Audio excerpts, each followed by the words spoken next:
never guess the places that I've been. You never guess the places that I've been. 'Cause everything is like a dream, yeah, but only in that dream that I live in. I'm never gonna let the day begin. Never gonna let the day begin. 'Cause everything is like a dream, yeah, but only in that dream that I live in. Oh, don't wake me up before you go, and I'll just make this bed my home. Oh, darling, please just let me sleep. Give me my dreams.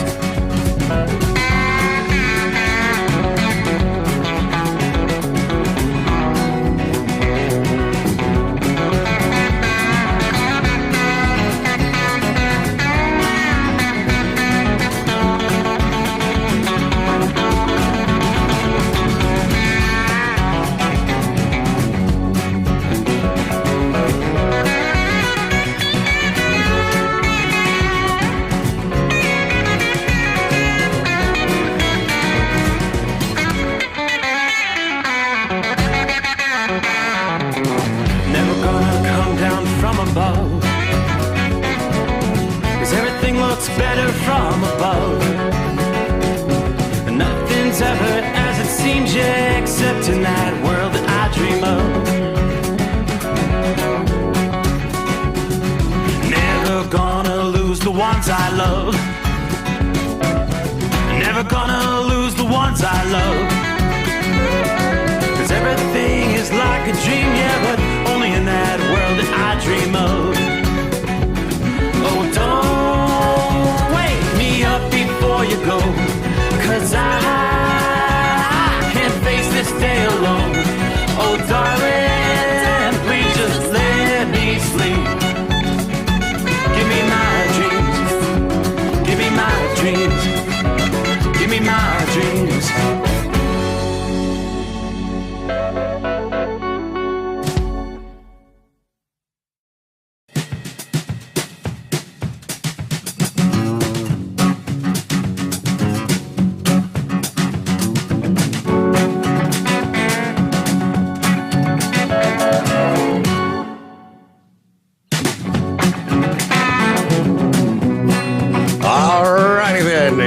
Look at the clock. We cross over the midnight hour in the Eastern time zone. That means we're getting a brand new day started.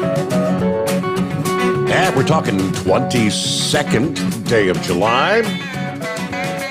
Yeah, we made it through Hump Day. That means Thursday, weekend just around the corner. Hard to believe. Yes. Time flies when you're having fun. It's what they say anyway. Are we having fun yet? All right, hopefully we get 5 hours of fun ahead of us here. Anticipating another exciting night. Tell you what, this is probably the quietest night as far as weather-related travel concerns that we've seen in a long time. I'm looking at about the eastern 2/3 of the country. I'm hard-pressed to find any precip whatsoever. Yeah, I do know that the air cleared out a little bit over the past day here in our region, as in the smoke from the wildfires. Last several nights, the moon has been a bright orange and in some cases a pink. There's still a lot of smoke out there in some areas. Matter of fact, we've got like air quality advisories for a good portion of Minnesota. Air quality advisories for most of Indiana. It's just that southeastern portion of Indiana that does not have the air quality advisories. Much of North Carolina on up the eastern seaboard, the I-95 corridor through D.C., on up into southwestern portions of Pennsylvania, eastern New Jersey. So that's all based on the smoke in the atmosphere. A lot of people have been talking about a burning throat, difficulty breathing. Yeah, it's the wildfires out west blame. Smoke and ash traveling 1,000 miles toward the northeast As a result of these large fires burning in Canada this week, air quality advisories from Pittsburgh to Philadelphia, New York City, D.C. However, a cold front that passed through the region this past day has indeed helped clear out the atmosphere quite a bit. The numbers looking a bit better in New York City. Tuesday night, the air quality index was at 130, the second highest it's been all year. Philly hit 124. So this indeed impacted some individuals. Everyone felt the effects of prolonged exposure. All right, some areas, of course, we saw the beautiful, vibrant sunrises and sunsets. Coming up this weekend, we're actually going to be dealing with a beautiful full moon. Didn't realize it was coming on that quick, but it's getting close, couple days away. According to the headline, thunder will resonate across the night sky at the end of the week. Now, even in areas where the weather's dry, the thunder, it's not going to be in the form of severe weather. It's going to be an astronomical event that takes the name of the rumble that accompanies a bolt of lightning. Full moons. Full moons have been given several nicknames over the years based on the month when they occur. Typically, they're linked to nature, the weather, Native Americans or colonial Americans. July's full moon is sometimes referred to as the thunder moon, after the thunderstorms that rumble across the northern hemisphere during the summertime. The full thunder moon is going to be rising Friday evening in the eastern sky, right about nightfall, and it'll be glowing all night long, as long as you don't have clouds nearby to block out the view. Another popular nickname for the July moon is the buck moon. It's the time of year when the male deer begin to grow their antlers. According to the Old Farmer's Almanac, other nicknames include the berry moon, the salmon moon, and the halfway summer moon. By the way, the moon will not be alone in the sky this weekend, as it will make a close pass to two of the biggest planets in our solar system. Friday night, the moon, Saturn, and Jupiter will appear to fall in a line in the southeastern sky by about midnight local time, from time zone to time zone. That trio will then again appear together on Saturday night, as the moon glows almost directly between Saturn and Jupiter. Those two planets have been very visible in the night sky. Even the last few nights with all the haze, couldn't see many stars, but you could clearly see Jupiter and Saturn. So they'll all be coming together this weekend. Meanwhile, let's see here. Rounds of wet weather will continue to inundate parts of the southeastern U.S., whereas it's a very quiet night tonight. I suppose that's all going to be subject to change. More than one location may experience an uptick in storminess with the help of some excess tropical moisture, according to forecasters. Flooding has been rampant across the southeast and the Gulf Coast as stormy weather's pestered the region so far through much of the summer of 21. We had a very unusually wet spring. Much of the region has been deluged by above-normal rain this summer. Jackson, Mississippi, New Orleans to Atlanta and Raleigh, all recording like 150% or more of their normal rainfall this summer. Biloxi, Mississippi's been particularly hard hit, picking up more than 26 inches of rain since the 1st of June. It's like 220% of their normal rain. Now, two different storms are set to bring even more rain through this coming weekend. A lingering storm over Texas will help bring rounds of showers and thunderstorms to much of the southeastern U.S. later today. Things are going to begin to fire up once again. Enjoy the quiet night, kind of like the calm before the storm. And now, the daily rainfall totals might not as extreme as we've seen, but the persistent moisture will increase the risk of flash flooding once again. Urban flooding will be the main concern. Small streams could also once again spill their banks. The area of the heaviest rain and the tropical moisture will shift as the week comes to an end and a second tropical player takes shape. We're monitoring an area of low pressure that's expected to form off the northern Florida, Georgia, Atlantic coast here in the coming days. Now, that feature combined with a stalled front across the region is going to fire up frequent bouts of showers and thunderstorms across the southeast. As we wrap up the week here, the warm Gulf Stream waters off the coast of Florida gives that low pressure a small chance of becoming a little more organized as far as a tropical system. Now, the next name on the list for the Atlantic would be Fred, should the system strengthen enough to become a tropical storm. Either way, forecasters tell us the low is going to drift out to sea by early next week. Regardless of whether or not this tropical low becomes more organized, it is going to enhance the rainfall for portions of northern Florida, Georgia, South Carolina, Friday and through the weekend. So, another weekend where some of the outdoor plans are going to be dashed, right? It's not out of the question that some areas could pick up 3 or more inches of rain before we wrap up the coming weekend. The more active than normal start to the hurricane season, partially to blame for this, the persistent wet conditions across the region. According to the Hurricane Center, the average arrival of the 5th named storm of the hurricane season is August 31st. Well, this year, the E storm, Elsa, was on July the 1st. I mean, we're nearly 2 months earlier than normal. Things have been rather quiet, if you've noticed, since Elsa. That's because there's been a lot of the dust, the dry air and the Sahara dust that's been keeping tropical development at bay.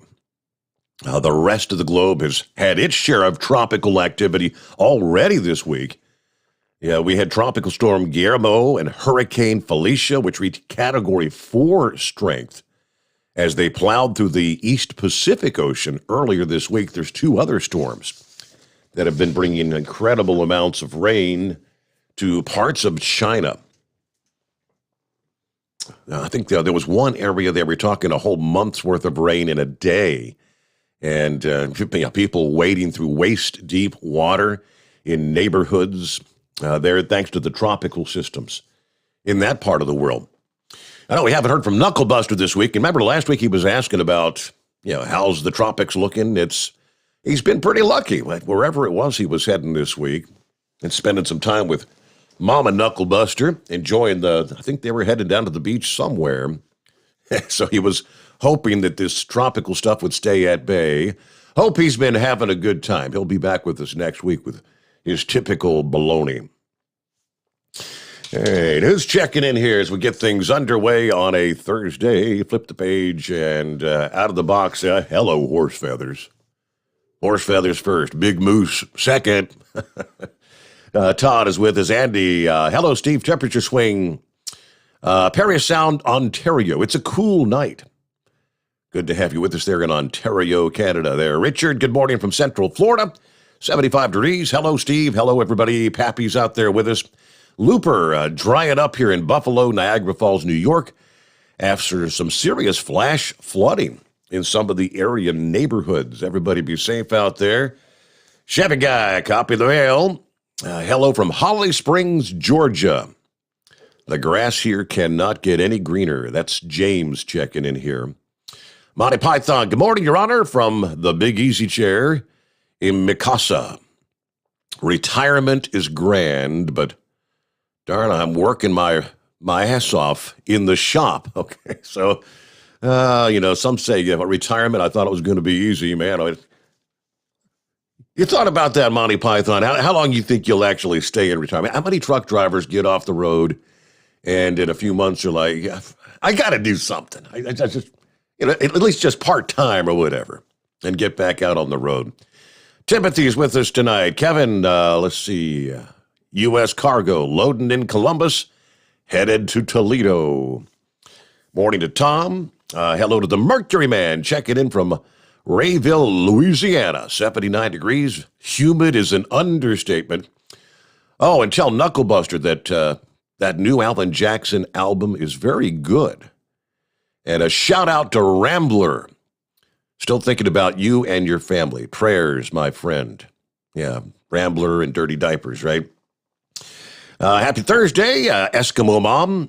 Air quality advisory extends into the counties just north of Dayton later today, which is kind of rare for them. Clear in 68 right now near Dayton. Had to wait on my truck. So, hence the late start. Captain Ron checking in, and Buckeye Boy checking in from Andover, where it's 67 degrees. It took a long time to get here from Hagerstown due to some rain, construction delays, a jackknife tractor with a split trailer. Fun. Gonna get my delivery off in nearby Lawrence tomorrow, then try to put the hammer down to Kenilworth to deliver by 4 in the afternoon. I don't know what I was thinking, but I'm loading Friday in Georgia for just south of San Francisco for delivery Thursday or Friday. I taken a badly needed Saturday and Sunday off then, leaving Monday. I told Mrs. Buckeye Boy, who's feeling a little bit better, we need to get it while we can because you never know what these morons in Washington are going to do next to kill the economy.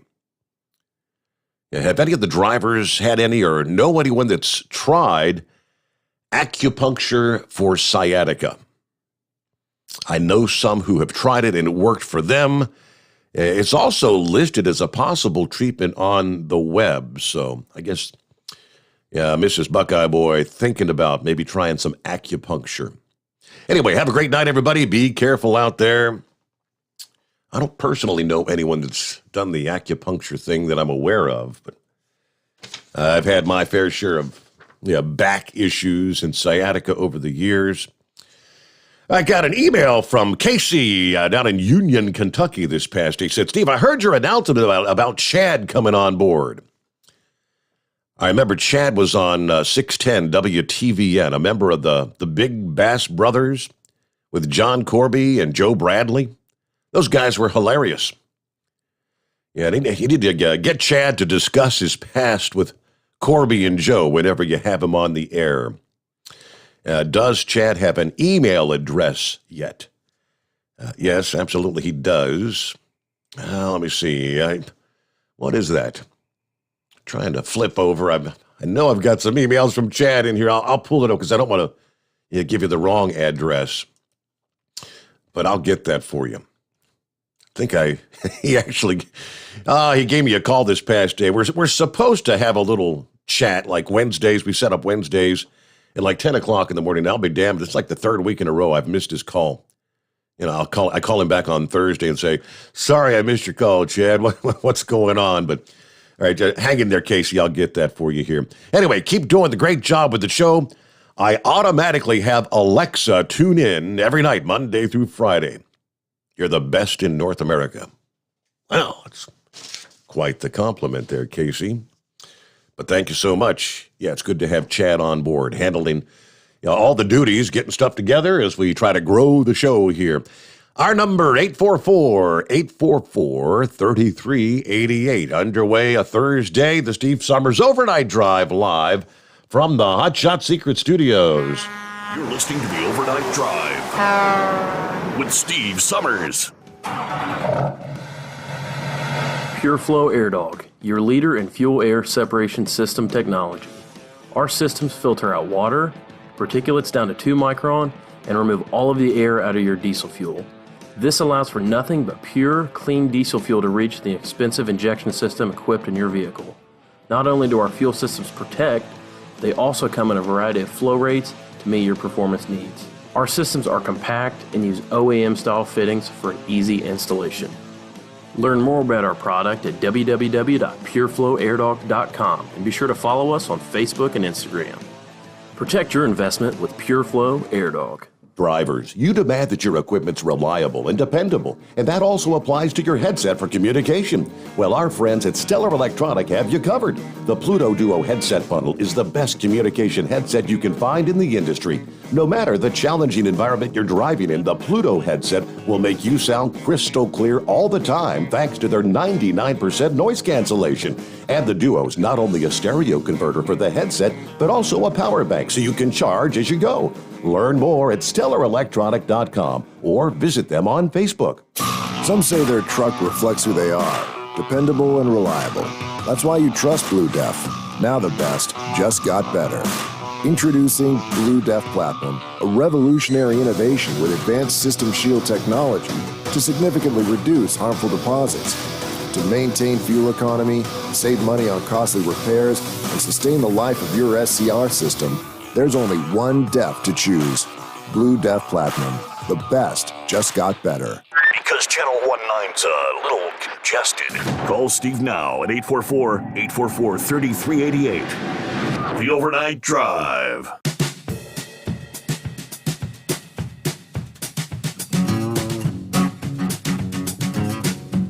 All right, Casey, if you got your crayon there, jot down this email address.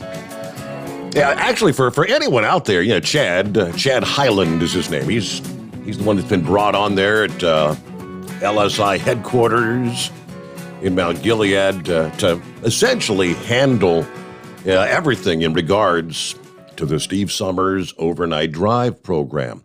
Yeah, looking for clients, handling billing, and all the everything that's going to go with it. Working out some anything we're going to be doing in the future as far as broadcasting from varying locations. Eventually, we'll actually be broadcasting live from truck shows. How's it going to feel when we get together in 2022 there in Louisville? It'll have been like, 3 full years since we've had the opportunity to have that big family reunion kind of thing.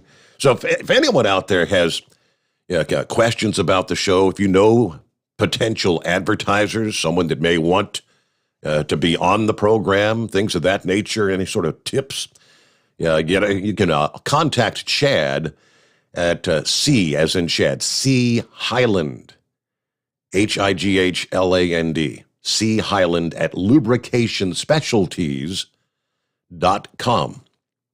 He's the go-to guy. All right, C Highland at lubricationspecialties.com.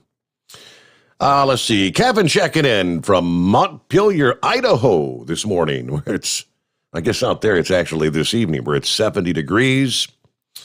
Jeff said,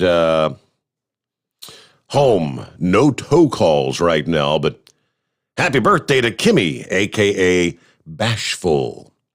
You got LaPorte, Indiana, waving at you. Good to have you with us, Jeff. Yeah, don't worry. You'll get some tow calls eventually. Dave says, how's Monkey Gouge doing? Monkey Gouge is doing fine. He's out there somewhere tonight, I'm sure. He did check in on, I think it was Monday morning. Yeah, Monday or Tuesday. So, yeah, I'm sure we'll be hearing from Monkey Gouger again in short order. Hey, what's going on? Horse Feathers out of the box here on a Thursday morning. Oh, I almost did. Hey, Mike, and no, you said Thursday. Yeah. No, we did that yesterday, didn't we? Yes, we did. Yeah, there you go. So anyways, did you get I sent you an email there about Dolly. Did you see she did a Playboy spread? Yes. Well, it wasn't a Playboy spread. Well, she dressed up in a bunny suit and made a cover. I guess she'd been on the cover of Playboy before then. I'd kind of forgotten about that. Yeah, I think that was back in the 80s or something, wasn't it? I'm not even sure there. She was a whole lot younger. She did there for her husband. I mean, she's 75 years old now, but I'll tell you what, she looks mighty damn good for at 75 years old. I know makeup does wonders for people, but makeup and a little bit of surgery, but so whatever. It's all still hers, right? She always said everything she has is hers, whether it was bought and paid for or whether it was given her by whoever. But anyways, that's so I guess it was her husband's birthday, so she did this whole deal give him a birthday present because I don't know. I guess she claimed that she was going to pose for Playboy when she was 75, and I guess Playboy's not around to pose for anymore or something. I don't know. So they don't have they don't actually have the publication anymore. The magazine's gone. I guess do they still even have a website? Is Playboy still up and running? I don't even know. Don't even know since we lost Hugh Hefner. I don't know.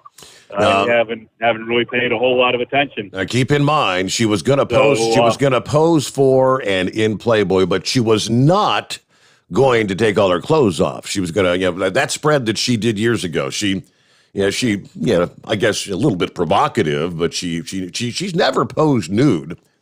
You cannot find, to my knowledge, any nude photos of Dolly Parton anywhere. Not that I know of. Not topless, bottomless. Yep. Kind of side, nothing. Nope. Not even a Marilyn Monroe dress blowing up.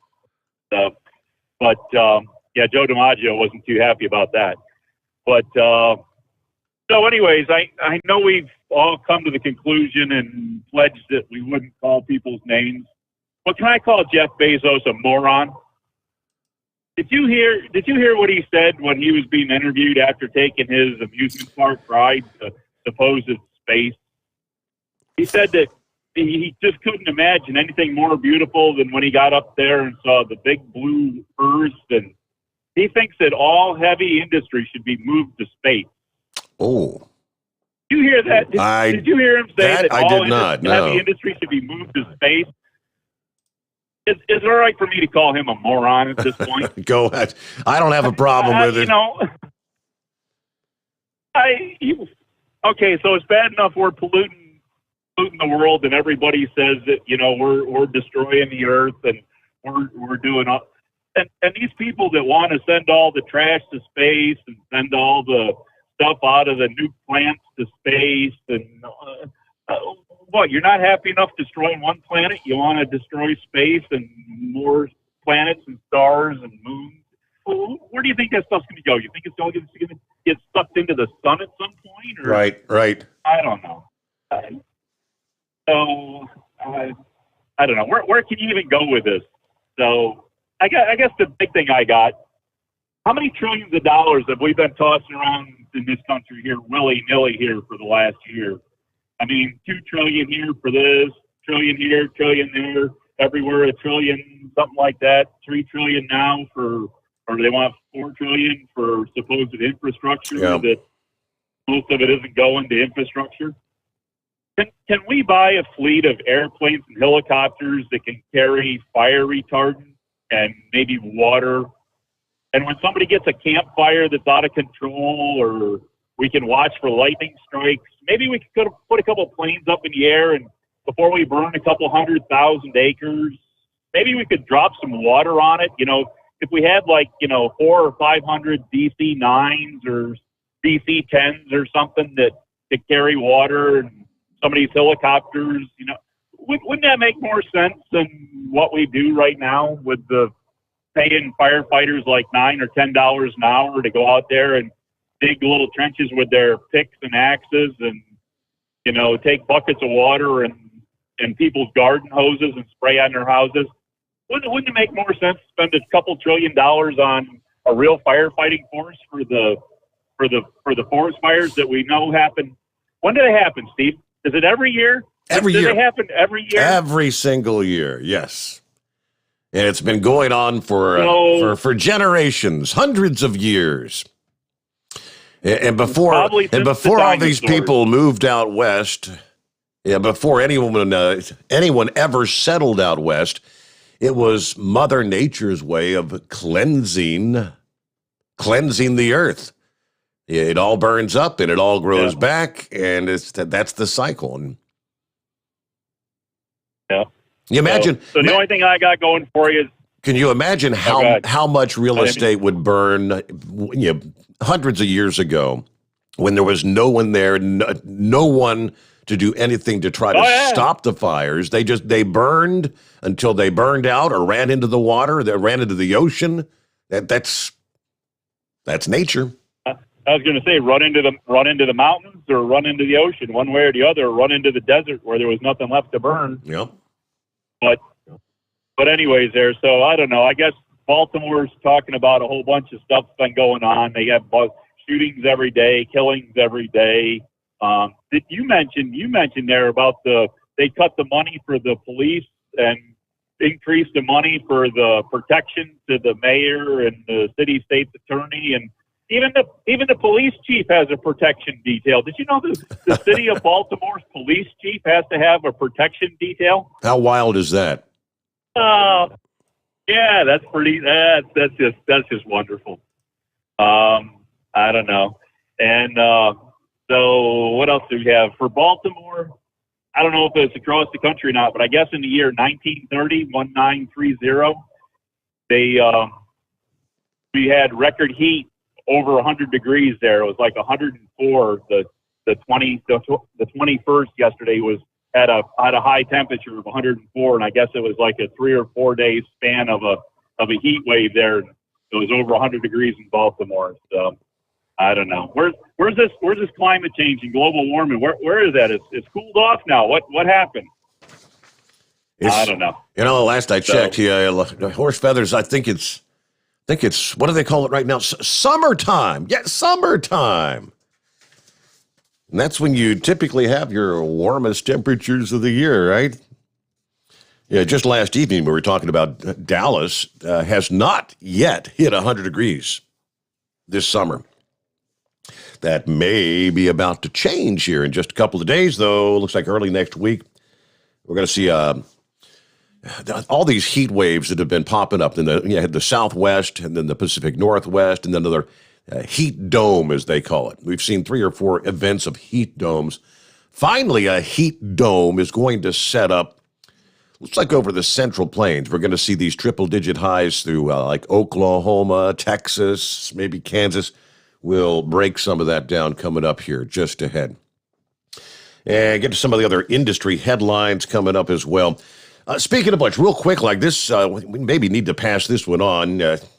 Colorado in particular, earth, wind, fire, water, all these natural disasters causing problems on the roadways out there. And right now, it's I-70 in Glenwood Canyon, Colorado, the most significant event. Of course, you got the wildfires and the winds blowing that smoke all the way over to New York City.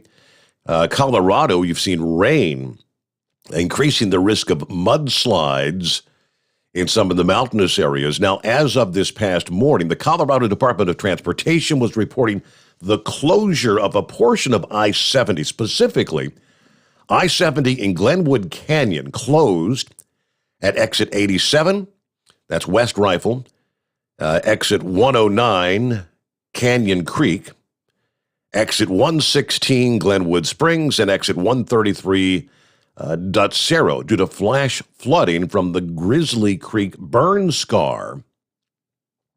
Local eastbound traffic on 70 was open east of exit 109, but motorists should expect delays. Now, traveling eastbound on I-70, you take Colorado 13 to Craig, east on US 40 to Steamboat over Rabbit Ears Pass, to Kremlin, down Colorado 9 to Silverthorne. Westbound travelers going to just reverse that process, but I'm looking at the map, and that looks like a pretty darn significant detour.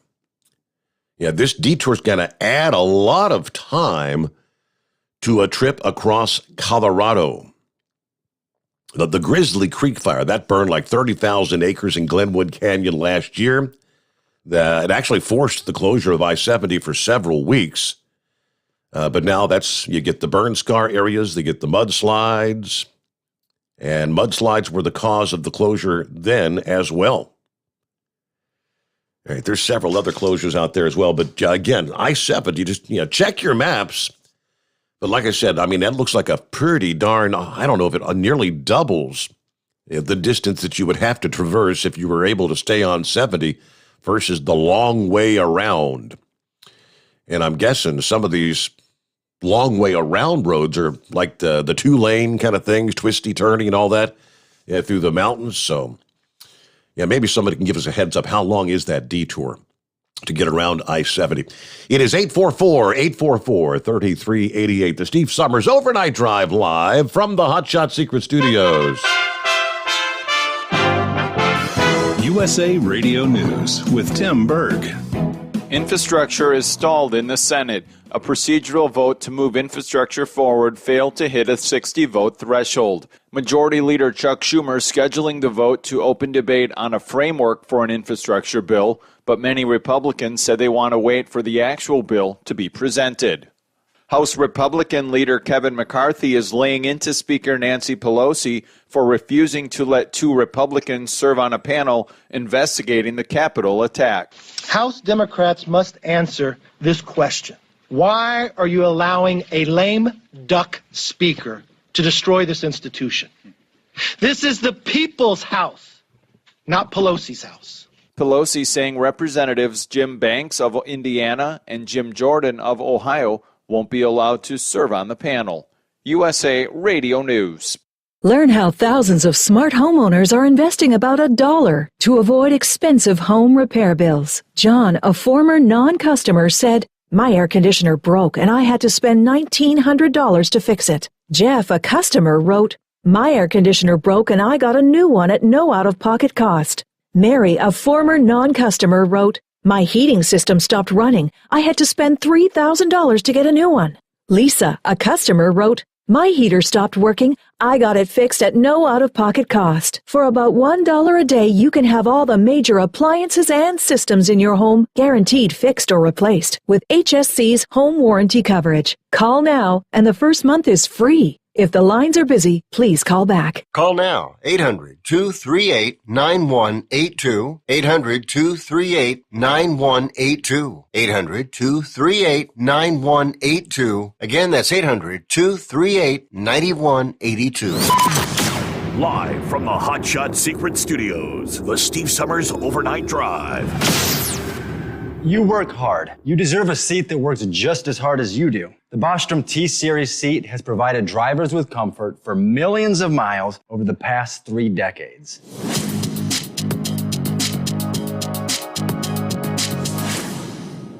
Each seat is built right here in the USA and has 4-position front cushion tilt and higher low-profile air suspension with Isolate. It's also equipped with many standard and optional comfort features, such as high and mid backrests, 9.4-inch fore-aft slide adjustment, adjustable armrests, and manual or dual air lumbar support systems to keep you comfortable throughout your ride. Build your T-Series seat today at BostromSeating.com and ensure your ultimate comfort for wherever the road takes you. Bostrom Seating, the ultimate comfort for the open road. Whether you're a diesel pickup performance enthusiast or just looking for a small upgrade, when selecting common rail fuel system components, look no further than Exergy Performance. At Exergy, you'll find injectors, pumps, and more, engineered like no others on the market using state-of-the-art equipment run by people that have been in the business for decades. So if you're in the market for common rail components at any power level, contact Exergy Performance or one of the many dealers listed on our website at exergyperformance.com. The Hot Shot Secret Facebook page gets a lot of robust Q&A about diesel problems and their solutions. We listen to our customers. Here are their words straight from their mouths about Hot Shot Secret everyday diesel treatment. Our fans call it EDT. I'm John Sharp, a.k.a. Jay Sharp from Newburgh, Pennsylvania. Using EDT, my local fuel mileage went to average of 22 to 23, and my highway MPG went to 26 to 28. Hi, I'm Danny. I'm from Arizona. I drive a 02 Ford Excursion. I use EDT at every fill-up, and my mileage went from 12.5 miles per gallon to 14 miles per gallon. I highly recommend it. Everyday diesel treatment delivers a 6-in-1 premium fuel treatment for every fill-up, every time. Everyday diesel treatment is available at truck stops, Tractor Supply, O'Reilly's Auto Parts, and online at HotShotSecret.com. Hot Shot Secret, powered by science. Are you having trouble sleeping? Are you tired all the time? Growing older is a fact of life. Our skin starts to wrinkle, muscles get weaker, and our energy levels plummet. If there was a product that may help you slow down these symptoms of aging, would you be interested? I want you to go to getonthegel.com. That is getonthegel.com. Watch this 4-minute video that explains more about this amazing product. Or call us at Youth Fountain HGH today at 513-472-0699 for more information. Dean Michael, the tax doctor, here with Tax Help MD. As many of you know from Steve Summers' show, I've been helping professional drivers solve their tax problems. I can help you too. If you've been struggling with back tax debt, call me now at 888-557-4020. Let's face it, these problems aren't going away all on their own. You need professional help so you can sleep better at night knowing you're in good hands. It's like I always say, keep your eyes on the road, I'll keep my eyes on the IRS. 888-557-4020. For anything diesel, take it to Scheid Diesel. They provide a wide variety of services and diagnostics to determine what the problem is with the latest technology. From simple oil changes and preventative maintenance to fuel system diagnostics and repairs, engine rebuilds and cylinder head repairs, and rebuilds with our in-house machine shop. They also have on-site DPF cleaning for exhaust issues and DOT inspections. If your diesel is asking for some attention, Scheid Diesel has the specialist you need for anything diesel. Located in Terre Haute and Lafayette, Indiana, and Effingham, Illinois, Scheid Diesel has you covered. The Overnight Drive with Steve Summers. Live from the Hot Shot Secret Studios. Call Steve now.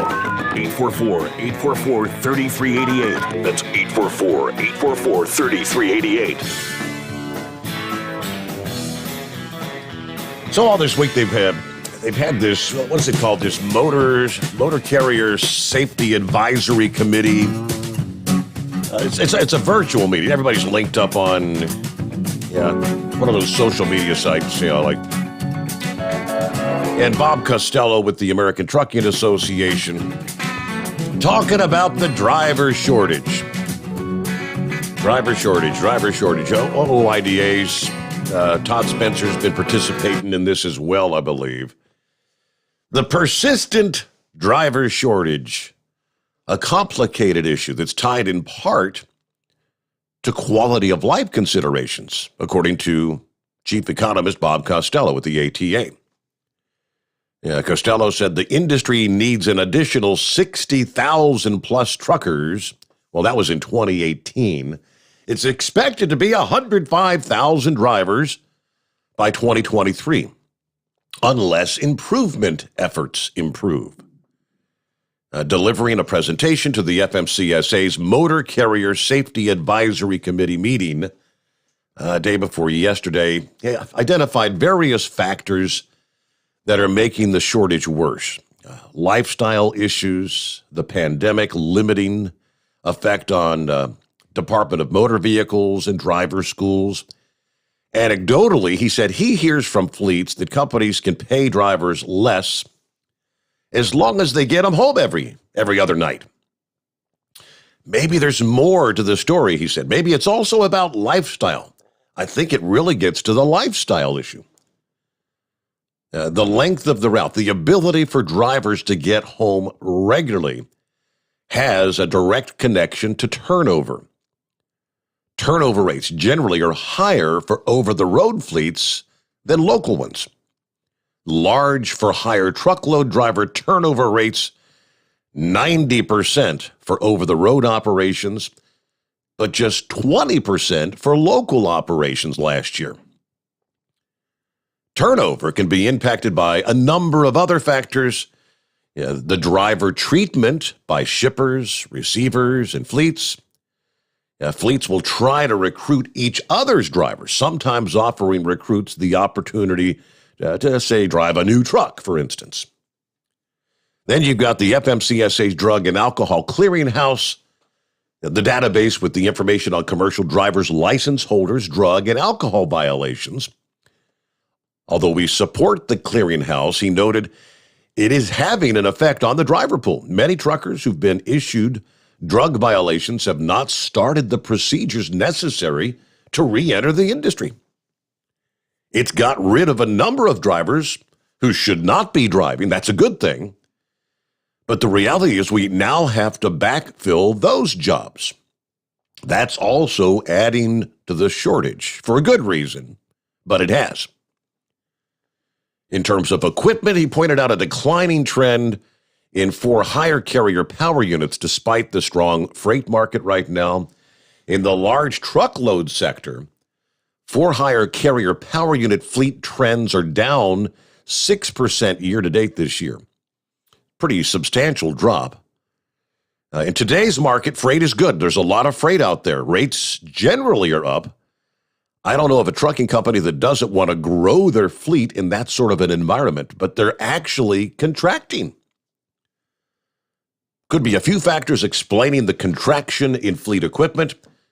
Fleets are having difficulty adding drivers and selling parked trucks.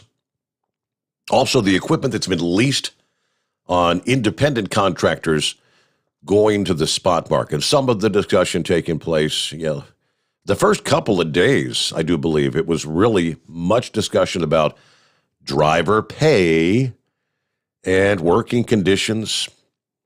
I think yesterday, much of the discussion revolved around driver retention. I think we had an update on that from OOIDA as well. I'll get to that when we get some of our other industry headlines coming up here. Meanwhile, back to the phones we go. Well, what's going on, Steve? Good morning. Hey, good morning, Steve. Yeah, at the terminal I work at in Nashville, at our terminal, we've got about 35 nighttime line haul drivers. And right now we got 5 guys out on injury. And they're serious injuries, broken shoulder, broken ankle. So they're going to be out a while. And we were short drivers when we were fully staffed. Just tons of freight sitting to be moved. I mean, they're pressuring us to work weekends, and there's definitely a shortage, I think, with definitely with our company. Wow. As far as the retention, it's not surprising because, like the job that I'm in, us guys, we're home every night in LTL. Basically all our drops are meet and turns or, terminal to terminal. Go to a terminal, come back home to your home terminal. So I think with these big box companies, if they didn't keep their guys out, for a week or 2 weeks at a time, then maybe they would do more meet and turns. Like say a guy drives 300 miles to meet another driver, turns around and burns back home. I think that would make a lot more sense. I think some carriers are starting to do that.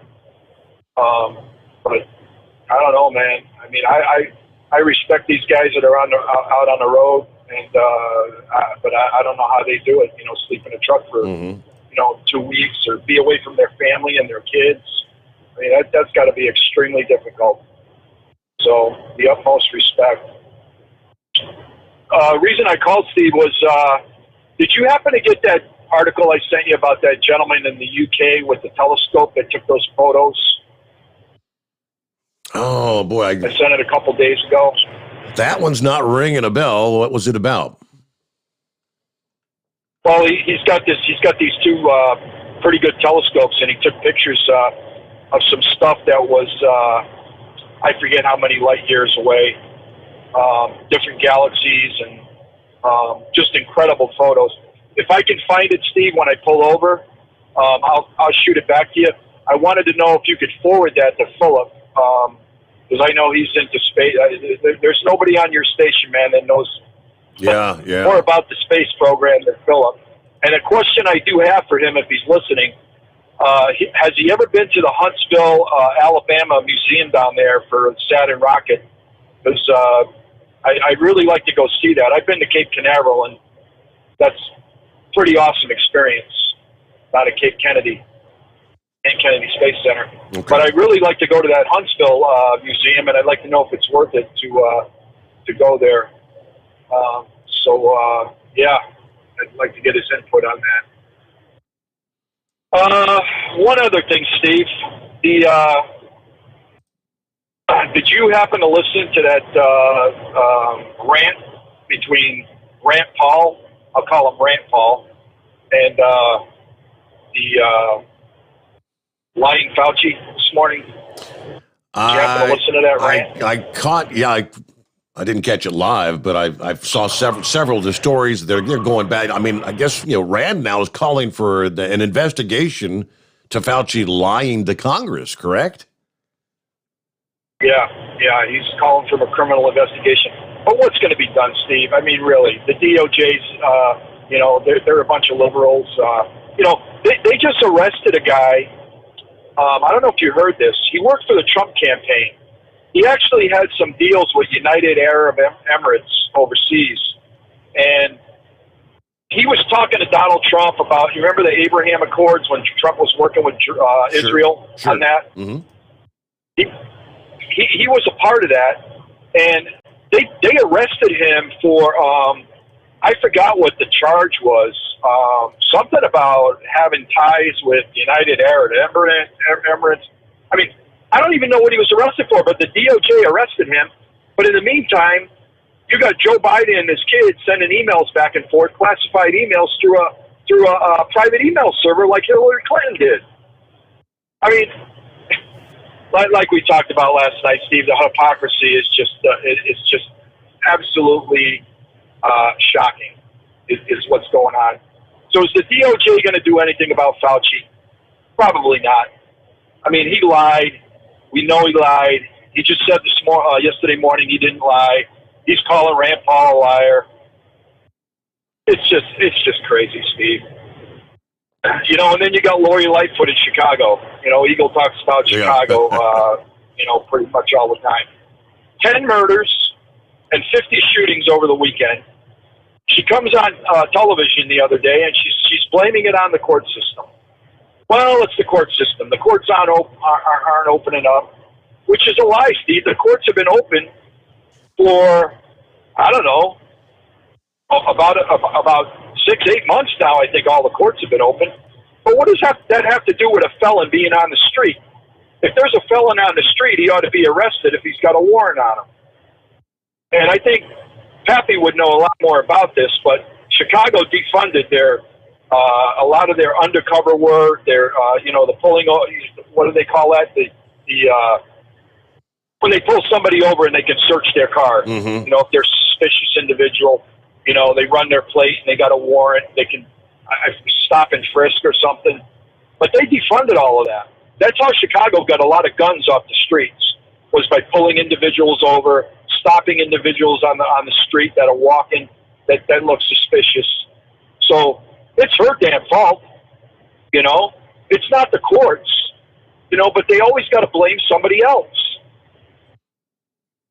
So, do you know whatever came of that? They were talking about that policy for Chicago police you're not allowed to pursue a suspect unless you get authorization from a supervisor. I mean that was a crazy. I don't know if they implemented that or not, but that was the most ignorant thing I've ever heard of. Yes, sir. They did implement that. That is in effect. You know, but I'd like to know. Pappy's listening. What his department is doing as far as, you know, trying to take guns off the streets if they stop suspicious vehicles or suspicious individuals, you know, walking around Cincinnati. You know, but for this Beetlejuice reprobate to always blame somebody, she ought to be recalled. I don't know if they can do that in Illinois, but I mean, she's a blatant liar. You know, first she blamed it on Trump, then she blamed it on, you know, we don't need National Guard. You know, we don't defund the police. I mean, everything is a lie coming out of her mouth. In the meanwhile, people are dying, and they don't give a damn. I mean, you know, so really, Steve, I guess all black lives don't matter. You know, that's the hypocrisy. But anyway, that's pretty much all I got tonight. I wanted to kind of talk. Oh, pet peeves about trucking.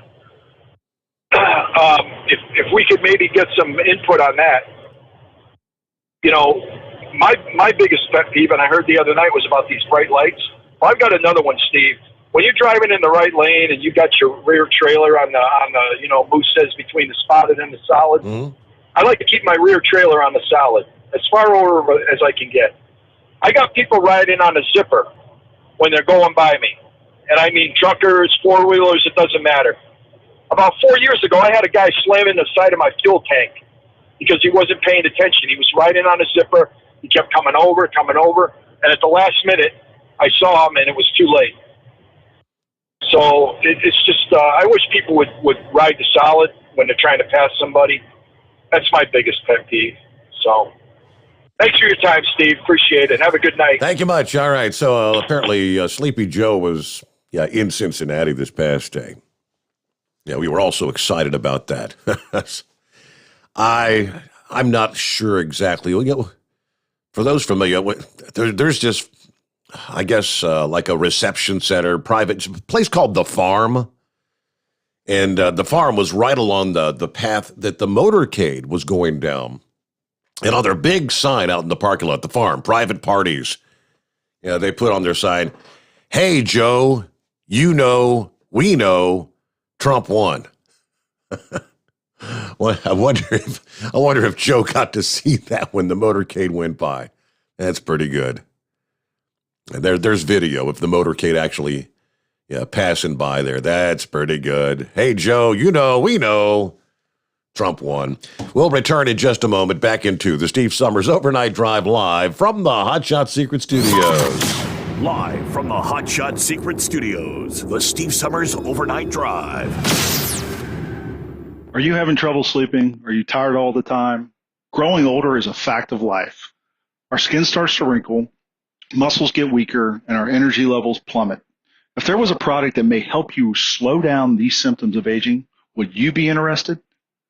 I want you to go to getonthegel.com. That is getonthegel.com. Watch this 4-minute video that explains more about this amazing product. Or call us at Youth Fountain HGH today at 513-472-0699 for more information. Diesel Army is on duty 24 hours a day, 7 days a week. Burning the midnight oil with the best diesel coverage. All the tech, all the torque. Diesel Army, where there's smoke, there's fire.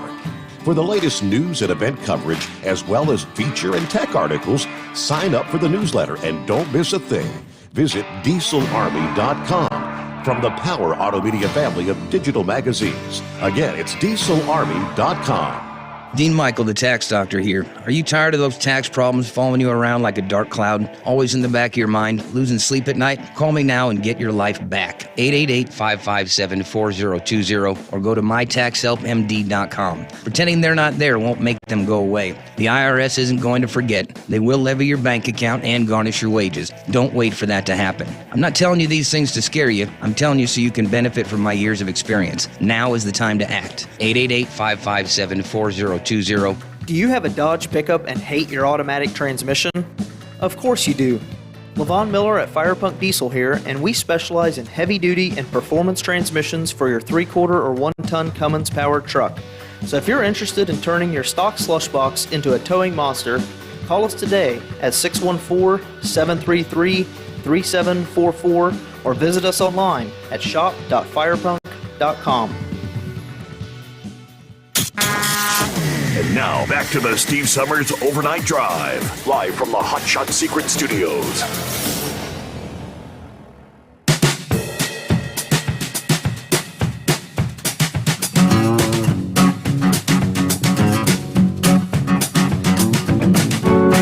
Let me see here. Back to the Rand Paul thing. What did he have to say this past day? He's convinced that Fauci lied to Congress back in May, and he actually posted. He had on as a. I get the backdrop. We had the big poster with the actual quote from Fauci when he was testifying before Congress. That read, what was it? We have never funded gain of function research. Blah blah blah. You remember that statement? Rand Paul says he's lying. His dishonesty comes from his elitism, as he put it. The latest charges by Rand Paul directed at Fauci specifically for denying that the National Institutes of Health funded gain-of-function research, experiments that were designed to increase the transmissibility of a virus at the Wuhan lab. That is a crime, he says. It is a felony to lie to Congress. And without question, he's lying. He funded gain-of-function research there. I mean, look at it this way. In 2014, they had a, quote, pause in funding gain-of-function research. How can you pause funding if you were never doing it? He said that he never has funded gain-of-function research, but there was a pause on it for 3 years. So he's asking the Department of Justice to open a criminal investigation into Fauci. Yeah, Fauci was sparring back and forth, both accusing the other of lying. Paul accused Fauci of lying about authorizing the funding. He said Fauci was lying by not admitting the type of research was indeed gain-of-function experimentation. Fauci tries to counter that by calling Rand Paul a liar, pointing his finger at him for labeling the research incorrectly, and then accusing the National Institutes of Health of funding it. Anyway, Rand Paul said, hey, we've got plenty of researchers lined up that will testify that they were indeed doing gain-of-function research there. So I don't know what's going to come of it, like Steve said. In this day and age, under a Biden administration, I don't see the Department of Justice doing anything to go after Dr. Fauci. I mean, they're still rolling Fauci out every day, touting his BS. So anyway, I did not realize locally, I mean, it's Shark Week. I'm not big into Shark Week, but apparently there's actually a blimp, a Shark Week blimp, a blimp that looks like a giant shark that was in town this week. Landed up in Middletown, the Middletown Municipal Airport. Guess that was spent the night on Tuesday. 132 feet long, 67,000 cubic feet airship. It looks like a big shark. It says Shark Week on the side of it, Discovery Channel and all that stuff. But I would have liked to have seen that. That's pretty cool. All right, we're going to get our top of the hour news update. Come back. You want to jump on in here? Got a Thursday coming on. Lines available at 844-844-3388. The Steve Summers Overnight Drive live from the Hot Shot Secret Studios. USA Radio News with Tim Berg. Infrastructure is stalled in the Senate. A procedural vote to move infrastructure forward failed to hit a 60-vote threshold. Majority Leader Chuck Schumer scheduling the vote to open debate on a framework for an infrastructure bill, but many Republicans said they want to wait for the actual bill to be presented. House Republican leader Kevin McCarthy is laying into Speaker Nancy Pelosi for refusing to let 2 Republicans serve on a panel investigating the Capitol attack. House Democrats must answer this question. Why are you allowing a lame duck speaker to destroy this institution? This is the people's house, not Pelosi's house.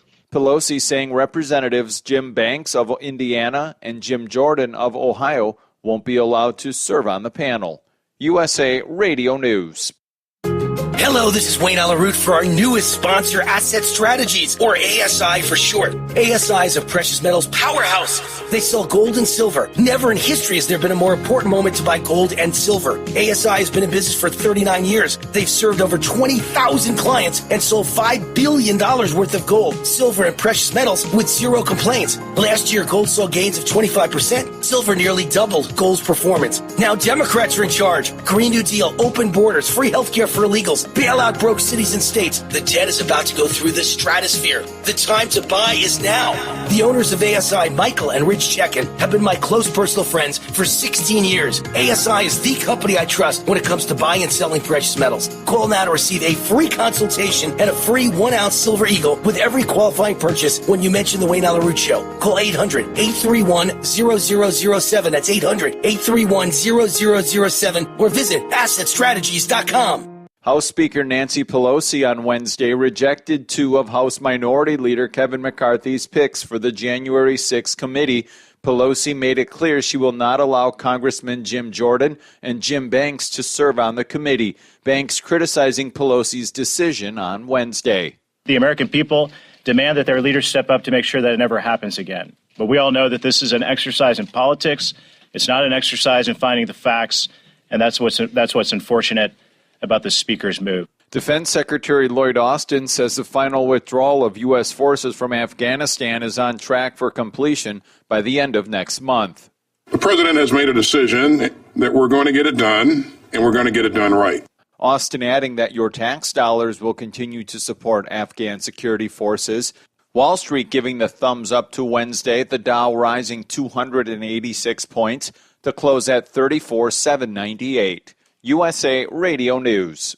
Now you can fly anywhere in the world and pay discount prices on your airline tickets. Book a flight today to London, Paris, Madrid, or anywhere else you want to go and pay a lot less guaranteed. Call the International Travel Department right now at Low Cost Airlines. 800-215-5141.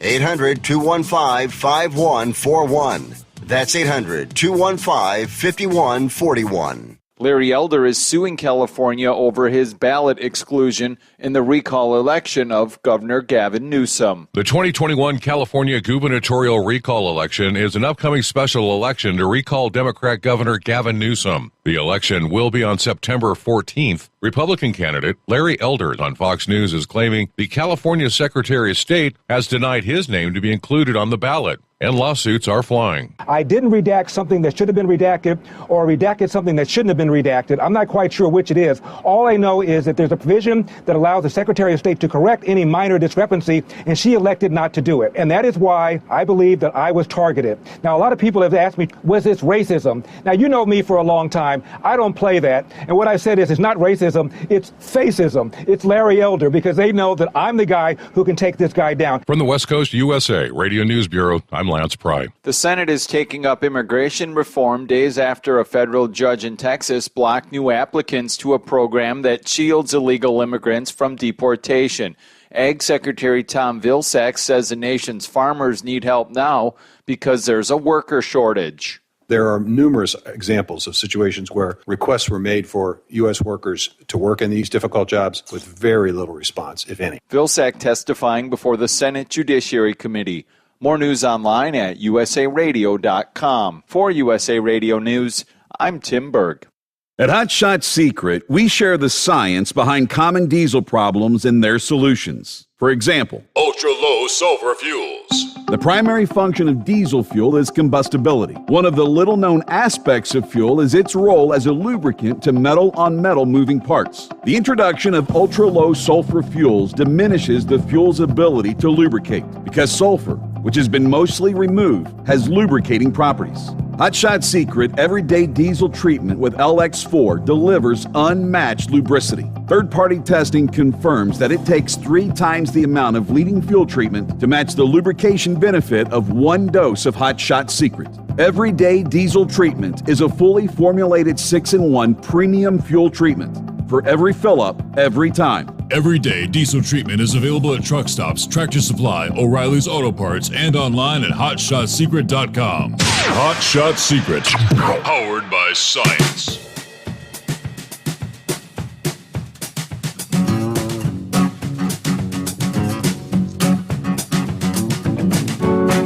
All righty there, back for hour number 2 on a Thursday morning. All right, triple-digit temperatures. Yeah, they've been common across the northern plains this summer. Multiple heat waves, but that has not been the case for the southern plains. It's really been quite a contrast from north to south through June and July. For example, Bismarck, North Dakota, averaging more than 8 degrees above normal since the 1st of June. They've reached 100 degrees on 7 different occasions this year. I mean, you had 106 June the 4th, 103 on the 5th, 107 July the 3rd. The heat in the northern plains, at least partially, can be attributed to the ongoing extreme to exceptional drought conditions. When there's drought, the sun's energy goes directly into heating the ground. Well, things are about to change as a disturbance moves westward, away from the southern plains. Drier, warmer air will begin to take hold, they tell us. By this weekend, A heat dome is going to build across the northern, central, and southern plains. That will mean some locations will have their first taste of true summer temperatures. Strong high pressure will strengthen in the upper levels of the atmosphere across the plains this weekend and into early next week, which will bring us the first heat wave of the year for parts of the central states. Some cities that are accustomed to triple-digit temperatures are still right now waiting for their first 100-degree temperature, and they're way behind average. Temperatures finally expected to reach the century mark this weekend. It may fall short in other cities, but Dallas, Wichita Falls, Texas, both expected to see 100 on Sunday. Waco, you may not hit 100, but it's going to be pretty warm Monday, Tuesday, forecast to top out at 97 each of those days. Oklahoma City, another location yet to see 100 degrees this summer. Not likely to do throw at least till early next week. All right, we're looking at upper 90s anyway, 97, 98. Meanwhile, further north, the summer's going to continue with places like Bismarck and Minot, North Dakota, Pierre, South Dakota, adding to their tally of 100-degree days. By Monday, many areas in the Dakotas and Kansas will see probably triple-digit highs. A few spots in North Dakota may approach 110, if you could imagine that. A break in the heat finally by late next week. Temperatures in the 80s and lower 90s, forecast from North Dakota to Nebraska. Temperatures further south may still be in the middle to upper 90s, but that's right about normal for late July in those areas. Meanwhile, let's get back to the calls this morning. Hang in there. Grump got you coming up. We'll get to Eagle just ahead. On over to the land down under. Hello, Sylvester. How's it going, brother? Two nights in a row from the land Living down the dream, under. I hope. Yes. Yeah, I figure I'd get my time in because I'm about to update my phone, and I'm going to a different company with my service, and I lose some time. My international calling gets dropped, so I'll only have 30 minutes in a month. So I don't know how that's going to go. That ain't much. That ain't don't take much. it personally. You won't be calling as much, right? My mom. Yep. Well, we'll see how it goes. Anyway, the first thing first. Redstone Rocket Center there in Huntsville, Alabama, highly rated. Absolutely. You can't miss that Saturn V from 30 or 40 miles away. You can see it. As you're coming southbound on 65, pull into that first rest area. There's a Saturn 1B sitting there. Definitely worth a stop and a look there. As soon as you park and you walk up, there's the this is the way it used to be. I don't know about it's been 2004, 3 since the last time I was actually at the actual center. So that's 18 years ago. Mm-hmm. Not have to be more recent. Yeah, it's got to be more recent than that. Yeah, no, we moved in 2003. Oh, I don't remember. Anyway, there's an SR-71 there, and it is definitely worth a visit. Absolutely. They've got at least one of the space shuttles. I can't remember which one there. So, yeah, definitely worth a visit. Other thing. Philip talking about Bezos. Bezos is a putt. Everybody knows that. But what they were doing, it's space tourism. And was it you that said it's kind of like, a Disneyland ride? Well, guess what? It's like a $10 million Disneyland ride for 11 minutes. That's exactly what it's designed for. personally, I thought it was pretty cool, especially landing that booster upright. That just, man, I'm serious. Remember that TV series back in the 80s, or might have been the 90s, with Andy Griffith, where he was a junk collector, a junk guy, and he used to go to space. And that's what they do, is they take off vertically and then they'd land back at the junkyard vertically. I can't remember the name of the thing, but that was what that always reminds me of when I see that. But yeah, I just wanted to call and say absolutely that's worth a visit, man. There are a bunch of places to go that you can see, like the rockets. I think if you ever get out to Tucson, Arizona, there's the ICBM museum out there too. If you ever get to Albuquerque, New Mexico, there's the nuclear warfare museum there. They've got a B-52, I think it's either a B or an F model there, which is really rare. Yeah, I'm an aviation nut. Anything that flies, I don't care whether it's propelled by rockets or jets or propeller or even a rubber band, man, I love it. So, lots of stuff going on over here. We're on a tighter lockdown. They had 100. Now, I know Australians are really precious, and 124 cases is nothing. I mean, you probably have 124 cases in the county that I lived in Tennessee every day.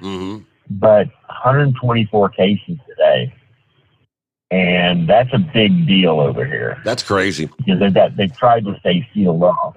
I mean, I think our update is new variant in the U.S. 30. I think they're up to 37,000 cases a day right now. It's just cases, But I mean, 100 and some cases, and they shut the whole damn, the whole region down. Yeah.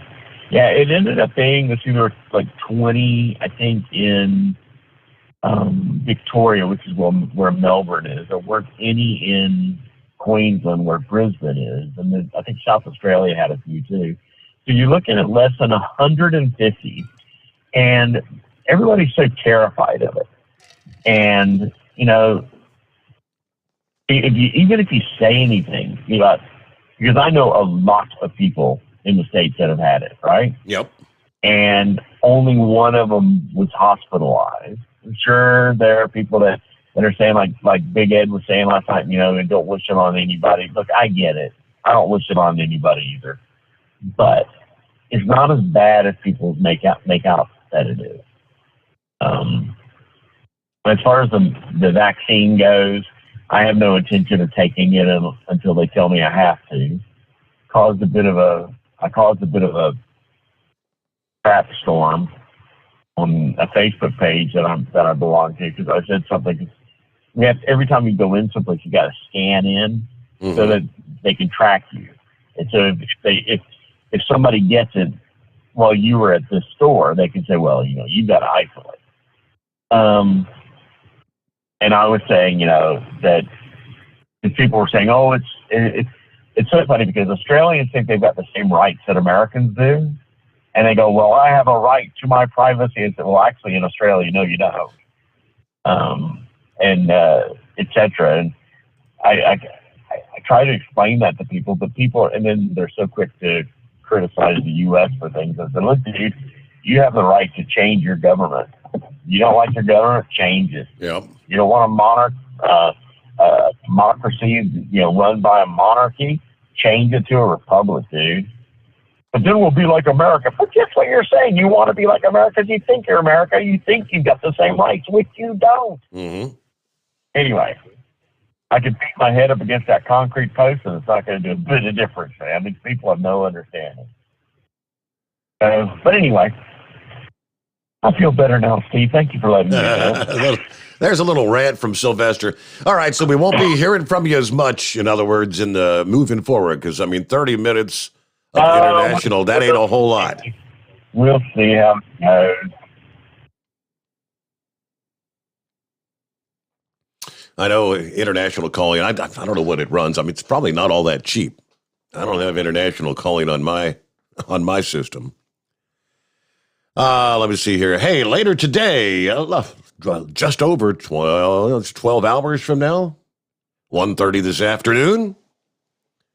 It's that time once again. Thursday. Thursday means Hot Shot Secret Live from the Hot Shot Secret Facebook or YouTube page.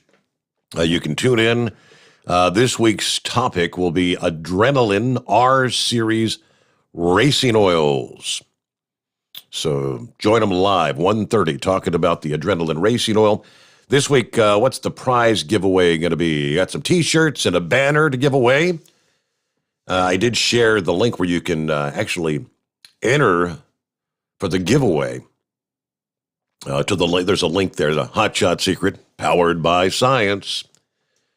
Not sure who's going to be hosting today. I think Kyle's in town. If memory serves, Josh is probably going to be hitting the road, headed for Tennessee. Because here we go, coming up Friday and Saturday. Yeah, undoubtedly, he'll have to hit the road today. Got the NTPA 42nd Annual Lions Super Pull of the South taking place at Lions Motorsports Park there in Chapel Hill, Tennessee. Josh will be there with the Hot Shot Secret vendor booth. If you're going to be checking out some of the pooling action Thursday, Friday, make sure to stop by, say hello to Josh. Have a chat. You can learn more about the Hot Shot Secret products. You can purchase products, get you some T-shirts and hats and all that good stuff. All right, let's see. This week's 5-star review. They highlight one review each week. And Heath says, if you want the best additive for your diesel, Hot Shot Secret's your first and only choice. You will not regret it.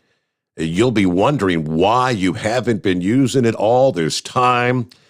The everyday diesel treatment with LX4 is what goes in my LB7 and my LBZ. That's this week's 5-star review. Get a quick time out and back to the calls. 2 minutes, we'll return the Steve Sommers Overnight Drive live from the Hot Shot Secret Studios. You're listening to the Overnight Drive with Steve Sommers. PureFlow AirDog, your leader in fuel air separation system technology. Our systems filter out water, particulates down to 2 micron, and remove all of the air out of your diesel fuel. This allows for nothing but pure, clean diesel fuel to reach the expensive injection system equipped in your vehicle. Not only do our fuel systems protect, they also come in a variety of flow rates to meet your performance needs. Our systems are compact and use OEM-style fittings for an easy installation. Learn more about our product at www.pureflowairdog.com and be sure to follow us on Facebook and Instagram. Protect your investment with PureFlow AirDog. Drivers, you demand that your equipment's reliable and dependable, and that also applies to your headset for communication. Well, our friends at Stellar Electronic have you covered. The Pluto Duo headset bundle is the best communication headset you can find in the industry. No matter the challenging environment you're driving in, the Pluto headset will make you sound crystal clear all the time thanks to their 99% noise cancellation. And the Duo's not only a stereo converter for the headset, but also a power bank so you can charge as you go. Learn more at StellarElectronic.com or visit them on Facebook. Some say their truck reflects who they are, dependable and reliable. That's why you trust Blue Def.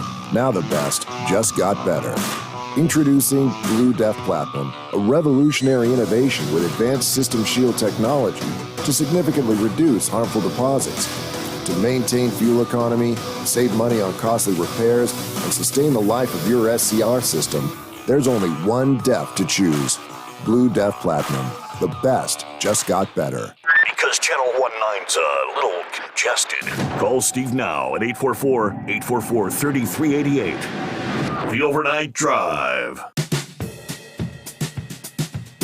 Yes, indeed. That's our number. Good to have you with us. If I had to wager a guess, I'd say maybe distracted driving, drowsy driving, what the case in Pennsylvania this past day. State police confirming pile-up crashes involving semi-trucks occurred on the PA Turnpike Wednesday afternoon. According to the state police, 2 crashes involving 8 vehicles occurred on Wednesday afternoon In Lancaster County, a fire company reported being dispatched to the 292-mile marker on the westbound turnpike for a, quote, mass casualty incident involving several vehicles with 15-plus injuries.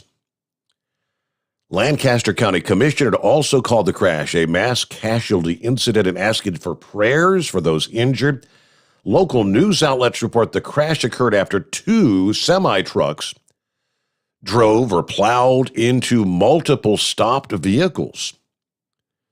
As a result, the turnpike partially closed westbound for much of the day. One lane reopened about 3 in the afternoon, but yeah, carnage. Again, I'm not sure if that was some sort of a construction zone where you had the slowed traffic, stopped traffic, and trucks just plowing in.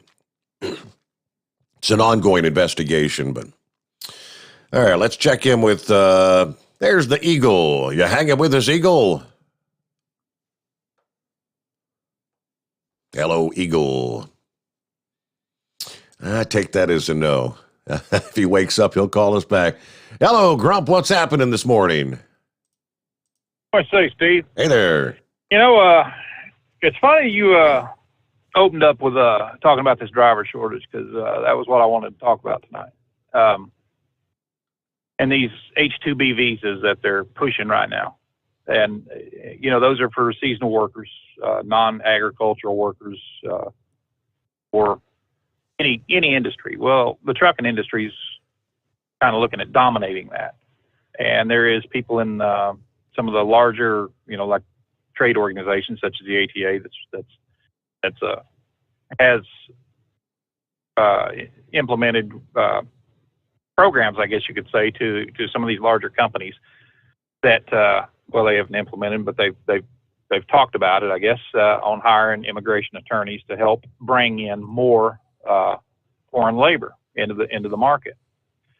5 years ago, I was having lunch with the executive vice president of the company that I was leased with, and we were sitting there just shooting the breeze. I've known this guy for 20 years. We're sitting there talking, and he mentioned the fact that he was going to be participating in a own conference call that's going to be talking about driver shortages, potential driver shortages, and things that companies can do to increase the labor market in the trucking industry. And I said, yeah, you know, I made a comment. I said, man, I'd love to participate in that. And he goes, would you? And now the company that I was leased to, we had no problem keeping drivers. I mean, they looked at drivers like exactly what they were. They were part of the company. You know, when you wanted to go home, you went home, and they paid a good salary, and you had good equipment and stuff like that. And I mean, they just really treated people well. I was leased over there. I was owner operator. So he said, would you? Because you careful what you wish for, you may get your wish. And I said, really? Okay. So he called me a couple of days before this conference started. And he said, hey, I need you up here. Get on up here. He said, bring any material you want and you want to talk about. And he said, I'm going to take the leash off. He said, just, I want you in rare form. I said, oh, really? He said, yeah, you're going to have your opportunity to speak. And I said, okay, fine. So when I got up there, you had all these executives that were discussing the algorithms of trucking and all this horse crap that makes absolutely no sense to a 48-cent, 50-cent a mile driver. They don't understand that stuff. They don't care about that stuff. All they care about is three things: a good salary, a good wage, getting home to see their family, and something decent to drive. That's all they care about. You know, some benefits and things like that. So we started this conference, and he introduced me, and he said, yeah, I have an owner-operator that that's been with us many years, and he said, I'm going to give him an opportunity to speak for me. And there was quite a few of them there. And before this started, they were talking about different ways of bringing drivers in, and the H-2B visa was one of the ways that they talked about. And they talked about, airfare, let's give, we can fly them home. We can fly them here. We can pay for the hotel rooms on their 34-hour restarts, things like this, give them a decent rate, if we're not going to be able to pull in the labor pool, the drivers that we need here to fill these spots. Well, the first comment I made is buying too damn many trucks does not create a driver shortage. It just means you have more trucks parked in the parking lot than you actually need. And I said, out of all the companies that are here today that is on this conference call, I can get on here right now and Google the amount of freight logistics companies that you also own. So you're making money on freight whether you haul it or you don't. And, I kind of went on. I said, the first top 10 companies on the ATA list right now, that just the CEOs alone have a combined salary of over $50 million. And we kind of talked about it. So the top position, or the top company there, the top 5 executives for that company has a combined salary of $18 million. But I said, yet I was parked next to one of your trucks at a truck stop, where the truck was, goofing up, had to go into the shop. First, they bitched about having to tow it over there to the shop, and then they griped because they wanted it parked outside the gate, until the next morning because they didn't want to pay for a hotel room. Did you have an $18 million salary for the top 5 executives of this company, but yet you're going to bitch about a $100 hotel room for a driver? Mm. And, I went on, man. I didn't, me, I get on my rants, and buddy, I laid it out to him. I said, and I said, but, one representation that I don't hear here today is union representation. So this spot market is so sporadic over general freight, number one, that you cannot write a contract, or unions are not going to stick their neck out and write a contract for any kind of a driver pay package or anything else because of the way the market is and the turnover rate. How would they do that on a 100% turnover rate? I said, the very same people that are sitting here raising hell wanting drivers in this market is the very same people that are saying, you give me 6 weeks out here on the road and I'll give you 1 day off every week for your family. But I don't want you taking more than 4 days off at a time because damn, them trucks got to stay on the road.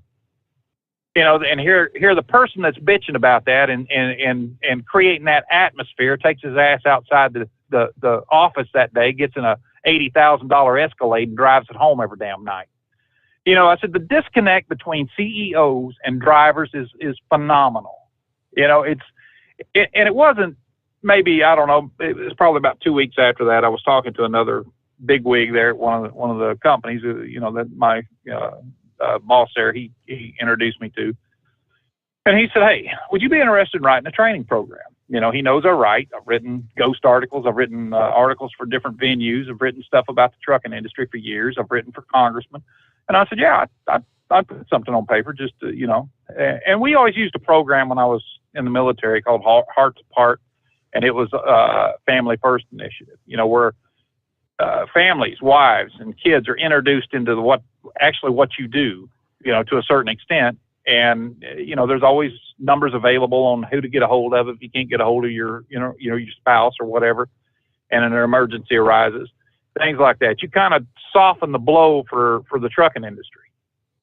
But, one of the questions I asked, and it was never answered, I said, you guys create this atmosphere out here. You talk about 6 weeks out. That seems to be the magic number that's been there for years and years and years. What the hell is wrong with cross-docking? Bringing in more LTL kind of cargo. Why do you think it is that LTL companies, number one, are they have the least amount of turnover? Probably because the drivers have the more security there. They're home more often. Look at Spaceman, home every day. Lobster, when he was in there, he was home all the time. It's just the way it is. They go out on their runs and they come back. This is something that was not talked about in the trucking industry, Steve. For some damn reason, you've got these disconnected CEOs that are lawyers. They're very, some of them are in logistics, yeah, but they're in accounting side of logistics, transportation management and them. You don't see anybody that's promoted up from a driver to a CEO position. Very, very, very rarely is that ever even discussed or even allowed. It's just like, it's us against them. Like that person that's been in that truck, maybe have a college education, maybe in logistics, transportation management, maybe wanted to better themselves, but yet they're not in our category of what we want because he may say something or she may say something that actually makes some freaking sense in this industry. And I have, I've talked about it. Anyway, I wrote this program and the guy called me back and he said, all right. He said, you talked about owner operators, and I said, yeah. I said, if you want to sell trucks, sell trucks. But if you're not cutting the mustard, for these owner operators to make a living there, why is it you want paid first? Every damn thing that you do when they sign on that dotted line in this lease purchase program, and that was born out of the Motor Carrier Act of 1980. Back when we had 56,000 trucking companies that was running the show in the damn trucking industry. And all of a sudden, from 1980 to 1990, we went from 56,000 to 560,000. Why did we do that? Well, for number one, because they took the emphasis off these freight lanes and ownership rights of the industry. And that was a Democratic program right there. The Democrats wrote that bill. Ted Kennedy wrote that bill. They had to do something on inviting more competition into the trucking industry. When you got 5 or 6 families that are making all the damn money and everybody else is picking up the scraps. You'll hear guys say, well, I made a lot more money prior to deregulation. You probably did. Mm-hmm. If you were out here wildcatting and didn't have to worry about a damn thing and picking up, the loads of agricultural freight and things like that. Yeah, you probably did. But, the old saying is you can't get here from there. When you leave out of, South Carolina and you go to LA or something like that, and then you don't have the freight rights to come back across Nebraska or somewhere like that. It made absolutely no damn sense to me at all. I've studied it, when I was taking logistics, I studied it, and I've written about it in several different venues, but the industry is the way the industry is because of the atmosphere that these damn CEOs has created and government has created. They don't take anybody that has any kind of any kind of an initiative on wanting to bring drivers home. Like I said, it always seemed to be this 5 to 6 week number that stuck in their minds. I was talking to a trucking company one time and just shooting the breeze. I was at one of those recruiting things, just happened to be there. Well, there was some little gal standing there, and she was twisting her hair and had all these idiots standing around her like, oh wow, if she's gonna be in my jump seat, I'm gonna lease on to this company, or I'm gonna drive for them. The kid knew nothing about damn trucking, nothing at all. And I was asking her some questions about it. She goes, well, I'd have to get back with you on that. And I said, honey, you probably know a hell of a lot more about Jell-O shots than you do about trucking, don't you? That's probably true. Well, yeah, they, what's the old moniker? Sex sells. It's. Hey, we got to get a news break in here, though. Crossed over the bottom of the hour. We'll return after this. The Steve Sommers Overnight Drive live from the Hot Shot Secret Studios. USA Radio News with Dan Naraki. A vote to begin debate on an infrastructure package in the Senate failed on Wednesday as Republicans scuttled the procedural vote, saying they wanted to see the final bill and an analysis of how its contents will be paid for. The 51-49 party line vote fell short of the 60 needed to begin debate. Negotiations among a bipartisan group of senators over the bill's provisions will continue with the goal of bringing it back to the floor for a vote next week. Utah Senator Mitt Romney saying that he hopes the group can have the package ready for a vote by next Monday. And a wildfire in central California that began Tuesday afternoon has already grown to burn about 2,000 acres. The Kern County Fire Department says the peak fire is burning about 50 miles northeast of Bakersfield and is currently 10% contained. The U.S. Forest Service is still investigating the cause of the fire as it joins dozens of other wildfires already burning in the western U.S., fueled by severe drought and extended periods of high heat. You're listening to USA Radio News. Attention businesses of all sizes affected by COVID-19. The federal government has introduced the Employee Retention Credit. It's a new relief program that allows you to collect up to $14,000 per employee. If your business was forced to close due to COVID-19, or you lost 20% or more of your sales, you may qualify for free financial relief. There's no limit to the amount you can file for, and you don't have to pay the money back. Call the ERC program experts today. They'll explain to you how much you qualify for and how fast the funds can be in your business bank account. To find out if you qualify for the ERC program, call the IPG Law Group right now for details. There's no upfront cost to you, and you could receive up to $14,000 per employee. Call right now for details. 800-932-5197. 800-932-5197. 800-932-5197. That's 800-932-5197. You're listening to the Overnight Drive with Steve Sommers. Do you have a Dodge pickup and hate your automatic transmission? Of course you do. Levon Miller at Firepunk Diesel here, and we specialize in heavy-duty and performance transmissions for your 3/4 or 1-ton Cummins-powered truck.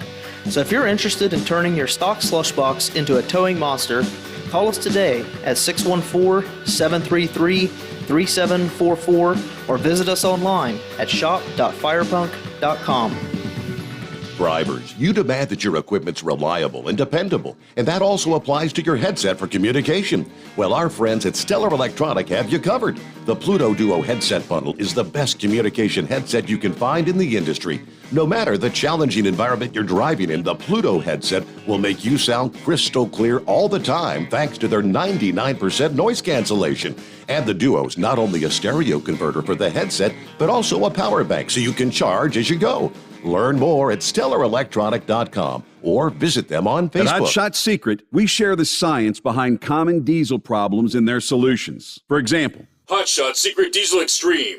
Today's ultra-low sulfur fuels are cleaner, but they leave injector deposits, causing frequent DPF regens and low throttle response. Hot Shot Secret Diesel Extreme is a 6-in-1 fuel additive recommended for all diesel engines. It is formulated with the most concentrated detergent on the market, a top-tier level cetane booster, lubricity enhancer, water demulsifier, rust and corrosion inhibitors, and a fuel stabilizer. Diesel Extreme is a once every 6-month treatment that will clean your entire fuel system, starting at the fuel tank and traveling throughout the fuel lines and fuel pump, and finally completely cleaning your injectors. Hot Shot Secret Diesel Extreme improves your diesel's fuel economy and eliminates excessive black smoke. Hot Shot Secret Diesel Extreme is available nationwide at truck stops, fine farm and auto stores, and online at hotshotsecret.com. Hot Shot Secret, powered by science. Diesel Army is on duty 24 hours a day, 7 days a week. Burning the midnight oil with the best diesel coverage. All the tech, all the torque. Diesel Army, where there's smoke, there's fire. For the latest news and event coverage, as well as feature and tech articles, sign up for the newsletter and don't miss a thing. Visit dieselarmy.com from the Power Auto Media family of digital magazines. Again, it's dieselarmy.com. PureFlow Air Dog, your leader in fuel air separation system technology. Our systems filter out water, particulates down to 2 micron, and remove all of the air out of your diesel fuel. This allows for nothing but pure, clean diesel fuel to reach the expensive injection system equipped in your vehicle. Not only do our fuel systems protect, they also come in a variety of flow rates to meet your performance needs. Our systems are compact and use OEM-style fittings for an easy installation. Learn more about our product at www.pureflowairdog.com and be sure to follow us on Facebook and Instagram. Protect your investment with PureFlow Air Dog. The Overnight Drive with Steve Sommers. Live from the Hot Shot Secret Studios. Call Steve now. 844-844-3388. That's 844-844-3388. All right, thank you much, and welcome back. Let me get back and we'll finish up with Grump, I guess. So, long story short, I guess, ultimately, the issue with driver shortage, what do you think it is? Not getting drivers home often enough, that kind of thing? Everybody wants to be home every other day? Is that it? Look, I think it's not just that. I think that drivers are sick of looking at their kids on a cell phone, seeing them grow up on a cell phone. Okay. It's, back years ago, when before all this, and hardly anybody discusses anything out here. I mean, they'll bitch about things. They'll jump out of a truck, want to fight somebody that they don't know because of a parking issue or something stupid like that. But back in the day, hell, all of us be sitting around a table waiting to use the phone, things like that. And a lot of we still had problems back then, but people at least had the opportunity to discuss the problems then and there, among other drivers and get their ideas and take it back to their companies. Today, it's more of look at what's going on in this nation here, Steve. Is the trucking industry any different? I mean, look right now at what's going on. We got the Biden administration in there. They're paying billions and billions and billions of dollars on damn illegal aliens coming in here, giving them health care, giving them places to stay, giving them this, giving them that. But yet we still see old people that are, shuffling their feet at Walmart trying to make a damn living. It's the same damn thing with the trucking industry. Just break it down right now and look at it. And you say, you got one company that they're paying half the company 48 cents a mile because they're just now starting, and the other half of the company's making 58 cents a mile because they've been there for over 5 years.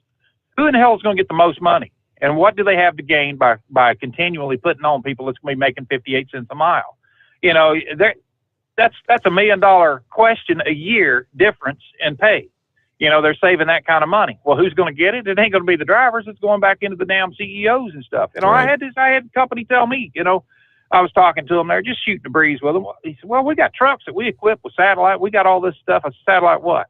Communications? Yeah, that. And we got satellite TV. We got enough to make you comfortable for the next 6 weeks while you're out here on the road. I said, hell, I paid, you know, $180,000 for a damn home I can get comfortable with too. You know, I don't need to be out on the road for 6, 8 weeks at a time.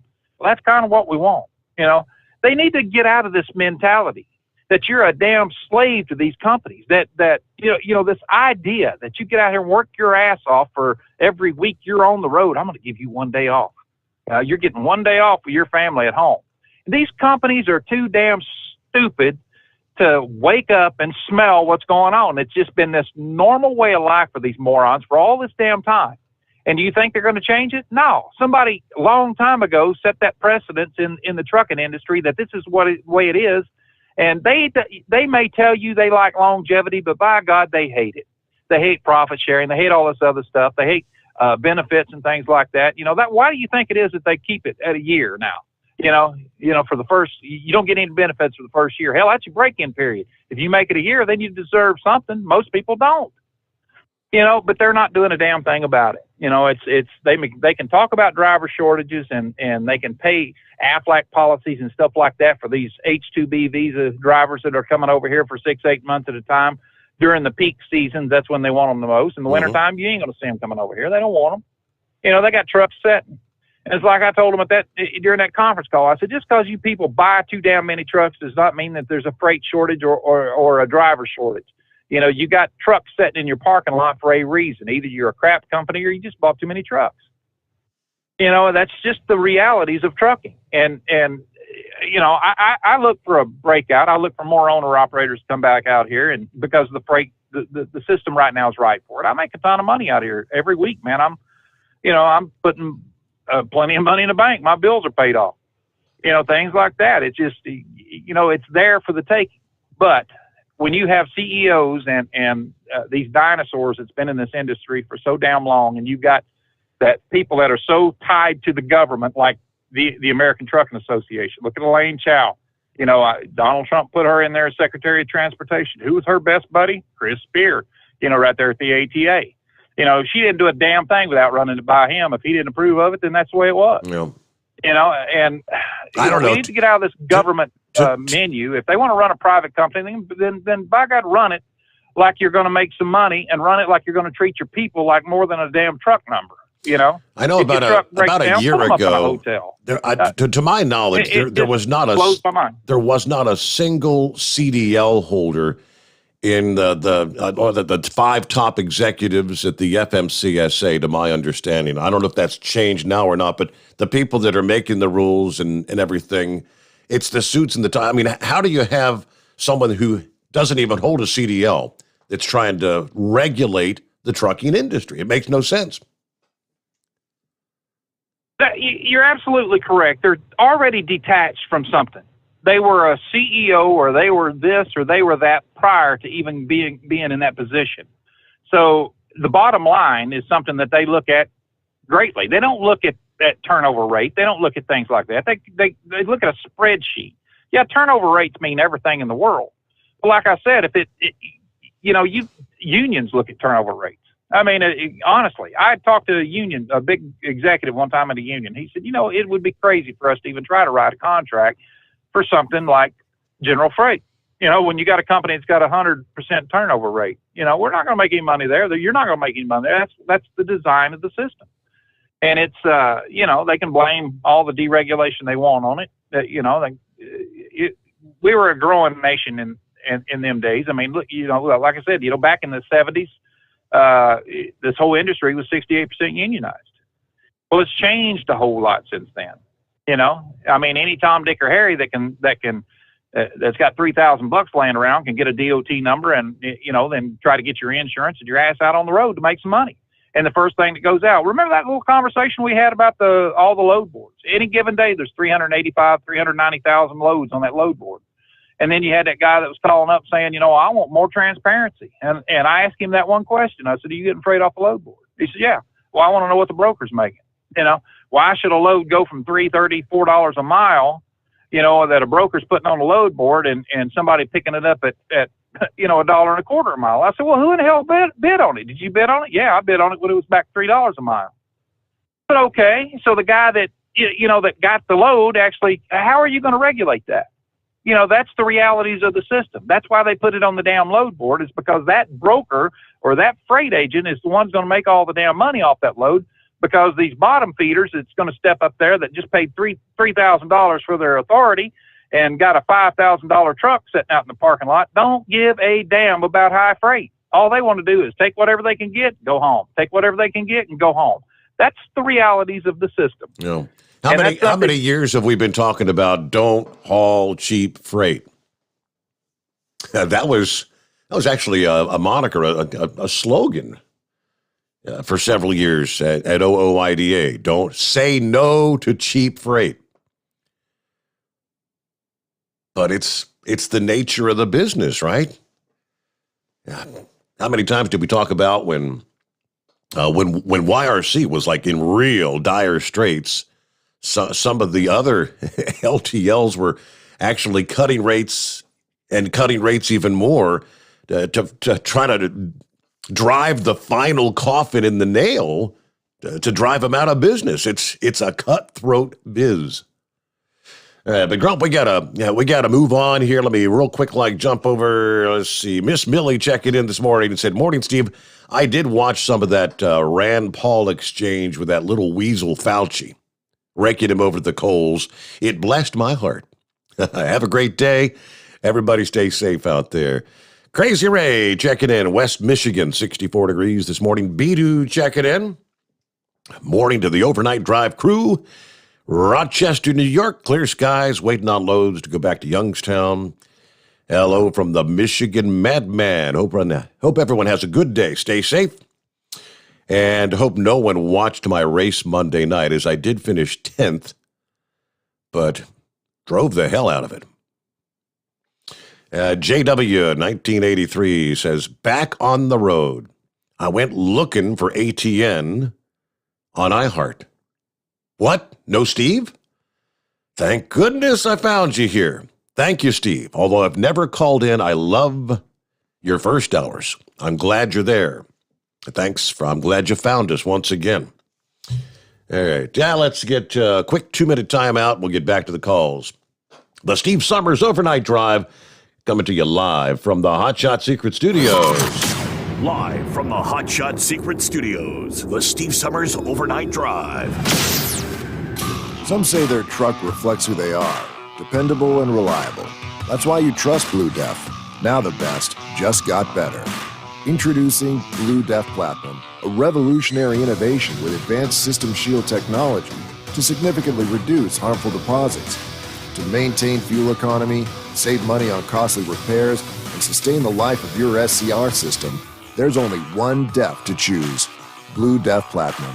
The best just got better. For anything diesel, take it to Scheid Diesel. They provide a wide variety of services and diagnostics to determine what the problem is with the latest technology. From simple oil changes and preventative maintenance to fuel system diagnostics and repairs, engine rebuilds and cylinder head repairs, and rebuilds with our in-house machine shop. They also have on-site DPF cleaning for exhaust issues and DOT inspections. If your diesel is asking for some attention, Scheid Diesel has the specialist you need for anything diesel. Located in Terre Haute and Lafayette, Indiana, and Effingham, Illinois, Scheid Diesel has you covered. You work hard. You deserve a seat that works just as hard as you do. The Bostrom T-Series seat has provided drivers with comfort for millions of miles over the past 3 decades.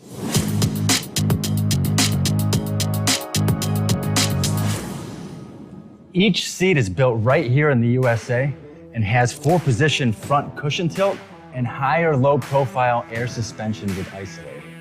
It's also equipped with many standard and optional comfort features such as high and mid backrests, 9.4-inch fore-aft slide adjustment, adjustable armrests, and manual or dual air lumbar support systems to keep you comfortable throughout your ride. Build your T-Series seat today at BostromSeating.com and ensure your ultimate comfort for wherever the road takes you. Bostrom Seating, the ultimate comfort for the open road. Keep the bugs off your glass and the smokies off your ass. This is the Overnight Drive with Steve Sommers.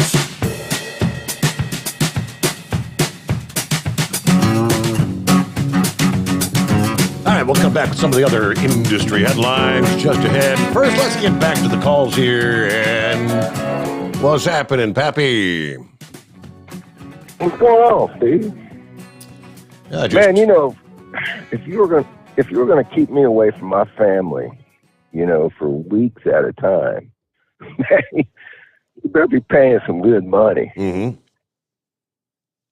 You know what I'm saying? Absolutely. I mean, yeah, that's why so many newbies that come in, they go through the training, they get out on the road, and it's a rather exorbitant number that don't even make it 6 months to a year. They said, the hell with this. I mean, too much time away, and you can't even hardly pay the bills early on because you're paying back your thousands of dollars for your free training. Right. Yeah, I could see the newcomers coming in thinking, hey, man, I'll give this a shot. This don't sound like a bad gig. But, man, once you're out on that highway and you're gone for that long amount of time, you know, away from your family, I'm sure it don't take long to say, man, this ain't worth it. You know, unless you got some single guys out there or, you know, husband-wife duo where the kids are grown and you can go hit it for weeks at a time. No big deal, you know, but I don't know. I think these drivers deserve more money, if you ask me. They keep this country rolling. Hey, anyway, about Redstone Arsenal down there, down in Huntsville. Yeah, Steve, that place is a cool place to go if Steve gets a chance to go down there. Back in the 50s and 60s, NASA owned that place down there. They were responsible for testing all the rockets for the Gemini and Mercury and Apollo missions. It's an Army base now. NASA still has some people down there, but it's not like it used to be back in the 50s and 60s, early 70s. But Steve, this Army base, man, is probably bigger than Hamilton County. Wow. It's huge. Yeah. I mean, I went to bomb school down there, and we would get on a bus and literally drive for about an hour, you know, to where the school was located. And I guess if you think about it, you know, if you're shooting rockets and testing rockets up in the air, you need a pretty good hunk of land to be able to do that with. Yeah. You know, but they got a fantastic museum down there, man. Our mate from down under was right. They got, not only they got that Saturn V, I sent you a photo of it, in an email. But they do got a space shuttle down there. They also got a space camp for kids. You know, if you got any young teenagers that are into that, you can contact them and sign them up and send them down there for like a week. And they got a little space camp for these kids. It's pretty cool. Well, yeah, if you ever get the chance to get down through there, it's a good place to stop. That's for sure. Cool. Well, Steve was asking something about searching vehicles. What was his exact question? Do you remember what it was? I'm trying to remember. Yeah, it was talking about like what in Chicago where they've cut back on allowing, I guess, the patrols to pull people over for taillights and stuff so they can try to get guns off the street. It's kind of questioning in your line of work. I guess in this region, are they still pulling people over for random things and trying to get the guns and the drugs off the streets? Well, I mean, law enforcement around the country, Steve, put the brakes on, man. you know. I mean, I'm not around here, nobody's telling us not to. But, these communist liberals, they know exactly what they're doing when they defund the police, Steve, and start, looking at indicting cops for trying to come out here and do their job and making split-second decisions. They're getting their way. It's by design. So yeah, our cops going to come out here, and is it worth, getting a gram of crack or cocaine out of a car and end up in a shootout and killing somebody? And next thing you know, you're looking at getting indicted. Mm-hmm. Is it worth it? But stopping cars, Steve, they look at mobile vehicles a little bit different than your houses, as far as search and seizure. Obviously, if you spot anything, what we call plain view, the plain view doctrine, if you see something illegal in a vehicle in plain view, you got the right to enter that vehicle and, confiscate that. But you stop somebody for a speeding ticket, you don't have the right to just automatically search that vehicle. Mm-hmm. You can always ask for consent. And a consent search, that's a tricky situation too. There's a lot of rookies that you got to teach them this, man, because you got a right to stop that search at any time, And so if you take somebody and move them away from that car while you're searching it, and you don't have somebody else standing there with them, and you find something, they could say, man, I tried telling that cop 3 minutes before he found that gun to stop the search. There's just all things you got to deal with. So you're telling me that you can say, do you mind if we search you? You mind if we take a look around in your car? And they say, I don't care. And then 1 minute later, they could say, you know what? No, I don't. Stop. Get out. Yep.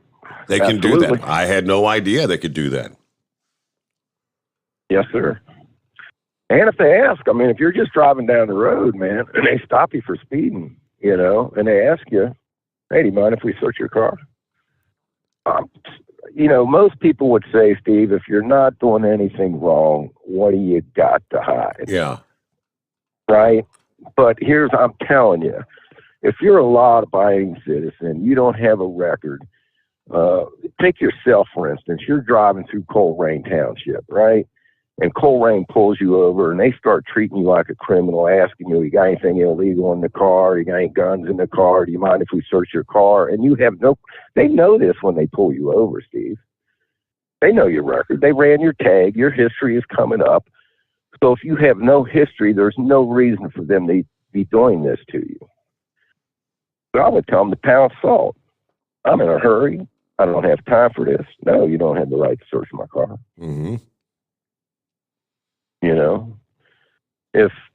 If you stop a car and you smell weed, you got the inside of the car. You're allowed to search the inside of the car. You can't open locked glove compartments. You can't get in the trunk, right? But you got the inside of the car. Now, if somebody's got a bag of weed laying on the seat in plain view and you see it, now you got the whole car. If you really wanted to, you can take that car, tow it up to the district, and tear that thing apart.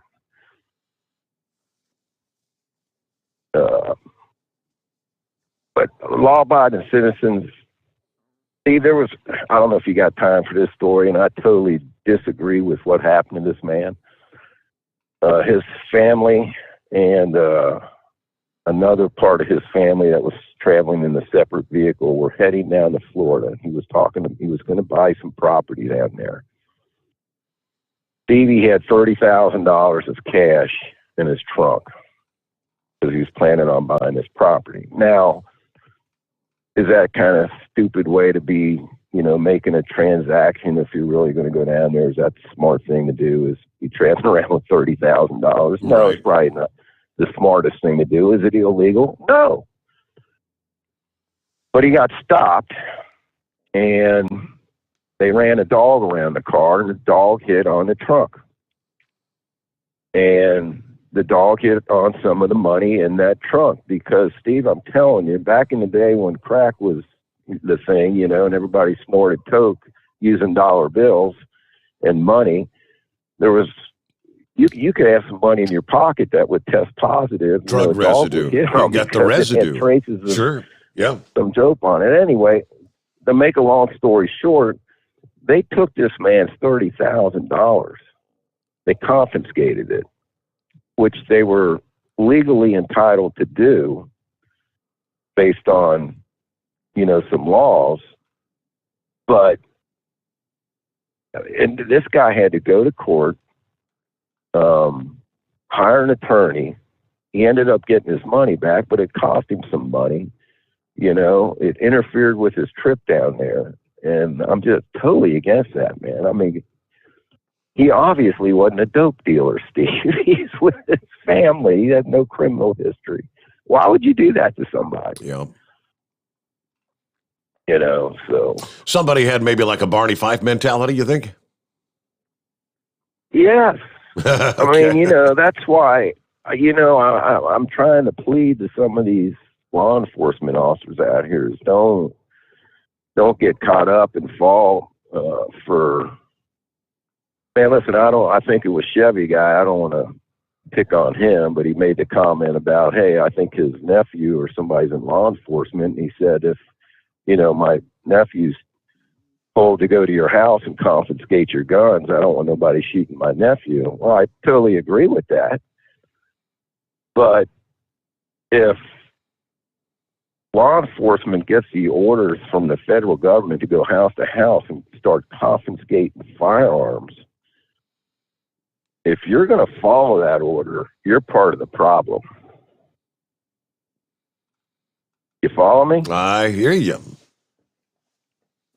There's no way in hell I would quit. I just wouldn't do it. And I'm, you know, so, hey, I'm done ranting. Well, thanks for answering the questions anyway. I'm sure Steve appreciates the answers, but all right, we're a little late for our news break. Have a good morning, Pappy. You too, Steve. Thanks. All righty. The Steve Sommers Overnight Drive live from the Hot Shot Secret Studios. USA Radio News with Dan Naraki. A vote to begin debate on an infrastructure package in the Senate failed on Wednesday as Republicans scuttled the procedural vote, saying they wanted to see the final bill and an analysis of how its contents will be paid for. The 51-49 party line vote fell short of the 60 needed to begin debate. Negotiations among a bipartisan group of senators over the bill's provisions will continue with the goal of bringing it back to the floor for a vote next week. Utah Senator Mitt Romney saying that he hopes the group can have the package ready for a vote by next Monday. And a wildfire in central California that began Tuesday afternoon has already grown to burn about 2,000 acres. The Kern County Fire Department says the peak fire is burning about 50 miles northeast of Bakersfield and is currently 10% contained. The U.S. Forest Service is still investigating the cause of the fire as it joins dozens of other wildfires already burning in the western U.S., fueled by severe drought and extended periods of high heat. You're listening to USA Radio News. The best companion a pillow has ever had. You've heard me talking about Mike Lindell's Giza Dreams bed sheets now for a couple of years. They're the perfect companion to the MyPillow. Made with the world's best cotton called Giza, grown only in a region between the Sahara Desert, the Mediterranean Sea, and the Nile River. Its long staple cotton makes it ultra soft and breathable. And just like the MyPillow, there's a 60-day money-back guarantee, 10-year warranty. Try it for yourself. Mike Lindell and I promise you'll sleep better or you get your money back. Go to MyPillow.com, click on the radio listener special, use my promo code USA. You'll get 2-for-1 pricing plus free shipping, but only by using my promo code USA. Or call 1-800-951-8175 and ask for the Giza Dream Sheets special. And the promo code USA gets you up to 66% off the entire line of MyPillow products. Sleep better with the Giza Dreams bed sheets and save at MyPillow.com. Promo code USA. Cuba's government has criticized the U.S.'s government reaction to recent protests on the island, accusing the U.S. of instigating the demonstrations on social media. Florida Governor Ron DeSantis says he's calling on the Biden administration to do more to get the Cuban people back on social media after the island's regime blocked internet access. He tells Fox News that beaming internet to the island would allow protesters to communicate and keep the freedom movement going. From day one, the people of Cuba have been protesting and demonstrating against the communist dictatorship in Havana. It's not because of vaccines. It's not because of these side issues. They want a new government. They want a free Cuba. And it's, I think, incumbent upon us in the United States to be supportive of those efforts. I've called on Joe Biden. The communist regime has shut down internet. Let's work to beam internet onto the island of Cuba so these folks have a fighting chance to converse with one another, to send what's going on to the outside world. Let's build an international coalition so that the regime knows the free world stands with the people of Cuba. You're listening to USA Radio News.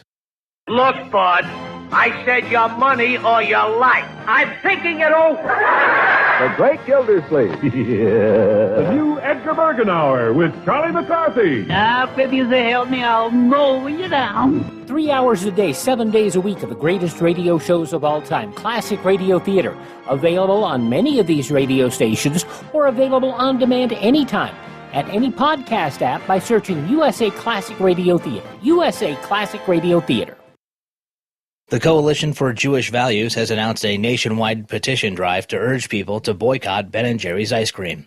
John Clemens explains. The petition against Ben & Jerry's was announced after the Vermont ice cream maker issued a policy that it would not sell its products to Jews in the occupied Palestinian territory called Judea and Samaria. Rabbi Yoko Meckham of the Coalition of Jewish Values said Jews have lived in Judea and Samaria for almost 4,000 years since God gave that holy land to Abraham.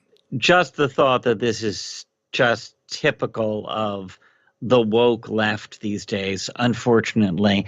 They grab onto any cause, and it doesn't matter if it's rational, and it doesn't matter if it's actually helpful. From the USA Radio News Texas Bureau, I'm John Clemens. And the Secretary of Defense says the removal of U.S. troops from Afghanistan is nearly complete. Tim Berg reports. Defense Secretary Lloyd Austin says the final withdrawal of U.S. forces from Afghanistan is on track for completion by the end of next month. The president has made a decision that we're going to get it done, and we're going to get it done right. Austin adding that your tax dollars will continue to support Afghan security forces. From the USA Radio News Phoenix Bureau, I'm Tim Berg. And for USA Radio News, I'm Dan Naraki. At Hot Shot Secret, we share the science behind common diesel problems and their solutions. For example, ultra-low sulfur fuels. The primary function of diesel fuel is combustibility. One of the little-known aspects of fuel is its role as a lubricant to metal-on-metal moving parts. The introduction of ultra-low sulfur fuels diminishes the fuel's ability to lubricate because sulfur, which has been mostly removed, has lubricating properties. Hot Shot Secret Everyday Diesel Treatment with LX4 delivers unmatched lubricity. Third-party testing confirms that it takes 3 times the amount of leading fuel treatment to match the lubrication benefit of 1 dose of Hot Shot Secret. Everyday Diesel Treatment is a fully formulated 6-in-1 premium fuel treatment for every fill-up, every time. Everyday Diesel Treatment is available at truck stops, Tractor Supply, O'Reilly's Auto Parts, and online at HotShotSecret.com. Hot Shot Secret, powered by science.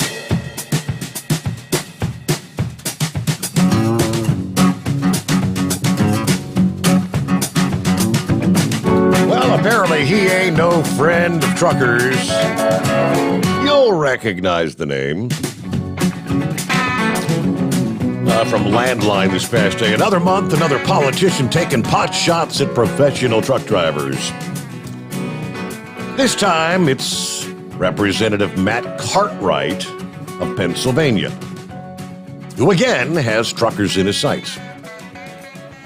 His remarks during the House Committee on Appropriations markup of the Transportation, Housing, and Urban Development Appropriations Bill for fiscal year 22. During the markup, Representative Guy Renchlithaler of Pennsylvania, that's a mouthful, Renchlithaler, he offered up an amendment that would have prevented new tolls on any roads or bridges in the state of Pennsylvania that receive federal funds, including Interstate 80. Well, when it was Cartwright's turn to speak up, he didn't just voice his opposition. He took off in an entirely different direction, essentially throwing up yet another middle finger to professional truck drivers, which drew immediate criticism from the Owner-Operator Independent Drivers Association, especially from Executive Vice President Louis Pugh, who's made countless trips through and deliveries to Pennsylvania. After each series, they've got the video there of the comments. After each series of outrageous remarks by Cartwright, often patently false, Pugh literally eviscerates Cartwright's claims. Now, Cartwright, like I said, you'd recognize the name, not just singling out truckers, he's literally slapping them in the face. For those who have followed Cartwright's career, it's not really a surprise. He has in the past sponsored efforts to raise the insurance requirements for truck drivers.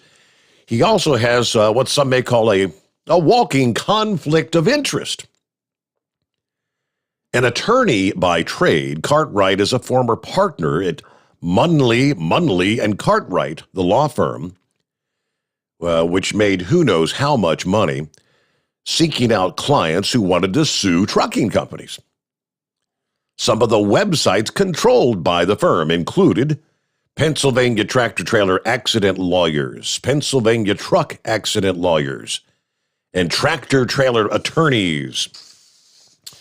So Cartwright supposedly no longer contributing directly to the Munley law firm, but continues to receive income from that firm through interest from his profit-sharing account with the law firm, funded from those big verdicts against the trucking companies untold years ago.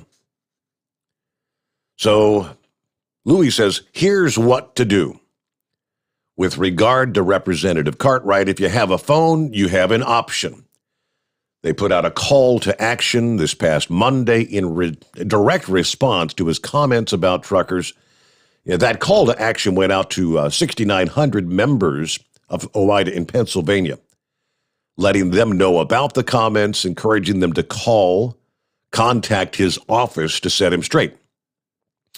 Changing Cartwright's mind may not be possible anymore, but it is possible to give him a piece of your mind, according to Louis Pugh. All right, so next up on the list, what's going on with the big moose this morning? Hey there. Well, I'm already on my third pill of the Cinepril, buddy. Get that blood pressure in check. A lot of comments been made here today, a lot of them I agree with. But if you will permit me, I'd like to share a little story with you. Okay. First of all, these trucking companies do not train truck drivers. They train individuals on how to pass a test to get a CDL. Then they're going to stick you in a truck with another greenhorn who's just about as green as you are, who don't know come here from Sikkim, and let them train you, okay? The lack of education in this industry is the biggest problem in this industry, and it's been that way for a long time. And these lease purchase programs, that's just a con by these big companies where they can reclaim a little money on these old wore-out trucks that they've got sitting around, convince some poor schlub to climb up in there and sign his life away for $1,500 or $2,000 a week to pay for one of these old hunks of junk. And with the notation that you're your own boss now. You can turn down any load you want. You can do whatever you want because now you're your own boss. That is a big pile of BS. Okay? They're going. If they throw you a bone, you're going to have to take it because if you don't, you're going to be bankrupt. They don't explain nothing about maintenance escrows. They don't explain nothing about these fuel incentives. There's so much information that they don't tell these people, and they don't tell them this information on purpose because it's not profitable to them, and them being the big company that's doing these lease purchase programs, okay? They send you out there for a month or two or three. you know, they get $18,000 back on that old truck that's worth about $3,200 if they're lucky, you know. And then if you go belly up, it's no skin off their back because they've done made triple their money back on an old hunk of junk that was headed for the scrap yard anyway. You know what I mean? Yes, sir. So, and I know a lot of these guys firsthand. They got duped into these lease purchase programs to be an owner operator. And here's the problem with this. If that is not your ICC or DOT number on the door, I damn near said ICC. Don't let me date myself here. You're supposed to be monitoring that. But if that ain't your DOT number on the door, whoever's DOT number that is who's controlling your earning potential. I don't care how many trucks you got. I don't care if it's that $5,000 scab truck sitting in the driveway or a brand new showroom ready Peterbilt. If that whoever controls that DOT number controls your paycheck. Okay, and I tell you, I agree with a lot of what was said here tonight, but I have one comment that just runs down my back like boiling oil. That independent with that $5,000 truck sitting in the driveway underbidding everybody. Well, I'm going to tell you a little story. I was a company guy. I signed on to a company. I always had my own truck, but I signed on to a company, and I took their crap for about 4 years, and then I went independent. And I was that independent with that $5,000 truck sitting in the driveway. Okay? And yeah, I was able to undercut some people because my overhead was a lot lower. But I tell you one company that I undercut, I've been pulling for 23 years. This is the 23rd year. And I tell you right now, I got a parking lot full of trucks less than 5 years old, all of them with under 300,000 miles on them. I paid cash for them. Ain't no bank owns my gear. I own it. I got a drawer full of titles. I got a drawer full of receipts. It is mine. The buck stops here, baby. I don't have to listen to no CEO. I don't have to listen to nobody else because it's mine, my show. And I don't like this profiling. You know, these independent scabs in $5,000 trucks. You take a guy like Billy the Kid, okay? That poor guy was just about hours away from bankruptcy. And you know why? Because he was force-fed false information by people who wanted to see him fail for their own gain. He just happened to stumble across me, and I jerked a hitch in his tail. And you call him up right now, get a hold of him, tell him it's all about education. You got to learn your business. You got to know your business. And by God, I know mine. And I'm not one of these guys that's going to sit up here and talk money because, number one, I think that's tacky. Well, I'm going to do the money last year. I do the money this year. Well, since it's public record anyway, 2020, you know, that pandemic, the worst year everybody had, I cleared $11.2 million. That's public record. Go look it up. And I was that undercutting scab independent with that $5,000 truck sitting in his driveway in 1984. And I tell you what, you know, you can profile cops. Oh, you got one bad cop, they're all bad. You know, you can profile ethnicities. Oh, you got one bad guy in the gang, they're all bad. Well, that's what's happening in this industry. We got to help one another, not cut one another down.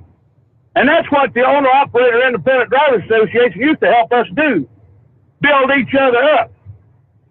You know, now I understand there's people out here that's going to take for everything they can get. Hooray for me and to hell with everybody else, you know. But not everybody's like that, you know. I have worked my ass off in this industry. I rode around and got up a rattle trap, wind blowing through the seals, snow blowing in, toes turning blue because the heater wasn't working, bunch of junk, one more Dayton wheels and bald recaps and everything else. But by God, I tell you what, I stayed after it, and it paid off. And I don't have to hang my head, regardless of what kind of scabbing $5,000 truck sitting in the driveway, independent, undercutting son of a buck I am. So you know what? That's all I've got to say about that. But I'm going to tell you, people, help one another. Don't cut one another down. I'm not one of these corporate guys. I don't like these big companies. I like small, tight-knit, loyal groups. That's what I've got. and it works. And, like I said, that just struck me the wrong way. I'm sure it wasn't intended that way, but that's just the way it worked. Okay. So with that, I'm going to say keep the tricks spotted in the solid sunny side up, breezy side down, and I'm going to put my 10 in the wind, let it all hang out again, and I'll catch you on the flip side. All right, we'll catch you in the 7th hour on the BS line. Look forward to it. All right, there you go. The Big Moose, 22 past the hour. A little fired up. Just a tad bit fired up this morning. My. But I guess that's a story of success. And we'll return into the Steve Sommers Overnight Drive live from the Hot Shot Secret Studios. You're listening to the Overnight Drive with Steve Sommers. Pure Flow Air Dog, your leader in fuel air separation system technology. Our systems filter out water, particulates down to 2 micron, and remove all of the air out of your diesel fuel. This allows for nothing but pure, clean diesel fuel to reach the expensive injection system equipped in your vehicle. Not only do our fuel systems protect, they also come in a variety of flow rates to meet your performance needs. Our systems are compact and use OEM-style fittings for an easy installation. Learn more about our product at www.pureflowairdog.com and be sure to follow us on Facebook and Instagram. Protect your investment with Pure Flow Air Dog. Drivers, you demand that your equipment's reliable and dependable, and that also applies to your headset for communication. Well, our friends at Stellar Electronic have you covered. The Pluto Duo headset bundle is the best communication headset you can find in the industry. No matter the challenging environment you're driving in, the Pluto headset will make you sound crystal clear all the time thanks to their 99% noise cancellation. And the Duo's not only a stereo converter for the headset, but also a power bank so you can charge as you go. Learn more at StellarElectronic.com or visit them on Facebook. Some say their truck reflects who they are, dependable and reliable. That's why you trust Blue Def. Now the best just got better. Introducing Blue Def Platinum, a revolutionary innovation with advanced system shield technology to significantly reduce harmful deposits. To maintain fuel economy, save money on costly repairs, and sustain the life of your SCR system, there's only one DEF to choose. Blue Def Platinum. The best just got better. Because Channel 19's a little congested. Call Steve now at 844-844-3388. The Overnight Drive.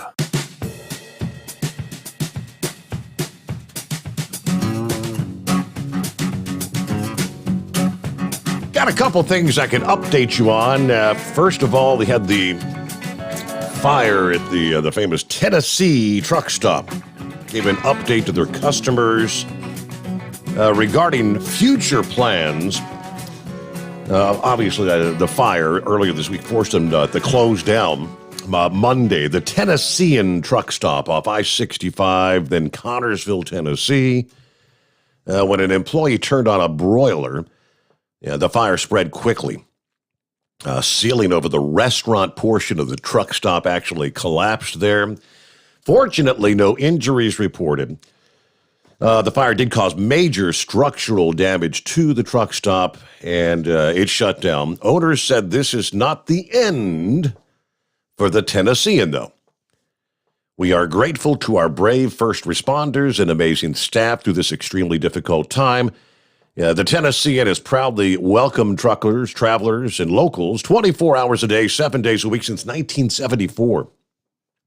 While our doors may be temporarily closed due to the fire, our hearts are overwhelmingly filled by the support and prayers for our well-being. We are truly blessed. Thank you. Please know that we are committed to rebuilding a bigger, better Tennessean travel stop as soon as we can. So says the owners of the Tennessean. All right, let's see. On update in the state of Georgia, the truck driver involved in the accident, remember last week, that shifted the entire overpass 6 feet, has officially been cited. 40-year-old trucker Cecil Reeves has received a citation under Georgia's law pertaining to the expiration and renewal of driver's license. GSP has confirmed that Reeves was driving with an expired license at the time of the crash. The truck involved in the wreck belongs to a company based in Elmore, Alabama, called Brown's Clearing Incorporated. Of course, since that wreck, the damaged bridge has been torn down, and the affected portion of I-16 has reopened. Of course, there are plans to rebuild and replace that bridge in the coming months. But so, of course, 16 reopened once again. And with that, let's get back to the calls here, see what's going on. I believe Eagle woke up. Morning, Eagle. Yeah, okay. Yeah, I got about 2 or 3 things I want to talk about tonight. First of all, I want to back up what your last caller was talking about. I've been saying that for years, Steve, and I really don't care if you're sitting there talking to truck drivers tonight, if you're sitting in a lease truck, tonight and you listening to me and you get offended by what I say, that's your problem, not mine. All you are when you driving a lease truck is a company driver that's making a truck payment. I told you that before, Steve, and that's exactly what you are, is the company driver that's making a truck payment. And for anybody that want to challenge me and call in tonight and complain about it, stop making the payments on the truck, my friend, and you'll find out if you're the owner-operator. Tell your company you're not going to make a truck payment next Friday and see if they don't take that truck. See if when you go out to your house the next morning, that truck's sitting in your parking lot. You'll find out if you're owner-operator. I bet it won't be in the parking lot. Now, let me move on to this other situation, Steve, because I'm really, I told you the other night that I didn't like what was going on. Okay, so there's been a little bit of discrepancy in the vaccine deal as I was watching television today. I think the Biden administration are trying to cover their own ASS, as they like to say. Okay, so now they realize now, Steve, and you realize it, and other people realize it too, that the vaccine is not going to stop an individual from contracting the coronavirus. We got proof of that now. We know for a fact that we've seen evidence of people with this, that have been vaccinated and are still getting turning up positive. Okay, so the next step for the Biden administration to avoid embarrassment is now they're saying, well, that's true, but if you get the vaccine, it will cause you won't get as sick as you would normally get if you didn't have a vaccine, that your symptoms will be a lot milder. So this is their way of trying to cover themselves and making themselves look good when they're really not looking good, by saying that, you will catch the virus even if there's a possibility you can catch the virus even with the vaccine, but your symptoms will not be as severe as they would have been. Okay, and now another game they're trying to play, Steve, is they saying that that the people that are most of the people that are so-called contracting this deadly new variant that is supposed to be out there are the unvaccinated. This is another scare tactic that they're using. They're saying that the people that are dying and contracting this new variant are the unvaccinated. So, like I said, you can believe it if you want to believe it. Like I said, I don't believe it, and I refuse to believe it. But you can do what you want to do. Now, let me move on to this other situation, Steve, that's happening with the so-called space program and Mr. Jeff Bezos and this other loser that claim that they went up in space. Only thing they're doing, and any individual that would give either one of these overpaid billionaires a dime of their money to go the so-called ride a rocket up into space, you're dumber than Jeff Bezos and the other guy, bro. That's a waste of money. What idiot in their right mind would pay $2,000 to $3,000, maybe even more than that, to take a 10-minute rocket ride up in space and to come back down? What? You don't have anything else to do with your money but burn it away, and that's exactly what you're doing, Steve. That's a waste of time. As much money as Jeff Bezos has stolen from the people that work for him, Amazon, this guy here is the richest man in the world. yet his employees are some of the lowest paid individuals in the work industry. Like I said, it's fact. You can go on the internet and look it up. Jeff Bezos treats his people like garbage, and that's the reason why he has so much money right now. But yet he had the nerve to come out yesterday and thank his employees for helping him be able to shoot this rocket up into space. But yeah, I bet he is thanking them for all the money that he stole away from him. So, like I said, anybody that works for Amazon, I would move on right now. I wouldn't even waste my time working for an individual like that. That guy there, if you Amazon, they should be some of the highest paid people in the United States of America. If you got a guy that's worth $1 trillion, this guy's got money to blow up, like I said, to shoot up in space.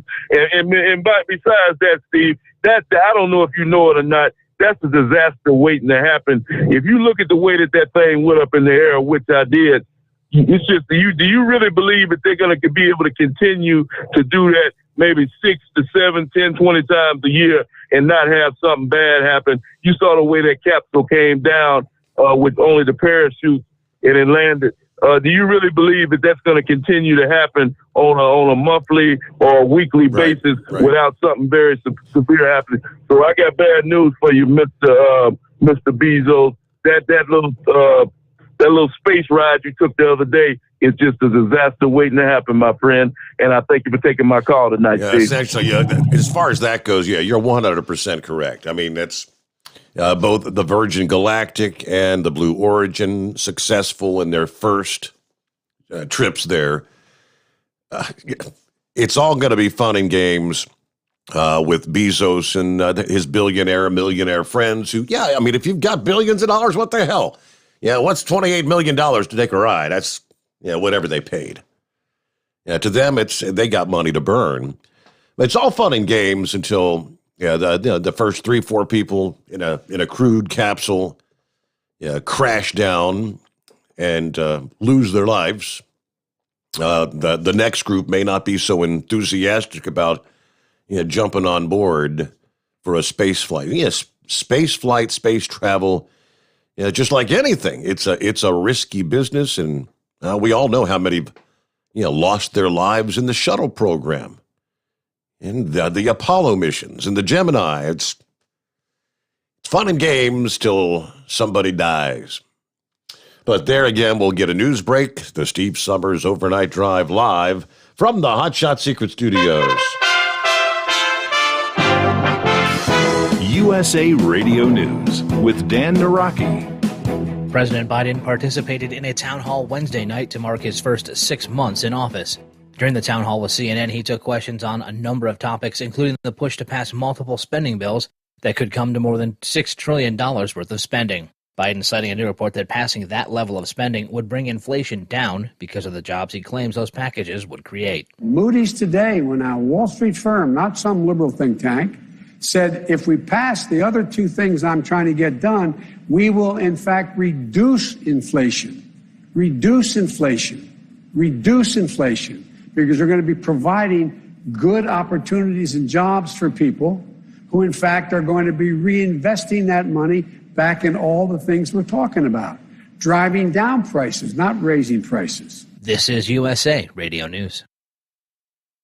Attention businesses of all sizes affected by COVID-19. The federal government has introduced the Employee Retention Credit. It's a new relief program that allows you to collect up to $14,000 per employee. If your business was forced to close due to COVID-19, or you lost 20% or more of your sales, you may qualify for free financial relief. There's no limit to the amount you can file for, and you don't have to pay the money back. Call the ERC program experts today. They'll explain to you how much you qualify for and how fast the funds can be in your business bank account. To find out if you qualify for the ERC program, call the IPG Law Group right now for details. There's no upfront cost to you, and you could receive up to $14,000 per employee. Call right now for details. 800-932-5197. 800-932-5197. 800-932-5197. That's 800-932-5197. Live from the Hot Shot Secret Studios, the Steve Sommers Overnight Drive. You work hard. You deserve a seat that works just as hard as you do. The Bostrom T-Series seat has provided drivers with comfort for millions of miles over the past 3 decades.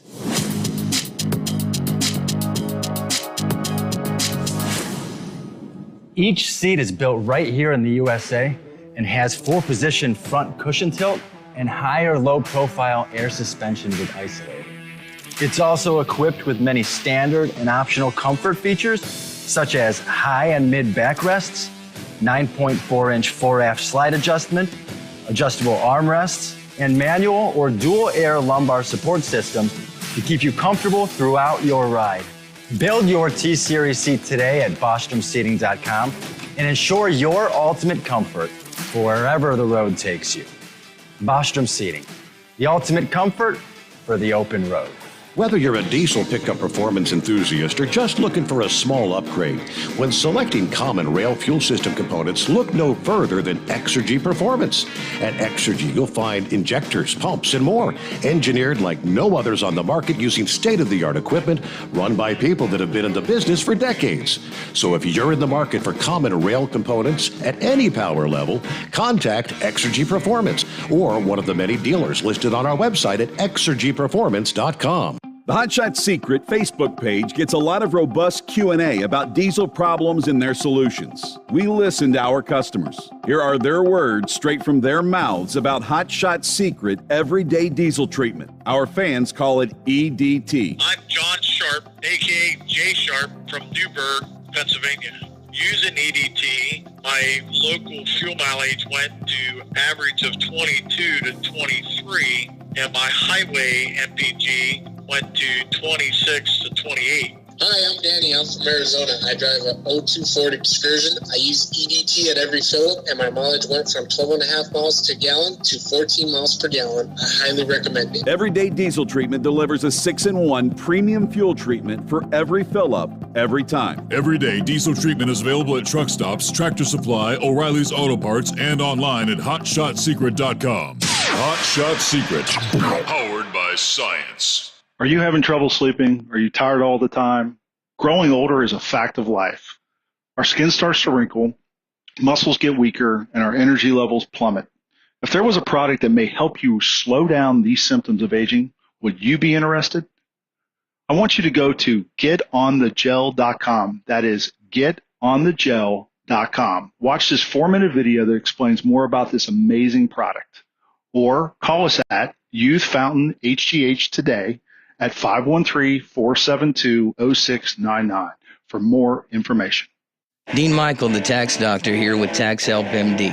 As many of you know from Steve Sommers' show, I've been helping professional drivers solve their tax problems. I can help you too. If you've been struggling with back tax debt, call me now at 888-557-4020. Let's face it, these problems aren't going away all on their own. You need professional help so you can sleep better at night knowing you're in good hands. It's like I always say, keep your eyes on the road, I'll keep my eyes on the IRS. 888-557-4020. For anything diesel, take it to Scheid Diesel. They provide a wide variety of services and diagnostics to determine what the problem is with the latest technology. From simple oil changes and preventative maintenance to fuel system diagnostics and repairs, engine rebuilds and cylinder head repairs, and rebuilds with our in-house machine shop. They also have on-site DPF cleaning for exhaust issues and DOT inspections. If your diesel is asking for some attention, Scheid Diesel has the specialist you need for anything diesel. Located in Terre Haute and Lafayette, Indiana, and Effingham, Illinois, Scheid Diesel has you covered. The Overnight Drive with Steve Sommers. Live from the Hot Shot Secret Studios. Call Steve now. 844-844-3388. That's 844-844-3388. All right, back at it here. What are we looking at? Yeah, rolling into the 22nd day of July. July 22 for 2021. Good to have you with us. Who else checking in? Who we got here? Captain Ron. Morning. Good to have you with us. Gilligan checking in. 63 clear. Let's see. This is not a recording. Well, thank you. Everybody stay safe out there. Pappy says, Big Moose is on a roll. Time for another cup of coffee, right? Mike said, bravo, Big Moose. Justin, passionate speech is a wonderful thing. And there's, Fly Rod's back with us. Feeling better, are you? Morning, everybody. 74 degrees, clear in Cave Spring, Georgia. Still dark outside. All right. Yeah, somebody told me you'd been a little bit under the weather for a few days. Been off the road, apparently. Again, hope you're feeling better. I could have asked Pappy about this. I had this from a couple days ago. You're dealing with it every day out there, right? Road rage. What is going on? Last year, in 2020, 42 people a month on average were shot and killed or wounded in road rage accidents or events. When an SUV cut off Marlon Smith's Jeep near a busy intersection in Las Vegas last month, he got angry and honked his horn. A passenger in the SUV got out, threw a beer can at Smith's Jeep. Witnesses tell Las Vegas police Smith then stepped out and argued with the passenger. Tempers flared. The SUV's driver ended up running him over, critically injuring him. At 73 years old, Smith is a retired Navy officer who worked security at casinos in Las Vegas.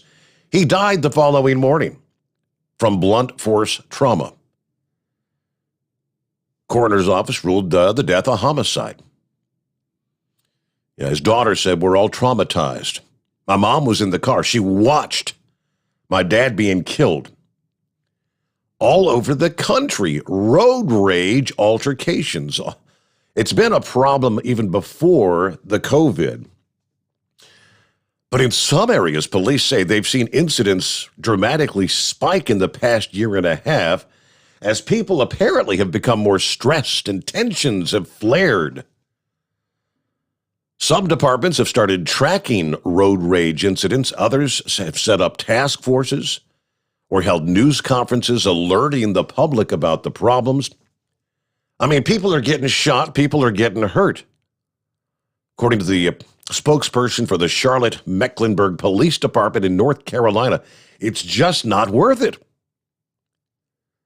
The results of road rage have been tragic for victims and their families.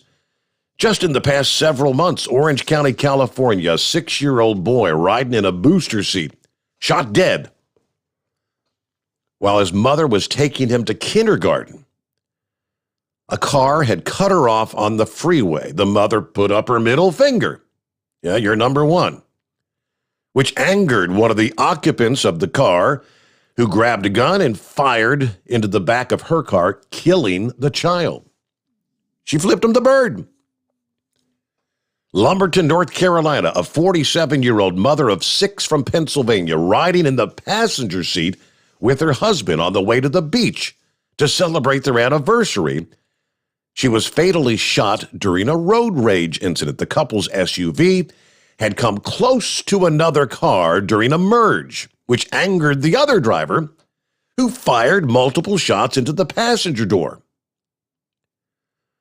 Washington, D.C., 49-year-old man dying in April, shot in the head in an apparent road rage incident 3 blocks from Vice President Kamala Harris's residence. A woman driving a coupe sideswiped the SUV. The 2 drivers argued before continuing on their way. The woman then pulled in front of his car, got out, and fired at him. Road rage is just out of control in this country. You can't just stop and honk your horn or flip the bird anymore because you might get killed. That's crazy. But I mean, I would have never, 42 every month in 2020, shot and killed or injured in road rage incidents. That's insanity. All right, let's get back to the calls here. Next up, what's going on with the Chevy guy this morning? Hey, a woman out there shooting people. Hey, the gun is a great equalizer, is it not? That's crazy. I just want to ask our Pappy. Yeah, my grandson is a law enforcement officer, and yeah, I still make that statement. You know, if they send him in, here's the problem. I don't believe my grandson, my son, when he was a police officer, and I'm pretty sure my sister, who was a law enforcement officer, career officer, she's retired, Jason. I don't believe that they would have committed an unconstitutional act of, going house to house, pulling guns like they did, and they found officers to do it during that major hurricane down in New Orleans, and just house to house, just disarming people, leaving them defenseless. Now, but here's what worries me is you've got the red flag laws that Lindsey Graham keeps trying to shove on us. And that's, and face it, you've got idiots out there. It's just, you've got guns. You've got a room full of guns. You don't pull them out. You don't wave them at people. You don't play. That couple down in St. Louis, they protected their house. Yeah. The major problem was they pointed them at people. If they kept the barrels up in the air or pointed to the ground, and they'd probably been in less trouble. But when they pointed it at people, it got them in trouble.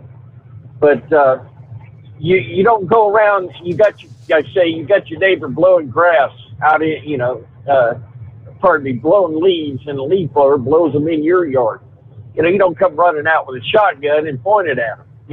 So because all of a sudden the cops will be called in, and you're going to get, I don't know, what does he do? Does he not obey not obey his chief and go in and confiscate that gun?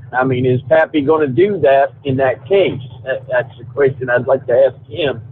And that's hopefully respectfully, and pray God that he has never, ever has to get into that situation, because I know every cop I know, and my own kids, the last thing they want to get involved is in the domestic disputes, because sometimes the people you think you're protecting, turn around, you have to watch your own back in that situation.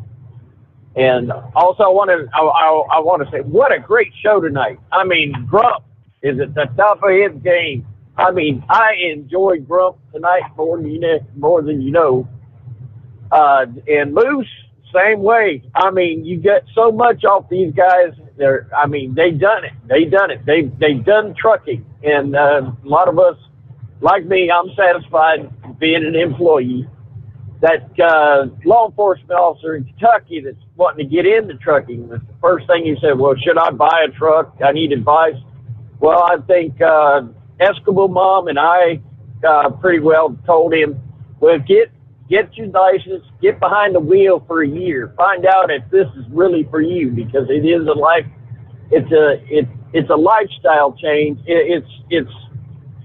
Lord, I've got pictures of my grandson. I had a truck for 10 years, and I've got pictures of my grandson, how he changed in 10 years. His doggone truck became part of the family for 10 years. It's just, you got to know, before, and other than that, that's all I could give him, is because that's what I do. I drive for other people. I'm an employee, and I enjoy what I do. I love going to work. And and that's all I could tell him.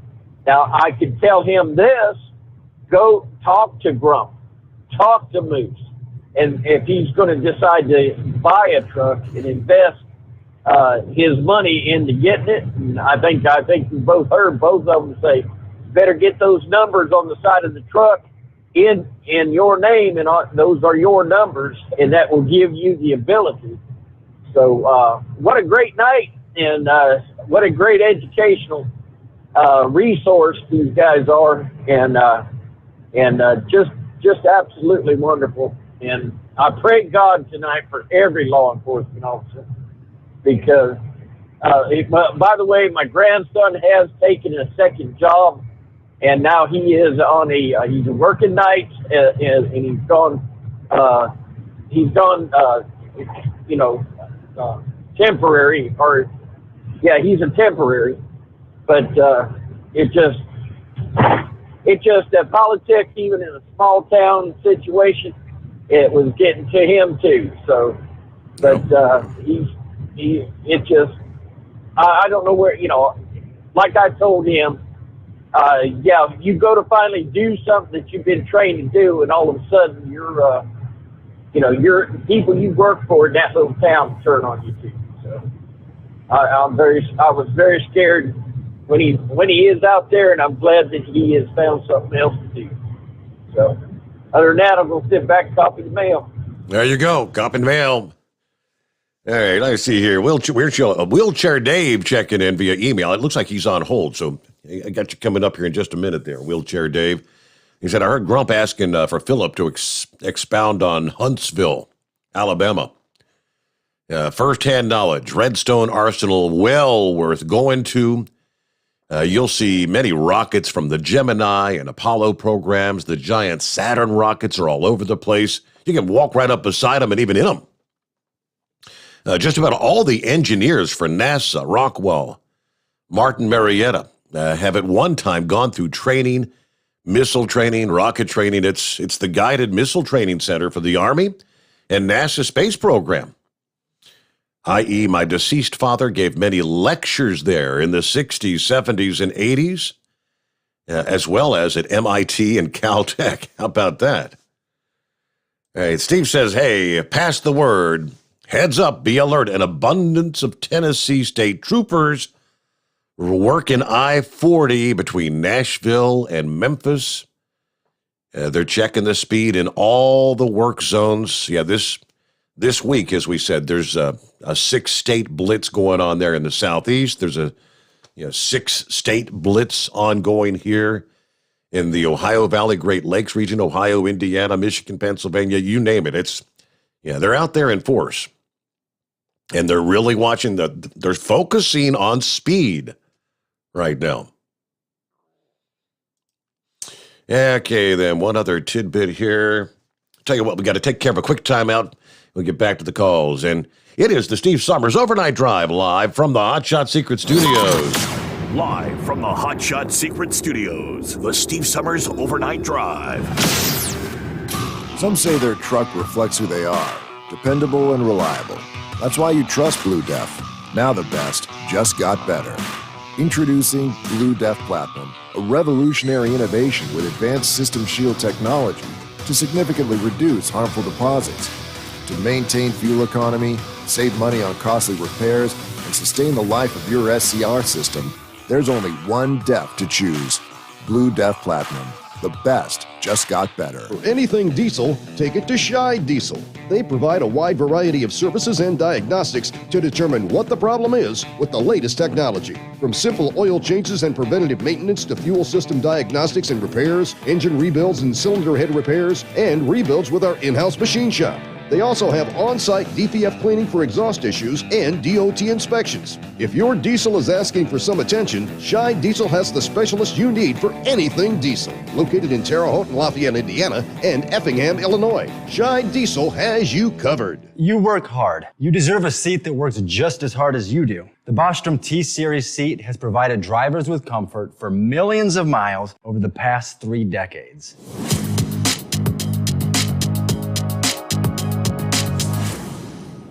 Each seat is built right here in the USA and has 4-position front cushion tilt and higher low-profile air suspension with isolator.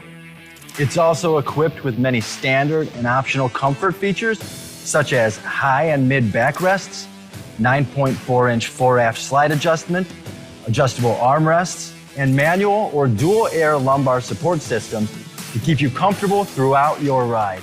Build your T-Series seat today at BostromSeating.com and ensure your ultimate comfort for wherever the road takes you.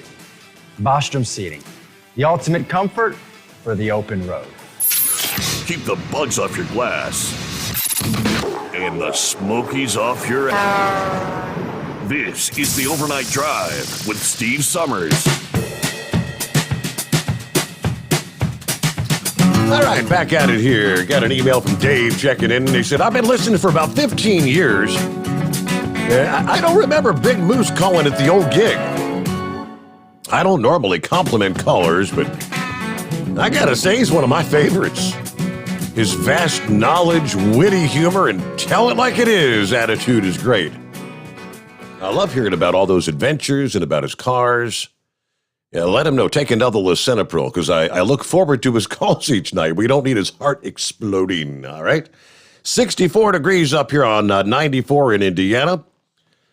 Staring up at the moon, which looks like it's still kind of clouded by the smoke from the wildfires. Yeah, I know. Indiana still has the air quality advisories for 98% of the state for the day ahead. Yes, indeed. All right, on up to Wheelchair Dave. What's happening this morning? Hey, Steve. How you been? Hello? Yep. Yeah, doing pretty good. My ears are burning tonight. Really want to say hey out there to Sylvester and Moose and Eagle. Pappy, I would like to know if Pappy did any Hellfire training while he was down at the arsenal there. Maybe he can call back in. What is Hellfire training? Is that what they were talking about, the military training stuff? The Hellfire missile that's fired out of the Apache helicopter. Well, they actually do a lot of surface-to-ground, air-to-ground. They really use that on drones now instead of, yes, they still do it with the Apache, but it's mainly drones now. Okay.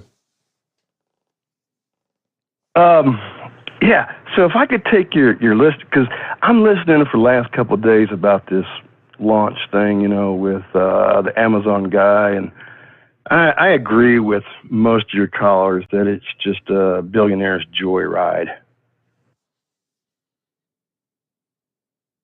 And ultimately, I mean, there's no two ways about it. There's going to be, I mean, they actually had a pilot that died in one of their test flights. I mean, it's impossible to go on with these sort of missions and not have a catastrophic failure at some point. Yeah. So if I may, just for a minute, I want to take everybody back to the Evel Knievel days when Evel Knievel was doing his rocket jumps, over the Snake River. Yeah. Well, for the missile people, everybody really never got a big kick out of that because the U.S. Army and the U.S. Air Force have been firing missiles and doing that jump, or that's what we're going to call it. They've been doing that for years. It was just a matter of can he hold on? One of those type things. So I would almost compare yesterday's launch, kind of like an Evel Knievel stunt. That was the Snake River Canyon jump, wasn't it? Yes. Yeah. Yeah. And for those that don't know, go ahead. I was trying to recall. Did he make it across on that or no? He did not. He took his thumb off the trick right when the G-forces and all that let off. He let off his thumb on the trigger joystick, which caused the parachute to open like right when he launched. Okay. All right. Whoops. But it's kind of funny because there was a guy that recreated that back in 2016, that called his rocket the Evil Spirit, and he didn't let off on the trigger, and he made it, with no problem whatsoever. Okay. But great show tonight. Oh, yeah, one other thing. I wanted to talk a little bit about that SR-17, too. Now, to this date, that is the fastest airplane and stuff the United States has ever made. It's Mach 3 speeds. It actually went into space for 17 miles and then would come back down. It's never been shot down. It could outrun missiles. Other countries tried to shoot it down, do all kinds of stuff, but they never got their hands on it. And still to this day, it's the most interesting aircraft the United States has ever made. And then along with that, the X-15 that would drop out of the B-52 bomber would go up into space as well. So that Branson Virgin plane rocket, is kind of like that. Interesting. Well, Pappy did send me an email earlier. He said he's been to Huntsville many times, went to bomb school there. Great place, good museum, Saturn V. No mention of Hellfire training, though. All right. Well, you're having a great show tonight, and thanks for taking my call. Always good to hear from you. Wheelchair Dave, thanks for checking in. Don't be a stranger, of course, right? News update as we cross over the midnight hour on the West Coast on a Thursday morning. The Steve Sommers Overnight Drive live from the Hot Shot Secret Studios. USA Radio News with Dan Naraki. President Biden participated in a town hall Wednesday night to mark his first 6 months in office. During the town hall with CNN, he took questions on a number of topics, including the push to pass multiple spending bills that could come to more than $6 trillion worth of spending. Biden citing a new report that passing that level of spending would bring inflation down because of the jobs he claims those packages would create. Moody's today, when a Wall Street firm, not some liberal think tank, said if we pass the other two things I'm trying to get done, we will in fact reduce inflation, because they're going to be providing good opportunities and jobs for people who in fact are going to be reinvesting that money back in all the things we're talking about, driving down prices, not raising prices. This is USA Radio News. The best companion a pillow has ever had. You've heard me talking about Mike Lindell's Giza Dreams bed sheets now for a couple of years. They're the perfect companion to the MyPillow. Made with the world's best cotton called Giza, grown only in a region between the Sahara Desert, the Mediterranean Sea, and the Nile River. Its long staple cotton makes it ultra soft and breathable. And just like the MyPillow, there's a 60-day money-back guarantee, 10-year warranty. Try it for yourself. Mike Lindell and I promise you'll sleep better or you get your money back. Go to MyPillow.com, click on the radio listener special, use my promo code USA. You'll get 2-for-1 pricing plus free shipping, but only by using my promo code USA, or call 1-800-951-8175 and ask for the Giza Dream Sheets special. And the promo code USA gets you up to 66% off the entire line of MyPillow products. Sleep better with the Giza Dreams bed sheets and save at MyPillow.com. Promo code USA. A vote to begin debate on an infrastructure package in the Senate failed on Wednesday as Republicans scuttled the procedural vote, saying they wanted to see the final bill and an analysis of how its contents will be paid for. The 51-49 party line vote fell short of the 60 needed to begin debate. Senator John Kennedy says he needs to see a bill before he can decide whether to support it. The Louisiana Republican tells Fox News that if the bill that ends up being negotiated contains core infrastructure projects, he could support it. I'll tell you what I want. I want an infrastructure bill, and by infrastructure I mean roads, bridges, ports, flood protection, clean water, that is fully paid for. That we don't have to borrow money to pay for it, and we don't have to raise taxes to pay for it. Now, I want to see the bill. And if it really does that, and it's true infrastructure and not a lot of other extraneous garbage, I'll vote for it. If it's not like that, I won't. I'm not going to buy a car to get the cup holders. This is USA Radio News.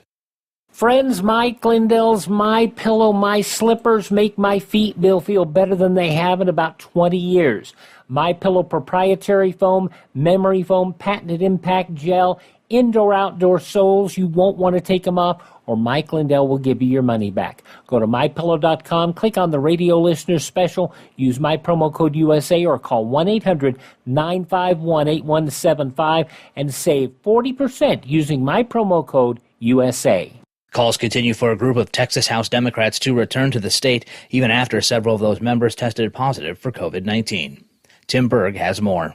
At least 6 Texas Democratic lawmakers that have fled the state to block an election reform bill have tested positive for coronavirus.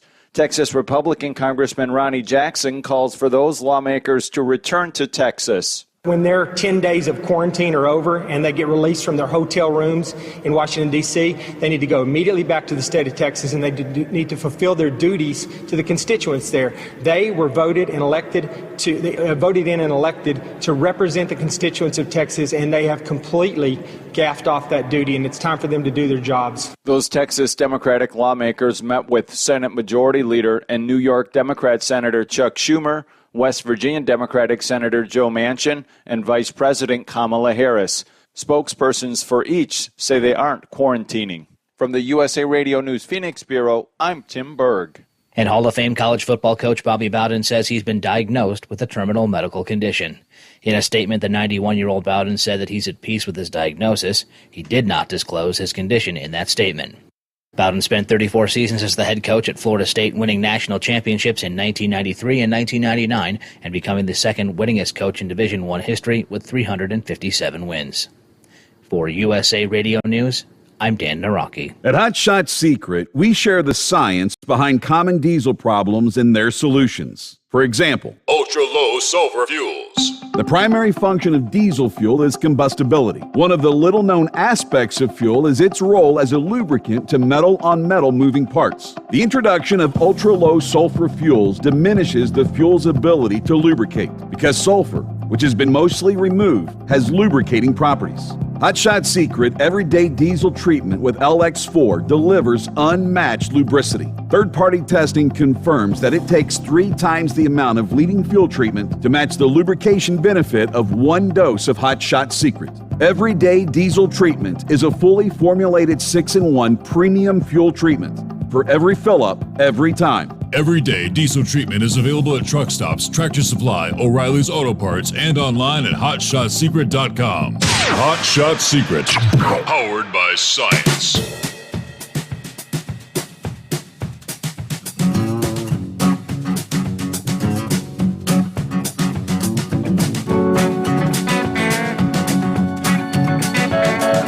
All right, back at it here.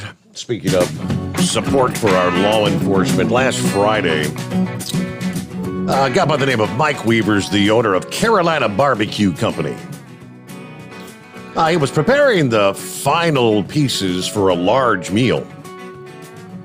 The customer who placed the order said he didn't want it anymore. Something about, you see that Blue Lives Matter flag hanging outside your restaurant there? Weaver spoke to the Outer Banks Voice. He said that flag was hung to memorialize police officers who have died. He later took to Facebook explaining how he may have to start a new policy where customers he doesn't know are going to have to pay up front if you want to make a takeout order. He said this was a large order. Didn't say how large, but according to Weaver, he said, hey, my many relatives in the family tree have been in law enforcement. I like to be apolitical, basically, but supporting police and first responders is a driving force that's always been in my heart. The post about the unpaid meals subsequently went viral, along with the word to provide meals for police and first responders. Basically, it clicked and went viral, he said. People then began writing checks, and one person even wrote a check for several thousands of dollars. He said, we've now collected $8,000 for this, what they're calling Feed the Blue Free fundraiser. The money, he explained, would be put into an account that would offer free barbecue to police, first responders, paramedics, and correctional officers. To increase awareness, he later made an announcement stating, please make sure to let us know that you are police, fire, EMS, military, so we can make sure you're fed and taken care of. So that kind of comes back to bite the police hater in the butt. But kind of a heartwarming story. Oh, would that be Big Sexy? Oh, would that be Big Sexy? It sure would. What's going on? They did, do you check your Facebook Messenger? Honestly, not very much. Not very often. I mean, if somebody tells me to look for a message, I probably have hundreds and hundreds of messages. I hardly ever look at it. I sent you one earlier. I don't know if you got it or not. I noticed it. They arrested a guy that has shot at truckers twice in the West Memphis, Arkansas area. Did you see that? I did not see that they arrested him, no. I did not see they arrested him, no. Yeah, he shot at one back in May and then one on July 2nd. The one on July 2nd, there's dash cam video, which is on the TV station's website there, of him doing it. He pulled over on the side of the road in a blue Malibu, and when the truck goes by, he's hanging out the window with looks like a machine gun. Mm-hmm. And fired shots that had to hit the trailer, didn't hit the cab. And the company, when they reviewed the video of the truck, they sent it over to law enforcement. That's how they was able to identify him. And they've got a good, clear shot of him hanging out the window shooting. And then after he shoots, he flies past the truck on the, I guess, on shoulder or in the right lane, and goes on ahead of them.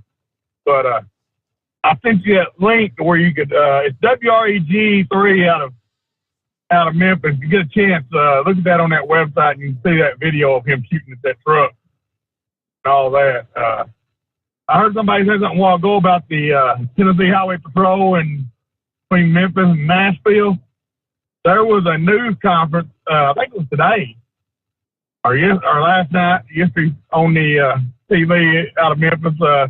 With that new woman chief of police and the sheriff's department and highway patrol, and because of all the shooting going on the interstate over, they're doubling down. They're cracking down on that interstate. So that's one reason that there's more patrol out there, along with that blitz that you talked about. But they're cracking down because of the guns, trying to get these guns off the interstate. But I just want to know if you got that link. Other than that, you got to love Big Moose. He was on the road tonight, wasn't he? Yes, he was, as always. Yeah, he was, as always. All right, well, I'll just keep it between the spotted and the solid and copy the mail then, and listen to the rest of the show.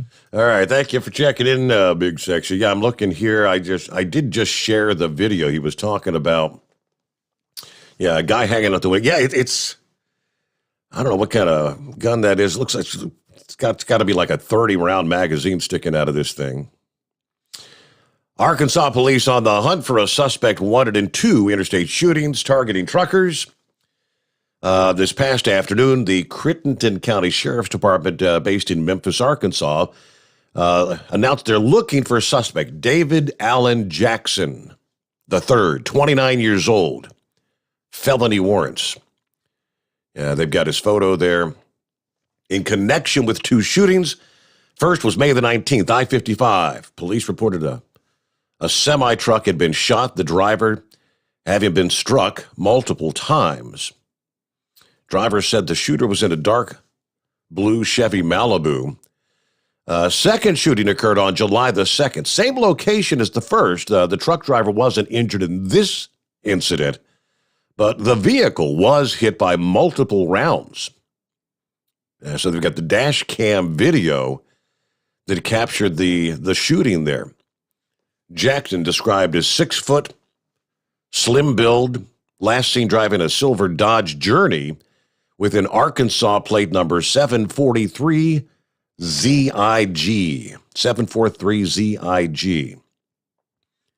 If you have information about his whereabouts, you're asked to call the Crittenden County Sheriff's Department, $2,000 reward for information leading to his arrest. Yeah, so they've got his old mugshot there, but yeah, that video, that's downright scary. Hanging out the truck first passes him by. He's kind of hanging out the window, shooting at the truck. I mean, he's in the driver's seat, hanging out the window. And once the truck passes by, it looks like he puts the pedal to the metal and passes the truck, continuing to fire at the truck as he passes the truck again. And check out the video. About 16 past the hour.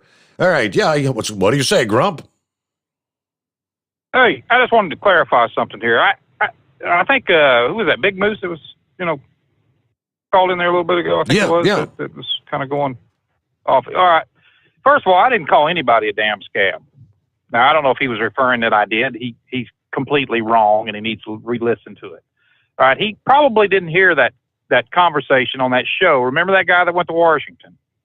Come back and he got on your show, and you linked me and him together, and we had a conversation about what he was looking for. He was trying to go up there. Number one, he wanted more transparency, and he said that brokers were making too damn much money on the loads. I asked him then if he was bidding on these loads that's on the load board. He said, yeah, that's how he makes his money. All right, and one of the references on one of the Facebook pages was there was a load up there going for like $3.80 a mile, and a guy driving a $5,000 truck got it for $1.25. Now, how they knew that it was a $5,000 truck, I have no idea. But Big Moose made my point for me. Now, this guy here, I thought his argument was as petty as could be that went to Washington. I mean, and his point, and I drive cheap trucks myself, cheaper trucks. Why would I want to buy, expensive trucks when a $5,000 truck or a $10,000 truck will make me just as damn much money? All right. Now, this guy, he was talking about this, and my point was that if you got to rely on bidding on these loads, and what are you bitching about it for? I mean, honestly, if the load goes all the way down to $1.25 a mile, and that person gets the load, who are you trying to regulate?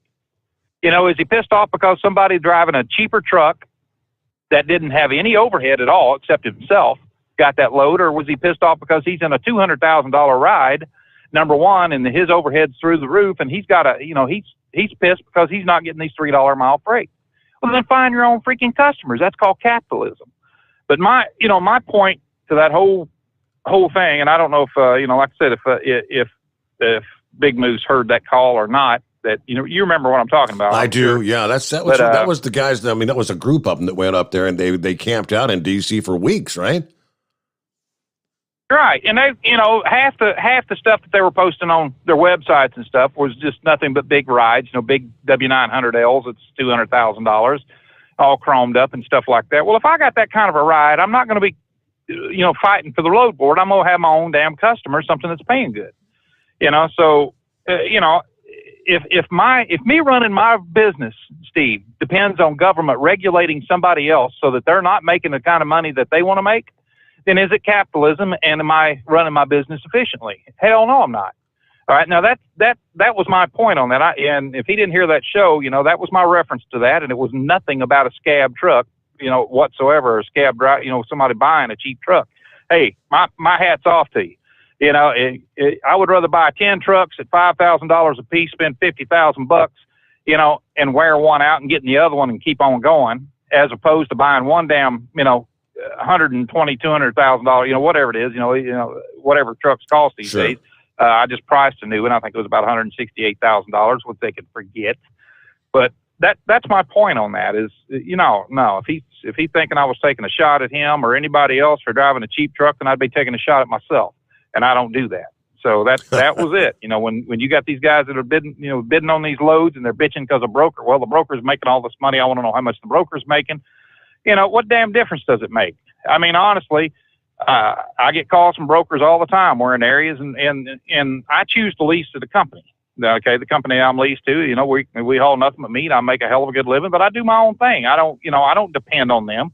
If I wanted to go back to running my own authority, I'd do it. But I got 5 plants around my house. I work when I want and go home when I want. It's not rocket science.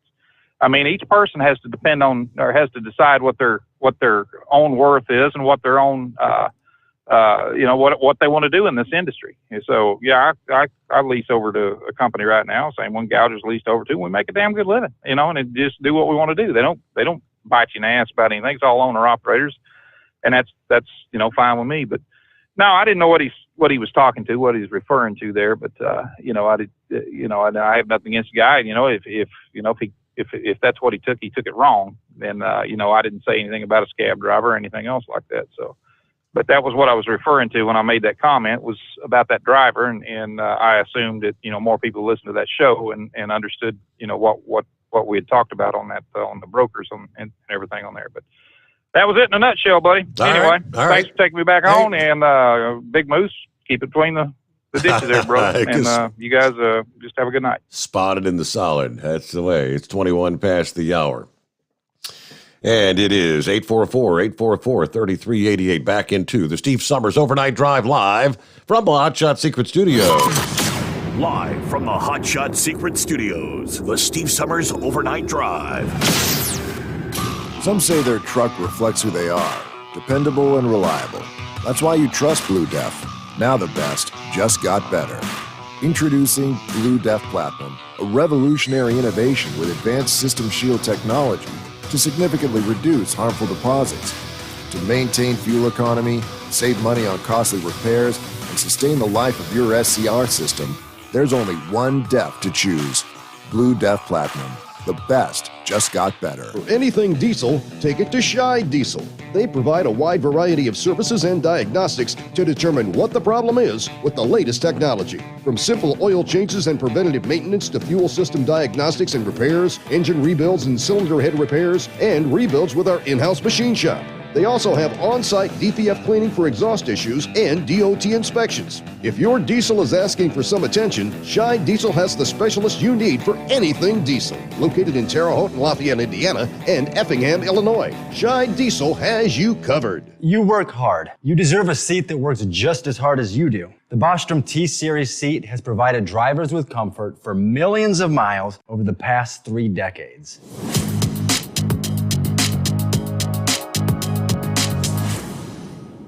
Each seat is built right here in the USA and has 4-position front cushion tilt and higher low-profile air suspension with isolator.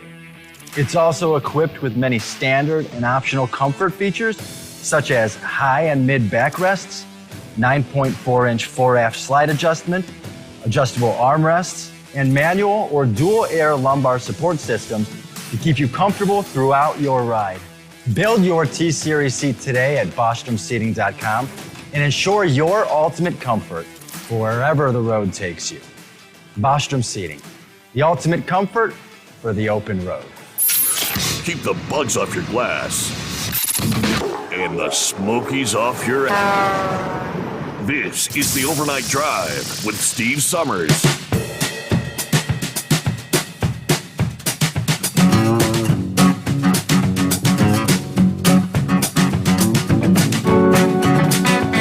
What do we got here? Get back to the calls. And morning, Eskimo Mom. Good morning, Steve. And when you talk about the Big Moose, he was spot on. We need to start getting educated, even as company drivers. I know what this industry is all about. Even know what it's like to be an owner operator. So that way you have an idea what the boss man has to do to try to keep that truck moving and try to keep his head above water. Mm-hmm. You are correct. And as for driver retention, one of the biggest even on my home daily account, one of our biggest problems we have is that we've got folks that only want to do maybe a couple of runs, stay in the state of Ohio, work maybe 8 hours tops. But unfortunately, with the way some of our runs are, and if you're going to make any money, you're not going to be staying in the state of Ohio. You got to run like crazy. And bad part about it is by the time we put our 10, 12, 14-hour day in, by the time we get home or get off work, get home, get stuff done, time to go to bed, get up and do it all over again. And maybe these companies need to stand and start seeing what's going on, and maybe try to get it up to par. Yeah. Have mechanics available that if stuff goes down, get stuff fixed quickly and right so we can get back on the road. That's just some of the things that's off the top of my head. Well, that's great. How's the weather out there tonight? You're in Ohio or Kentucky. You run back and forth every night, right? Well, I'm actually in far southern Indiana right now. I just jumped onto the 231 south of I-64, and right now it's kind of hazy. Moon's trying to set right now. It's turning kind of an orange, but it's a little foggy over this way. But other than that, it's nice and quiet. 70 degrees down here. So a pleasant night to be moving freight. All right. Yes, sir. Well, good to hear from you, Eskimo Mom, and thanks for checking in this morning. No problem. And everybody out there, just keep like Big Moose says, keep it between the solid and the spotted. There you go. All right. See, Braindead sent me a link to this story. It's not a DA of the Week story, which we'll be getting to those. Hey, tomorrow night, we'll be rolling into Friday, won't we? Yeah, so we will have some nominees. But going back, when the whole COVID pandemic was first getting started, remember all over the country, they were anticipating this incredible overflow of people. And we ordered, I don't know how many thousands of ventilators, and that we had the Navy hospital ship docked up there in New York, which I don't think one COVID patient ever stepped foot on that ship. But in various places around the country, Memphis, in this case, it was a $51.3 million COVID-19 overflow hospital that they built. And I guess they have now officially closed it permanently. The former commercial appeal building on Union Avenue was converted into a field hospital to relieve pressure on area hospitals in the event they became overwhelmed. But this hospital never saw a single patient. Another field hospital in Nashville also remained empty. Tennessee's governor said, well, that's a good thing.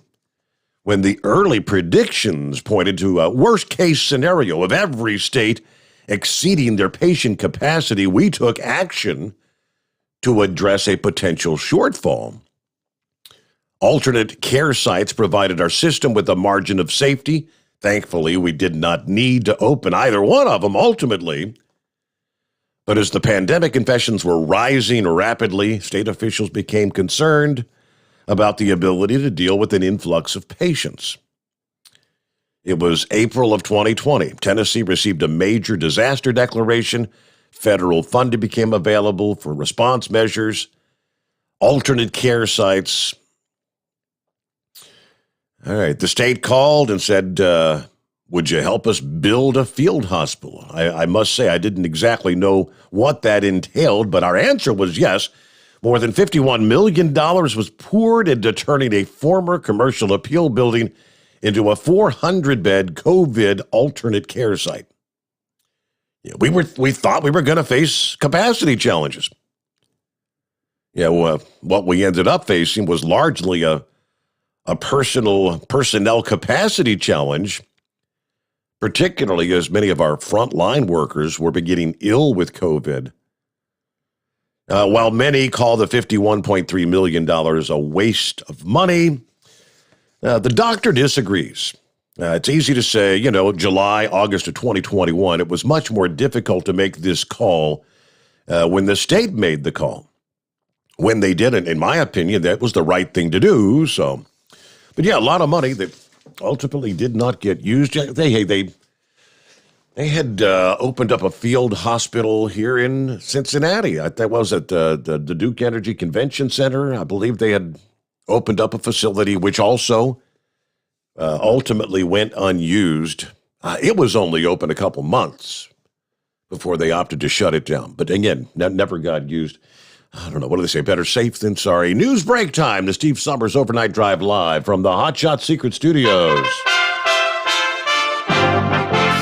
USA Radio News with Dan Naraki. A vote to begin debate on an infrastructure package in the Senate failed on Wednesday as Republicans scuttled the procedural vote, saying they wanted to see the final bill and an analysis of how its contents will be paid for. The 51-49 party line vote fell short of the 60 votes needed to begin debate. Negotiations over the bill's provisions will continue with the goal of bringing it back to the floor for a vote next week. Utah Senator Mitt Romney saying that he hopes the bipartisan group can have the package ready for a vote by next Monday. And as competition gets underway at the Tokyo Olympics, there have been a rising number of positive COVID tests. Since July 1st, 75 people connected to the Games have tested positive, with several athletes having their Olympic experience ended by the virus. The latest being American beach volleyball player Taylor Crabb being forced out of the competition by a positive test. Cases in Tokyo have hit a 6-month high, and the entire city is under a state of emergency until after the Games. This is USA Radio News.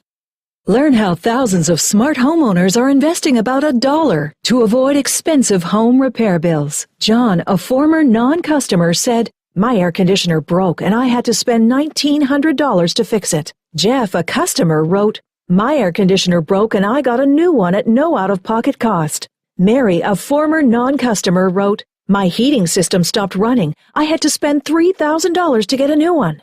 Lisa, a customer, wrote, "My heater stopped working. I got it fixed at no out-of-pocket cost." For about $1 a day, you can have all the major appliances and systems in your home guaranteed fixed or replaced with HSC's home warranty coverage. Call now, and the first month is free. If the lines are busy, please call back. Call now, 800-238-9182, 800-238-9182, 800-238-9182. Again, that's 800-238-9182. You're listening to the Overnight Drive with Steve Sommers. Do you have a Dodge pickup and hate your automatic transmission? Of course you do. LaVon Miller at Firepunk Diesel here, and we specialize in heavy-duty and performance transmissions for your 3-quarter or 1-ton Cummins-powered truck. So if you're interested in turning your stock slush box into a towing monster, call us today at 614-733-3744 or visit us online at shop.firepunk.com.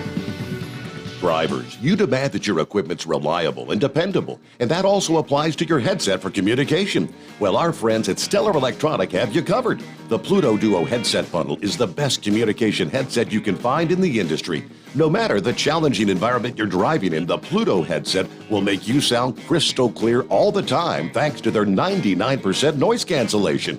And the Duo's not only a stereo converter for the headset, but also a power bank so you can charge as you go.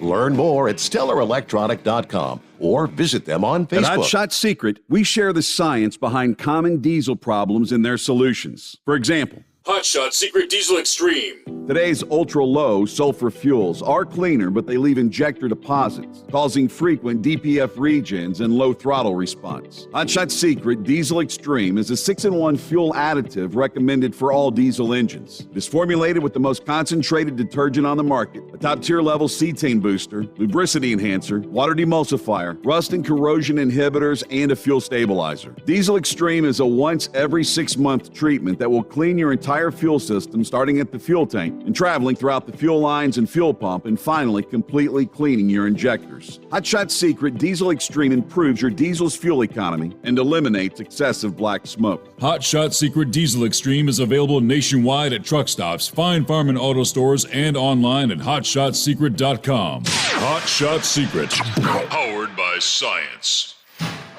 Diesel Army is on duty 24 hours a day, 7 days a week. Burning the midnight oil with the best diesel coverage. All the tech, all the torque. Diesel Army, where there's smoke, there's fire. For the latest news and event coverage, as well as feature and tech articles, sign up for the newsletter and don't miss a thing. Visit dieselarmy.com from the Power Auto Media family of digital magazines. Again, it's dieselarmy.com. PureFlow Air Dog, your leader in fuel air separation system technology. Our systems filter out water, particulates down to 2 micron, and remove all of the air out of your diesel fuel. This allows for nothing but pure, clean diesel fuel to reach the expensive injection system equipped in your vehicle. Not only do our fuel systems protect, they also come in a variety of flow rates to meet your performance needs. Our systems are compact and use OEM-style fittings for an easy installation. Learn more about our product at www.pureflowairdog.com and be sure to follow us on Facebook and Instagram. Protect your investment with PureFlow Air Dog. The The Overnight Drive with Steve Sommers. Live from the Hot Shot Secret Studios. Call Steve now.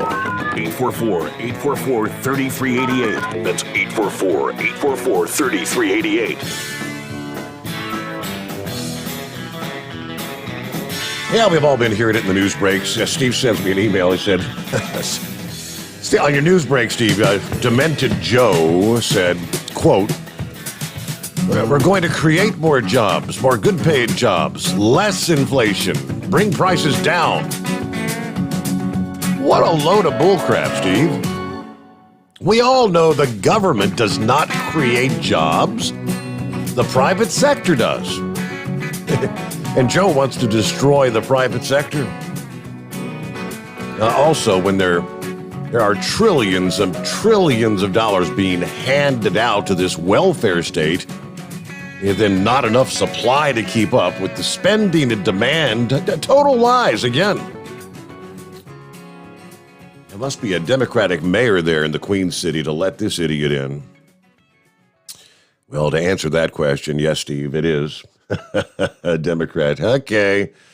Yes, indeed. What's going on in Florida this morning? Hello, Philip. Hey, Steve. How you doing? Good morning. Doing well. I'm just parking my car here at the Mickey Funhouse. I'm kind of interested in hearing some of these topics with Gouger. I didn't hear the conversation earlier. I got in late on the show, but I was pretty fortunate when I drove a truck. When I started out, I had an uncle that was an owner operator, so I kind of knew what the deal was when coming into it before I actually got in it head deep. But I was a company driver for pretty much the 25 years I was in it. I was a hired gun.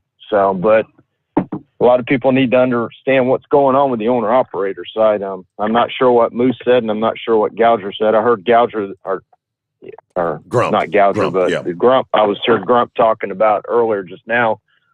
I was never a big fan of brokers myself.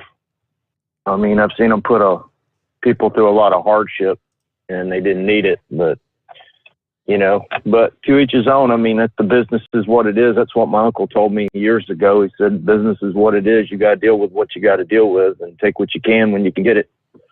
And as far as equipment goes, sure, you can have a $5,000 truck, but you need to make sure that $5,000 truck runs as well as a brand new truck that runs off of the factory. You know what I mean, Steve? Mm-hmm. Right. Have you, getting off of the truck stuff just for a second there, did you hear about Starliner getting ready to take off down here in Canaveral? I have not. Give us the latest. Okay, so, a couple years ago, Boeing had a Starliner capsule that they launched that was supposed to hook up with the space station. It never did hook up with the space station because some guy, whoever put software into it, everything was, as far as the hardware, was fine, but somebody misprogrammed the software and the rocket, or the capsule, I should say, didn't even make it to the space station. It came back and landed. Well, they're going to try it again on the 30th. They're going to try launching it, see if it goes to the space station like it's supposed to. It's one of the same kind of deals like what Musk got on. Everything goes fully autonomous and goes right to where it needs to go. But with their software 2 years ago, it didn't happen. So, and it missed its deal and came back, and it cost Boeing a lot of grief with the government. And they had to go in and do all their software. I can't believe it takes 2 years to reprogram something and figure out what's going on, but it did. It's going to be interesting. And then, it's supposed to be a Starlink mission the day before, the 29th. And I don't know if that's going to happen or not. They might use one barge. I'm not sure if both barges are ready yet. I know they had to do some stuff on it. They got the new one that they're working on, and the other one is ready to go pretty much. I think it just had some stuff they needed to do, little bitty stuff they needed to do to it. And Boca Chica, everything's running good out there. They're putting that tower together. It got the 8 section on it, and they're getting ready to mount the hoist at the bottom of it that they're going to use to hoist stuff with, but haven't heard anything about the FAA stuff on that. I heard, you guys know how I feel about Bezos yesterday, and that deal with Bezos and them, and it's all a show, in my opinion. And one of the callers earlier mentioned the SR-71. That airplane did a lot of stuff that a lot of people didn't even know about, probably till 10 years after it did it, and it did everything that it needed to do. And that airplane was a bad mamma jamba. That was the deal. So, but it's 80 or 77 down here right now, Steve. So what is it where you at? Yeah, we're a little cool tonight, like 66 outside the secret bunker, low humidity, so it actually feels cool tonight. I don't know what's going on with this moon. I mean, we don't have all the haze on it like y'all have up there. It's looking a little orange around it. But we also got that Sierra sand that's been blowing off Africa coming in over here. Yeah. By the way, there is a little front that's supposed to go out. They're talking about a 20% chance of it forming right off of South Carolina, North Carolina out there. I don't know exactly where it's going to go. I haven't really looked at the stuff on it yet. But other than that, we got that dust that's blocking everything right down here, which I'll live with the dust sooner than live with that than live with that daggone hurricane. But hey, Steve, did you hear about the settlement down there at Miami about that building? $150 million initially. I don't know how many ways they're going to have to split that. Probably quite a few different ways. But yeah, I did see 150 mil. That ain't enough for nothing. I mean, you look at what, people lost in that. I mean, especially like families. And me and my wife was talking about it last night. You had entire families get lost in that building. And who's their money going to go to?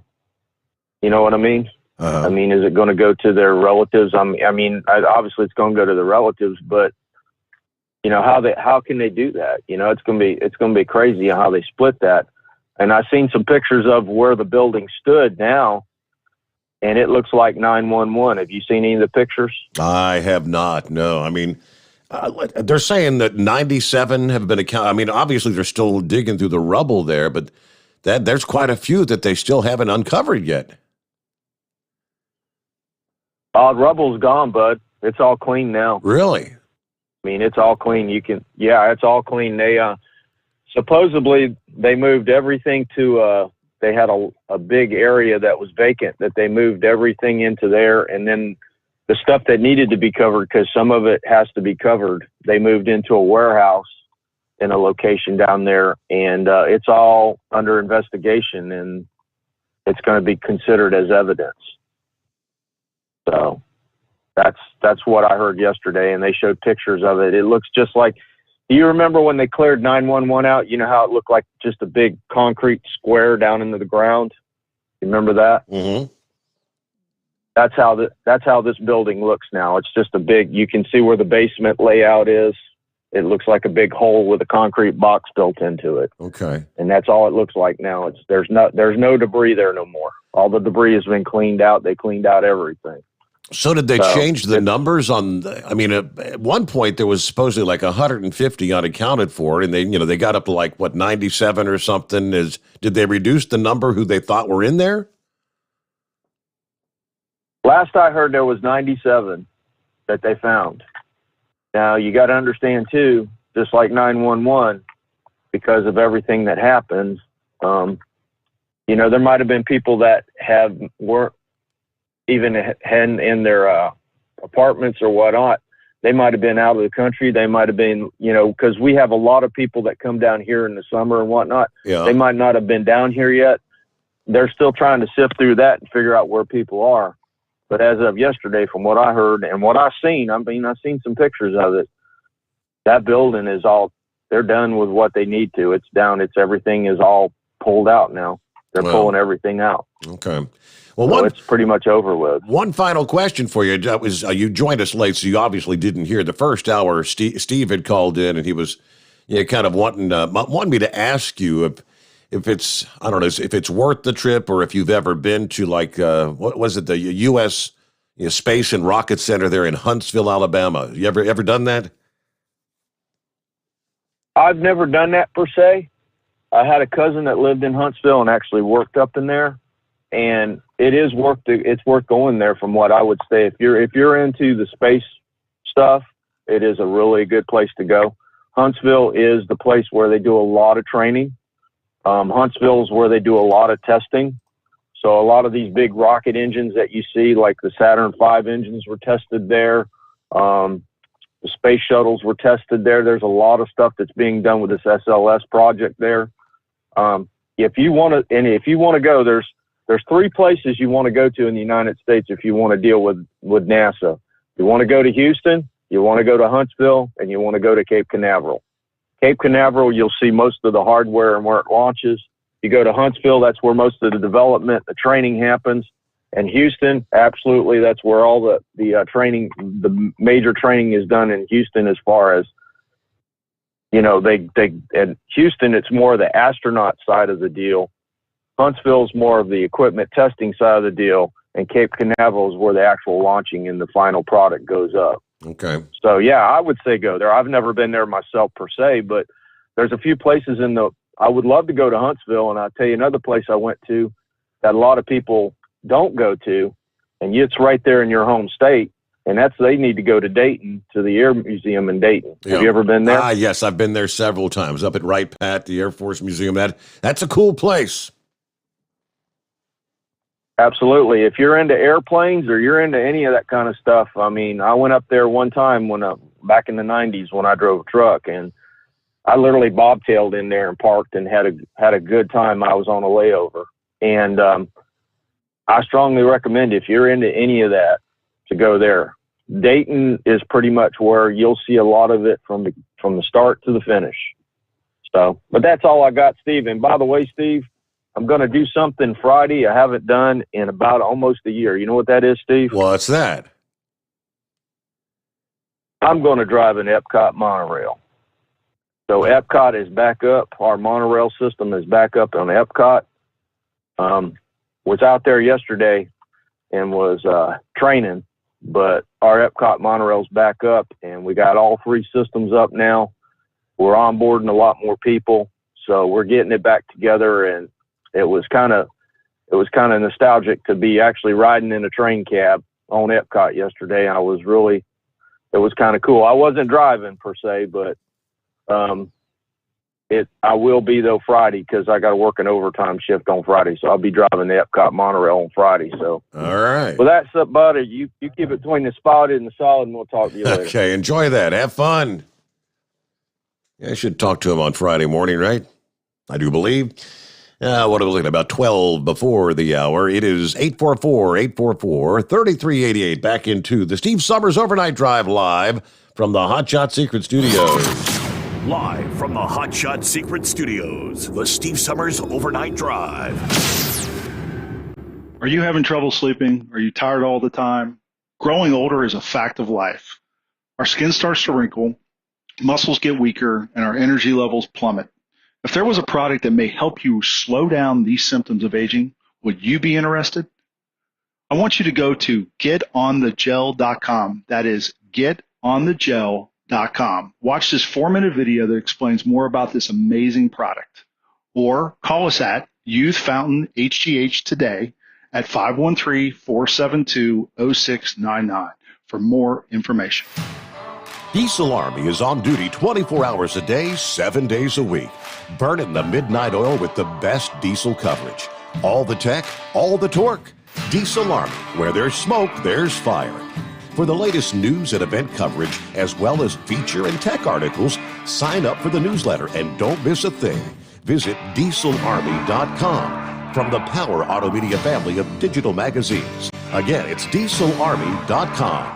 Dean Michael, the tax doctor here. Are you tired of those tax problems following you around like a dark cloud, always in the back of your mind, losing sleep at night? Call me now and get your life back. 888-557-4020 or go to mytaxhelpmd.com. Pretending they're not there won't make them go away. The IRS isn't going to forget. They will levy your bank account and garnish your wages. Don't wait for that to happen. I'm not telling you these things to scare you. I'm telling you so you can benefit from my years of experience. Now is the time to act. 888-557-4020. Do you have a Dodge pickup and hate your automatic transmission?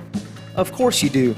Levon Miller at Firepunk Diesel here, and we specialize in heavy-duty and performance transmissions for your 3/4 or 1-ton Cummins-powered truck. So if you're interested in turning your stock slush box into a towing monster, Call us today at 614-733-3744 or visit us online at shop.firepunk.com. And now back to the Steve Sommers Overnight Drive, live from the Hot Shot Secret Studios.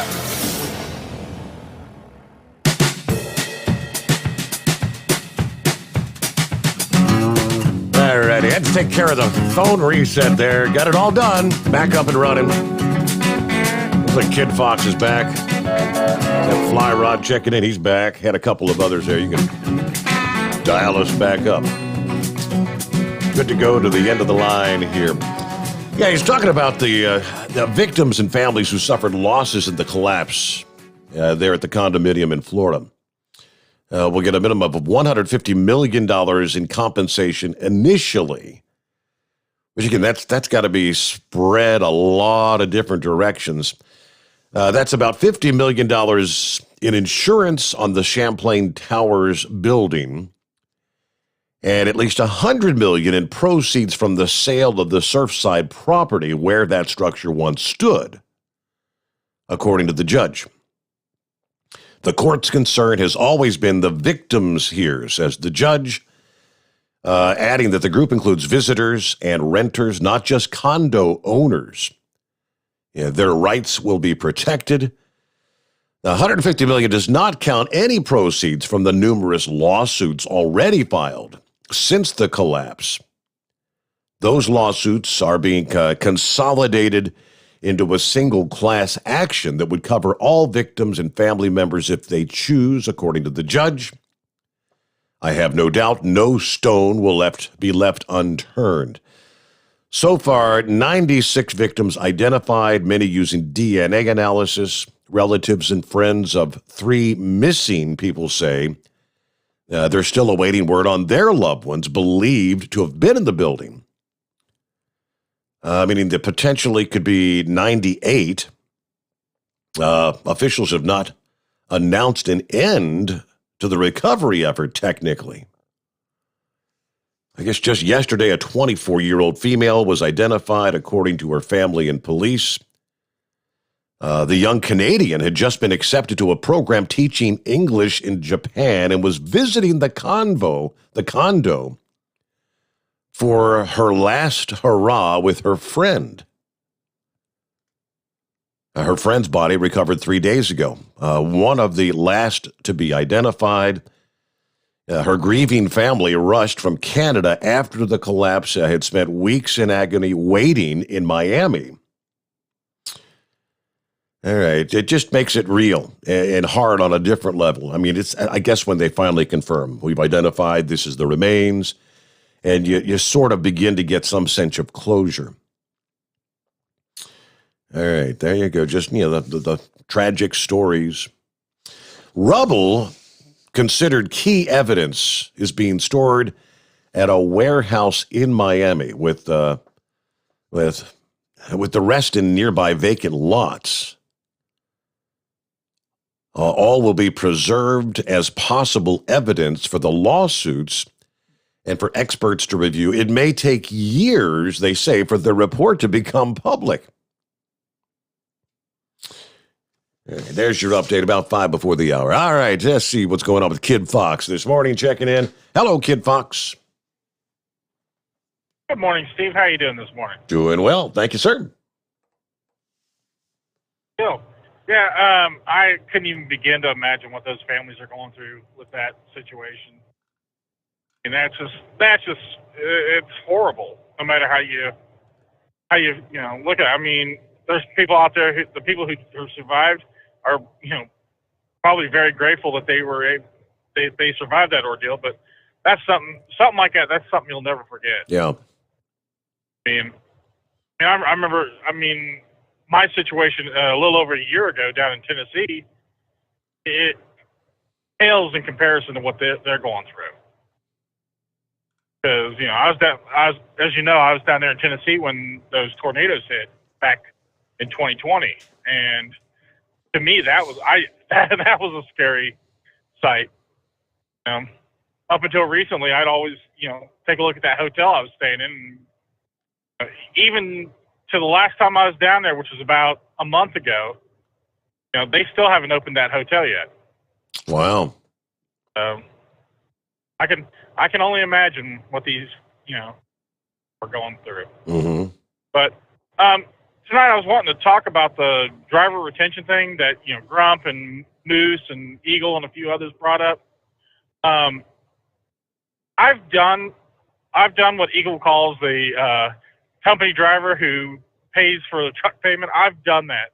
And when I first got into the industry, and I've been driving since 2009. So I don't have as much, experience as a lot of the other callers, but at the time when I got into the industry, I didn't know anything about it. I looked online just to get an idea, but at the time I was in between jobs. I had just gotten laid off of one job, and that's when I decided, hey, let's give this a try, see what happens.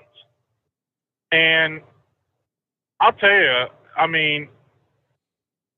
it was rough the first year or two, because it was one of those, as everybody says, your first couple of years are going to be your toughest, because you're learning the industry, you're trying to learn quirks of it, and until you figure out your niche, you may not make a lot of money, and the company that I worked for at the time, and it was one of the big box companies. I'm not going to say who they were, because that's not my style. But the big box company I was working for at the time, they sat there and sold me this bill of goods, saying, "Hey, you're going to make this much money. Our top drivers make X amount of dollars, blah blah blah blah blah." And so I'm sitting there, so just like everyone else, I sit there saying, "Oh, good, I can make decent money doing something that I enjoy doing in my car. I love driving. I always have. And when I buy a car, I put miles on it." And so, anyways, so I went through there, went through that company, and it's one of those. I'm going to set the scene for you guys, for anyone out there. When you don't, where a lot of these big box companies get these newbies in, they get these people who don't know anything about truck driving.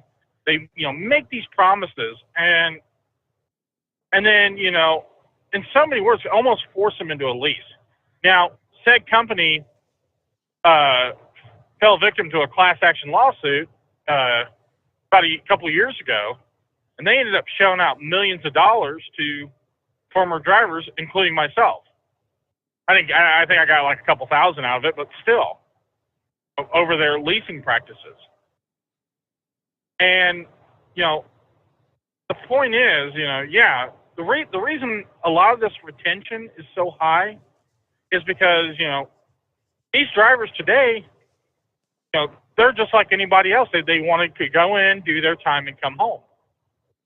Everybody keeps talking about driver shortage. Well, a lot of the problems with a lot of these major companies are things like these cameras in the trucks. I remember my last company I just left back in June. One of the accounts started putting cameras in the trucks. They lost over 30% of their drivers just because of that. They had to at one point, that said account, you couldn't get in there unless you had at least 2 years of experience and you had almost a squeaky clean driving record. You might get away with it, like a minor violation or something like that, but they wouldn't let you get away with too much. Nowadays, they're hiring people right out of school. This is a local job, and so and I mean it's just a sign of the change in the times that because a lot of people, a lot of these younger kids, they want that dream job of going in, doing their 9 to 5, and come home every day. They don't want to be out on the road 2, 3, 4, 5, 6 months at a time. Sure. I mean, I've seen. I mean that actually, and that's one of the reasons I left my last company because you know as well as I do. I mean, I'd be calling in very sporadic over the last few years, because one day I'd be, I wouldn't know from one day to the next my work schedule. One week to the next. Some days I'd be working nights. Some weeks I'd be working days. And so, and like I said, my last company, I have no ill will against them. They were a good company. They worked really hard to, work around whatever personal needs I needed to take care of, so on and so forth. And they paid me pretty well. However, job that I'm in now, I'm home every day. I make pretty close to about the same money that I was making, but at the same time, I'm home every day. I get to spend more time with the missus. She loves that, and and I'm doing the same thing. I've got the same hours, each and every night, and that's, for me, that's my legacy. That's what works for me. And that's why I say, problem is a lot of these drivers are wanting that type of it took me, 2009 was when I first started driving. It took me this long to get into a job like this. Now, could I have done it sooner? Probably. But, I was waiting for the, right opportunity to come along. And, right. With this whole current market, it just kind of worked in my favor, and I took a chance. But I guess there's only so many of those kind of jobs to get home, every day or every other day. If you're going to be taking freight from coast to coast, you're going to be on the road for obviously a much longer period of time. It's like, what's his name? Buckeye Boy, going from one coast to the other. He's out there quite a bit. Hey, with that, we got to get our news update here. Final hour just ahead, though. Stick around. The Steve Sommers Overnight Drive live from the Hot Shot Secret Studios. USA Radio News with Dan Naraki. A vote to begin debate on an infrastructure package in the Senate failed on Wednesday as Republicans scuttled the procedural vote, saying they wanted to see the final bill and an analysis of how its contents will be paid for. The 51-49 party line vote fell short of the 60 votes needed to begin debate. Negotiations over the bill's provisions will continue with the goal of bringing it back to the floor for a vote next week. Utah Senator Mitt Romney saying that he hopes the bipartisan group can have the package ready for a vote by next Monday. And as competition gets underway at the Tokyo Olympics, there have been a rising number of positive COVID tests. Since July 1st, 75 people connected to the Games have tested positive, with several athletes having their Olympic experience ended by the virus. The latest being American beach volleyball player Taylor Crabb being forced out of the competition by a positive test. Cases in Tokyo have hit a 6-month high, and the entire city is under a state of emergency until after the Games. This is USA Radio News. Hello, this is Wayne Alaroot for our newest sponsor, Asset Strategies, or ASI for short. ASI is a precious metals powerhouse.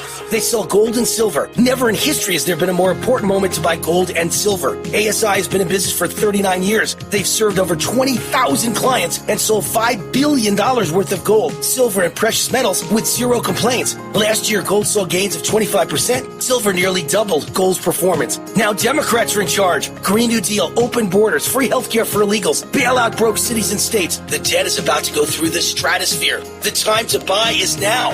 The owners of ASI, Michael and Rich Chekin, have been my close personal friends for 16 years. ASI is the company I trust when it comes to buying and selling precious metals. Call now to receive a free consultation and a free 1-ounce silver eagle with every qualifying purchase when you mention the Wayne Alaroot Show. Call 800-831-0007. That's 800-831-0007 or visit AssetStrategies.com.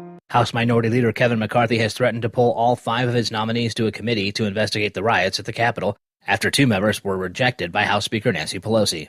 Tim Berg has more. House Republican leader Kevin McCarthy is laying into Speaker Nancy Pelosi for refusing to let 2 Republicans serve on a panel investigating the Capitol attack. House Democrats must answer this question. Why are you allowing a lame duck speaker to destroy this institution? This is the people's house, not Pelosi's house. Pelosi saying Republican Congressman Jim Banks of Indiana and Congressman Jim Jordan of Ohio would hurt the integrity of the probe. From the USA Radio News Phoenix Bureau, I'm Tim Berg. And COVID cases in the United States have tripled in the last few weeks, with the latest data from Johns Hopkins University showing the 7-day rolling average now at more than 37,000 new cases per day. That's up from around 13,000 at the beginning of July. This is USA Radio News. Now you can fly anywhere in the world and pay discount prices on your airline tickets. Book a flight today to London, Paris, Madrid, or anywhere else you want to go and pay a lot less guaranteed. Call the International Travel Department right now at Low Cost Airlines. 800-215-5141. 800-215-5141. That's 800-215-5141. Last month, Texas Governor Greg Abbott announced that his state would build a wall on the border with Mexico. The Texas Facilities Commission is reportedly preparing to begin to take bids on the project. Governor Abbott telling Newsmax TV that the project is advancing quickly and appears to be able to get the building done at a smaller price tag than first thought. I got to tell you, it's advancing faster than I thought it would, and there's an easy explanation for it. The first thing we do is we hire a program manager who oversees the entire project, and we have to send that out for bids and things like that. But the reason why it's happening faster is because we have already received a lot of information from companies and businesses that built the wall under the Trump administration or offered bids to do so. And so we're not having to invent the wheel. We're just having to apply the wheel that's already been invented. And with the land that we already have available to us, it looks like it will be costing Texas a whole lot less than it did the Trump administration. And things aboard the International Space Station are about to get spicy. Lance Pry explains. The International Space Station is getting zestier, thanks to a new NASA initiative to add a little more flavor to the astronauts' diet. NASA announced last week that astronauts aboard the International Space Station are growing red and green chili peppers for the very first time. A device called a science carrier, which has clay for roots to grow in, and a specially formulated controlled release fertilizer, is how the seeds will grow. From the West Coast, USA Radio News Bureau, I'm Lance Pry. And for USA Radio News, I'm Dan Naraki. At Hot Shot Secret, we share the science behind common diesel problems and their solutions. For example, ultra-low sulfur fuels. The primary function of diesel fuel is combustibility. One of the little-known aspects of fuel is its role as a lubricant to metal-on-metal moving parts. The introduction of ultra-low sulfur fuels diminishes the fuel's ability to lubricate because sulfur, which has been mostly removed, has lubricating properties. Hot Shot Secret Everyday Diesel Treatment with LX4 delivers unmatched lubricity. Third-party testing confirms that it takes 3 times the amount of leading fuel treatment to match the lubrication benefit of 1 dose of Hot Shot Secret. Everyday Diesel Treatment is a fully formulated 6-in-1 premium fuel treatment for every fill-up, every time. Everyday Diesel Treatment is available at truck stops, Tractor Supply, O'Reilly's Auto Parts, and online at HotShotSecret.com. Hot Shot Secret, powered by science.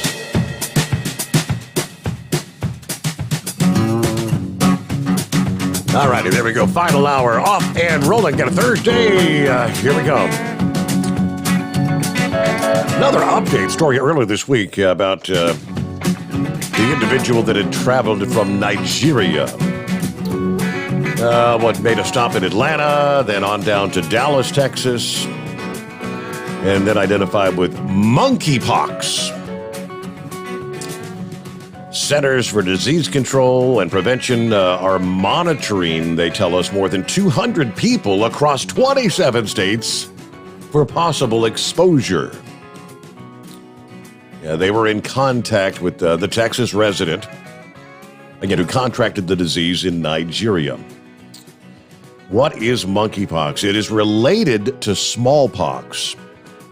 No additional cases have been detected thus far, but this is a disease that can be transmitted through respiratory droplets and bodily fluids, fever, swollen glands, chills, pus-filled blisters. Good times. Now, there's an incubation period between 3 to 17 days. So the federal government working alongside state and local jurisdictions to monitor the 200 people who reportedly came in contact with this individual. All right, the patient traveled from Lagos, Nigeria, to Dallas, Texas, again, with a layover in Atlanta, July 8th and 9th, nearly a week before being diagnosed with the rare bug. People that are under surveillance include airline passengers, workers, the patient's family members, and others. They will follow up with those people daily until at least the end of the month, July 30th. It's a lot of people, but we're in the time frame where we want to closely monitor people.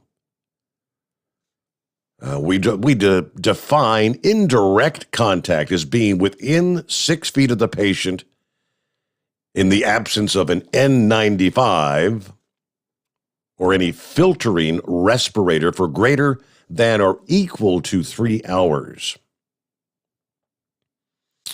I haven't seen a monkeypox outbreak since 2003. In 2003, there were 47 confirmed and probable cases traced apparently to a shipment of exotic animals that came into the country. But again, there's the update for you. Back to your calls here. Lines available at 844-844-3388. What's going on, Fly Rod? Well, good morning, Mr. Steve Sommers. Greetings and salutations. I just want to say that this is a live phone call. This is not a pre-recorded message. Glad to hear that. Folks, I've been fine. I've not been sick. I did get a scare from the VA doctor here not too long ago, last week. But what do they know? The VA system down here in Georgia is pathetic, absolutely pathetic. I still, after more than a year, I still have not been face-to-face to see my doctor. And I won't be able to get in until September for the first time in over a year because of this pandemic. Wow. Which just rubs me raw. So I keep having these bladder infections, and I went into an ER doctor here about 2 weeks ago, and the ER doctor said, "You've got a great big mass in your bladder. You might want to go get that checked." That's the ER doctor. So, of course, I couldn't get into the VA, so they sent me to a civilian care. And so I seen a civilian urologist here last week, or Monday, last week, and he said the VA sent him a letter and said they diagnosed me with bladder cancer. And I said, "Now, hang on." I said, "Nobody told me anything of the sort." And he goes, "Well, that's what they've diagnosed you with." And he said, "I wouldn't put too much stock into that." He said, "Because it is an ER physician," and he said he doesn't know. He may have misdiagnosed you. And he said, "We'll take a look and see what's going on." And but he can't do anything about it until I clear up this infection I got. So that's where I'm at. Other than that, I've been feeling fine. I'm still out here riding and guiding every day like everybody else is. Okay. Well, that's kind of a scary thing. You said, "Well, you bladder cancer. What the hell?" Yeah, they didn't tell me that. Yeah. They sent me this letter, which I never even bothered to read. The VA did, that is.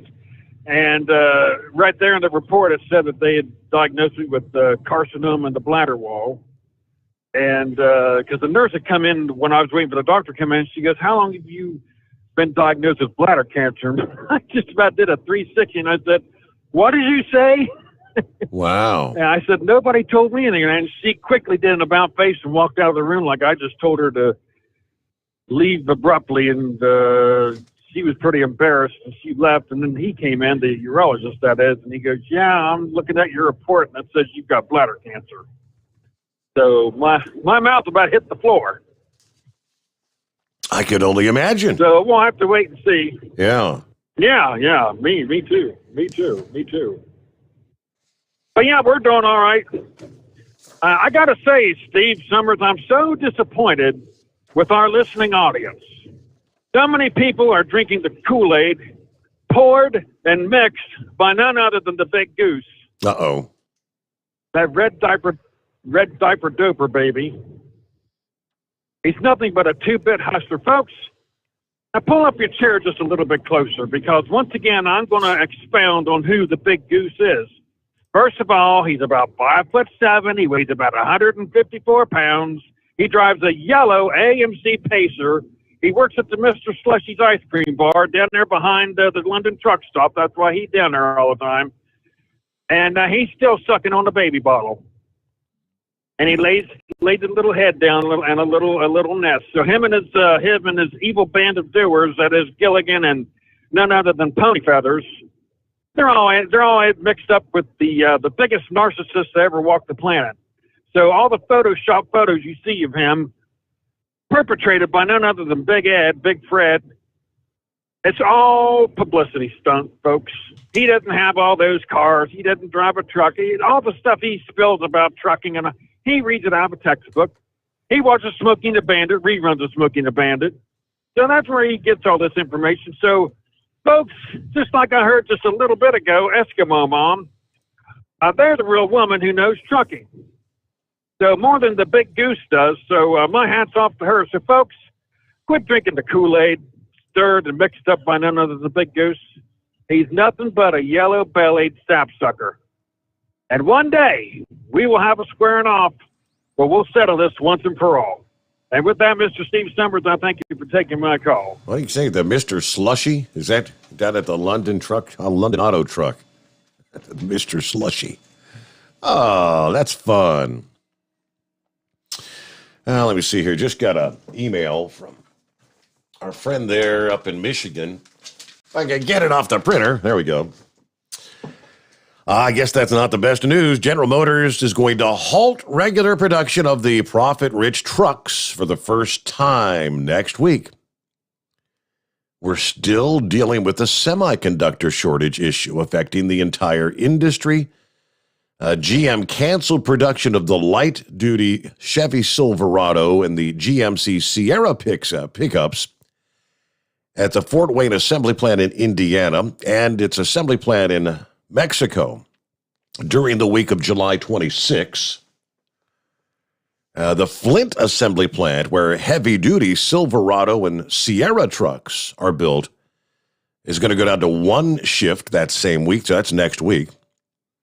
They expect to resume production on the week of August the 2nd.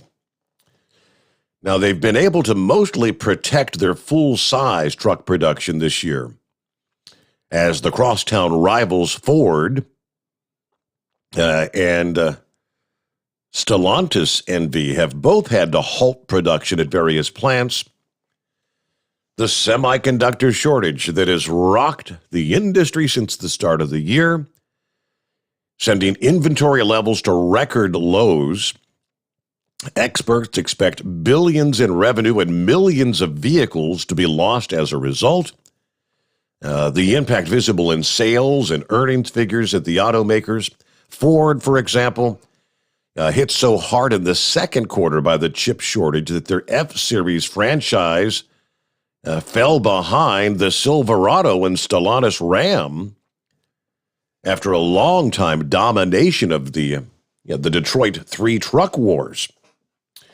Ford has repeatedly had to shut down production of their best-selling F-150 while GM's truck line kept rolling until now. It was just a matter of time before they had to shut down the pickup plants. They've shut down so many other plants, making sure that the Silverados and Sierras were still showing up on the dealership lots, but it was bound to bite them at some time. All right, semiconductors, or those chips produced primarily in Asia, where, again, they have in recent weeks been battling upticks in COVID cases. So this may not get better anytime soon. What about Japan? I mean, we're hearing about the Olympic Games and the big uptick in cases. Tokyo's under a state of emergency. So I guess apparently, so the Olympic Games are officially underway. Yeah, I didn't mention last evening. I wasn't even aware. But I guess I don't know, is karma a bitch? That's what I've always heard, karma. The U.S. women's soccer team suffering a devastating 3-0 loss to Sweden Wednesday morning in their Olympic opening game, breaking their 44-game winning streak. All 22 players on the Team USA took a knee in solidarity with Black Lives Matter before the game. A major point of contention with U.S. fans. United States came into the Tokyo Games with the number 1 ranking in the world. Sweden, ranked 5th in the world, notably knocked out Team USA on penalty kicks in the 2016 Olympics in the quarterfinals. The two teams last paired off in April, resulting in a 1-1 draw. The only game the U.S. women had not won since January of 2019. Sweden's got their number, apparently, but I don't know. Is there a little karma in the mix there, you think? It's pretty disgusting. You got that, that new chick that's supposed to be, the new face of Victoria's Secret? The head of the Team USA women's team.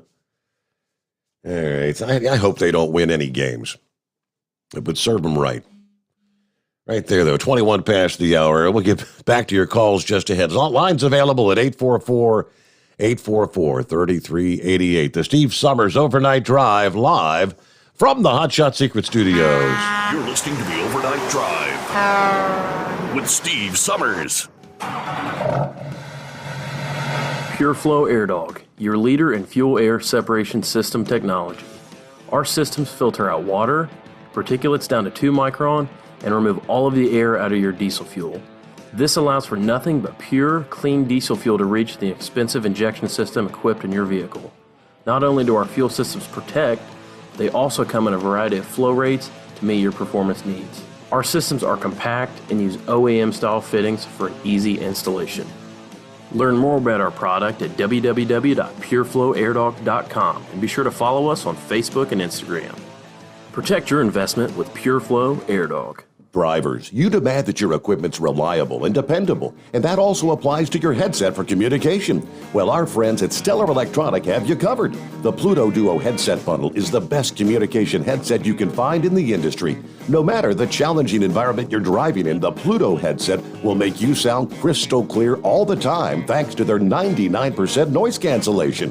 And the Duo's not only a stereo converter for the headset, but also a power bank so you can charge as you go. Learn more at StellarElectronic.com or visit them on Facebook. Some say their truck reflects who they are, dependable and reliable. That's why you trust Blue Def. Now the best just got better. Introducing Blue Def Platinum, a revolutionary innovation with advanced system shield technology to significantly reduce harmful deposits. To maintain fuel economy, save money on costly repairs, and sustain the life of your SCR system, there's only one DEF to choose. Blue Def Platinum. The best just got better. Because Channel 19's a little congested. Call Steve now at 844-844-3388. The Overnight Drive.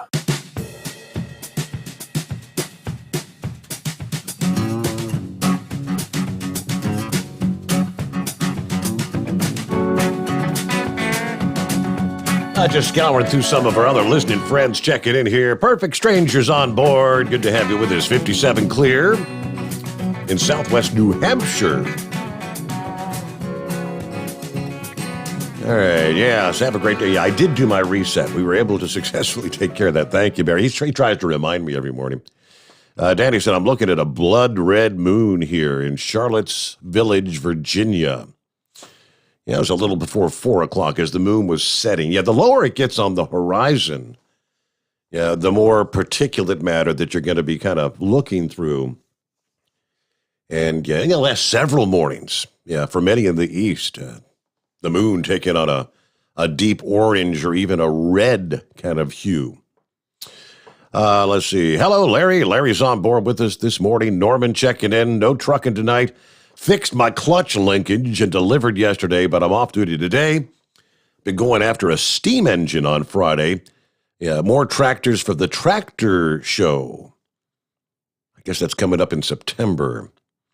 James says, getting a little foggy up here at Oglaze in Mercer County, Ohio.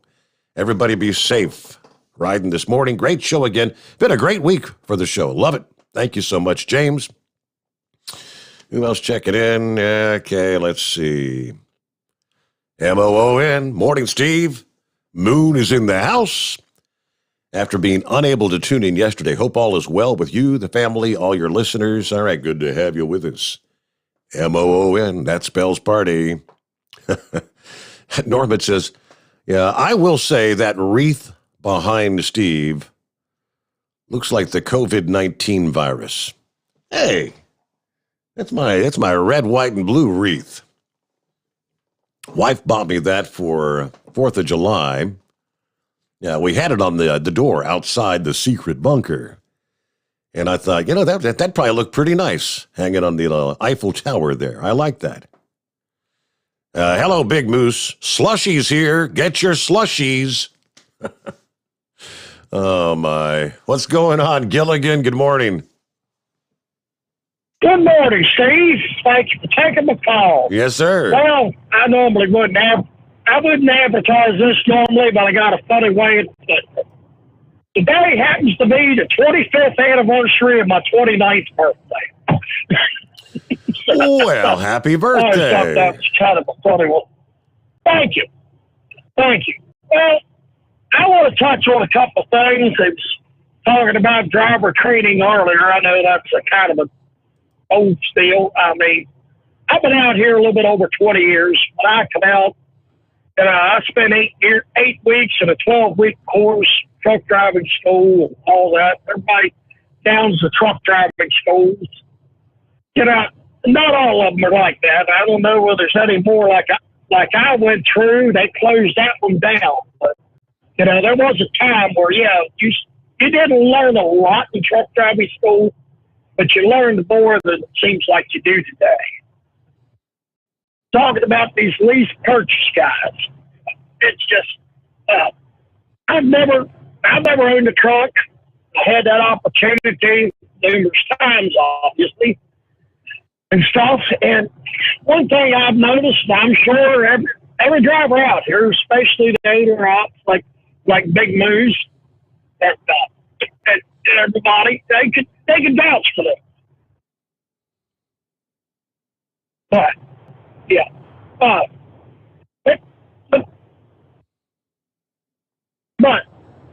I thought I'd start to get the feedback, Steve. Sorry about that. Yeah, you're breaking up. Anyway, I lost my train of thought. Can you hear me? Yeah, we got you. Go ahead. You were breaking up a little bit there. Okay. Sorry about that. Yeah.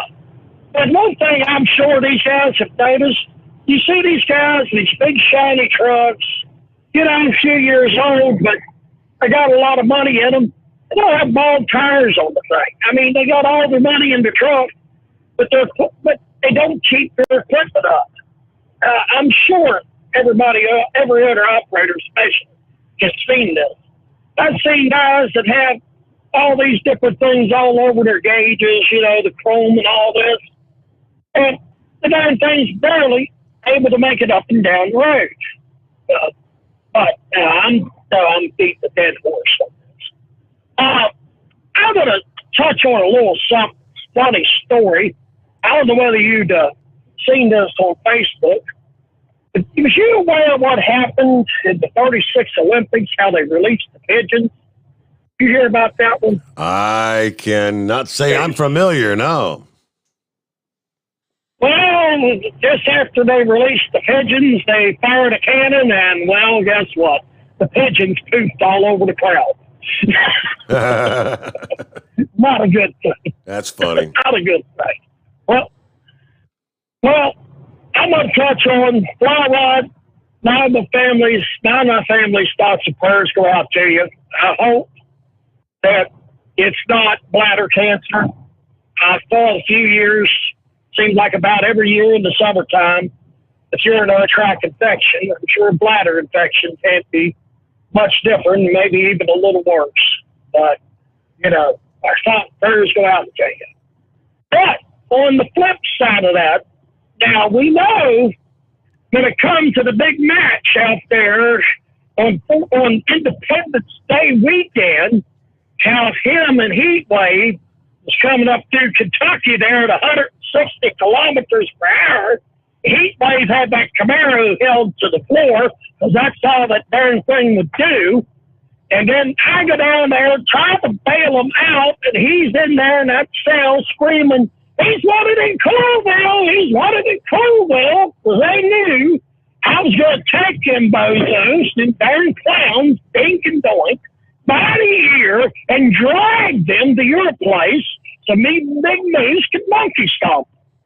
So don't talk no trash there, Fly Rod, because I will come to Georgia and I will take care of business. All right. Now that being said, also, by the way, if you haven't seen online yet, the ship for the Minnow 4 is purchased and painted up. We'll be starting the 3-hour tours. All you got to do is contact GMA Enterprises. Thank you, Steve, and have a good night. I saw the pictures of the SS Minnow, that little dinghy, 3-hour tours you got. All right, let's see. Final timeout here. We'll get a quick news break in and return. Lines available at 844-844-3388. The Steve Sommers Overnight Drive live from the Hotshot Secret Studios. USA Radio News with Dan Naraki. A vote to begin debate on an infrastructure package in the Senate failed on Wednesday as Republicans scuttled the procedural vote, saying they wanted to see the final bill and an analysis of how its contents will be paid for. The 51-49 party line vote fell short of the 60 votes needed to begin debate. Negotiations over the bill's provisions will continue with the goal of bringing it back to the floor for a vote next week. Utah Senator Mitt Romney saying that he hopes the bipartisan group can have the package ready for a vote by next Monday. And as competition gets underway at the Tokyo Olympics, there have been a rising number of positive COVID tests.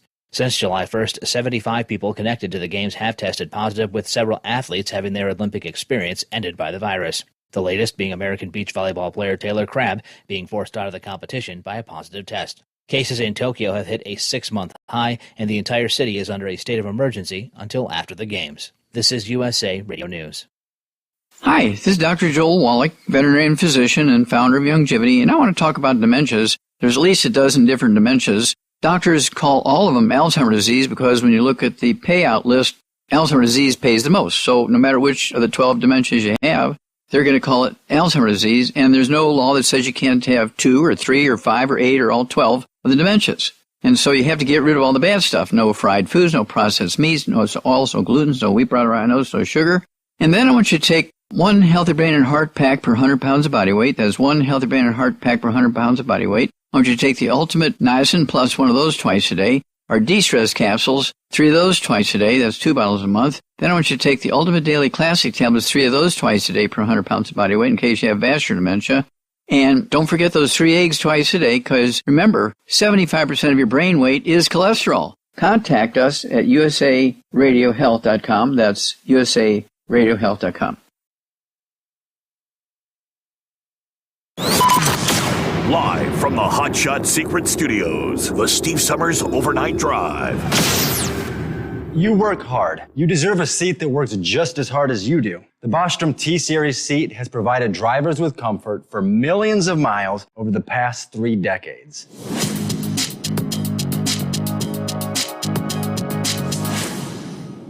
Each seat is built right here in the USA and has 4-position front cushion tilt and higher low-profile air suspension with Isolator.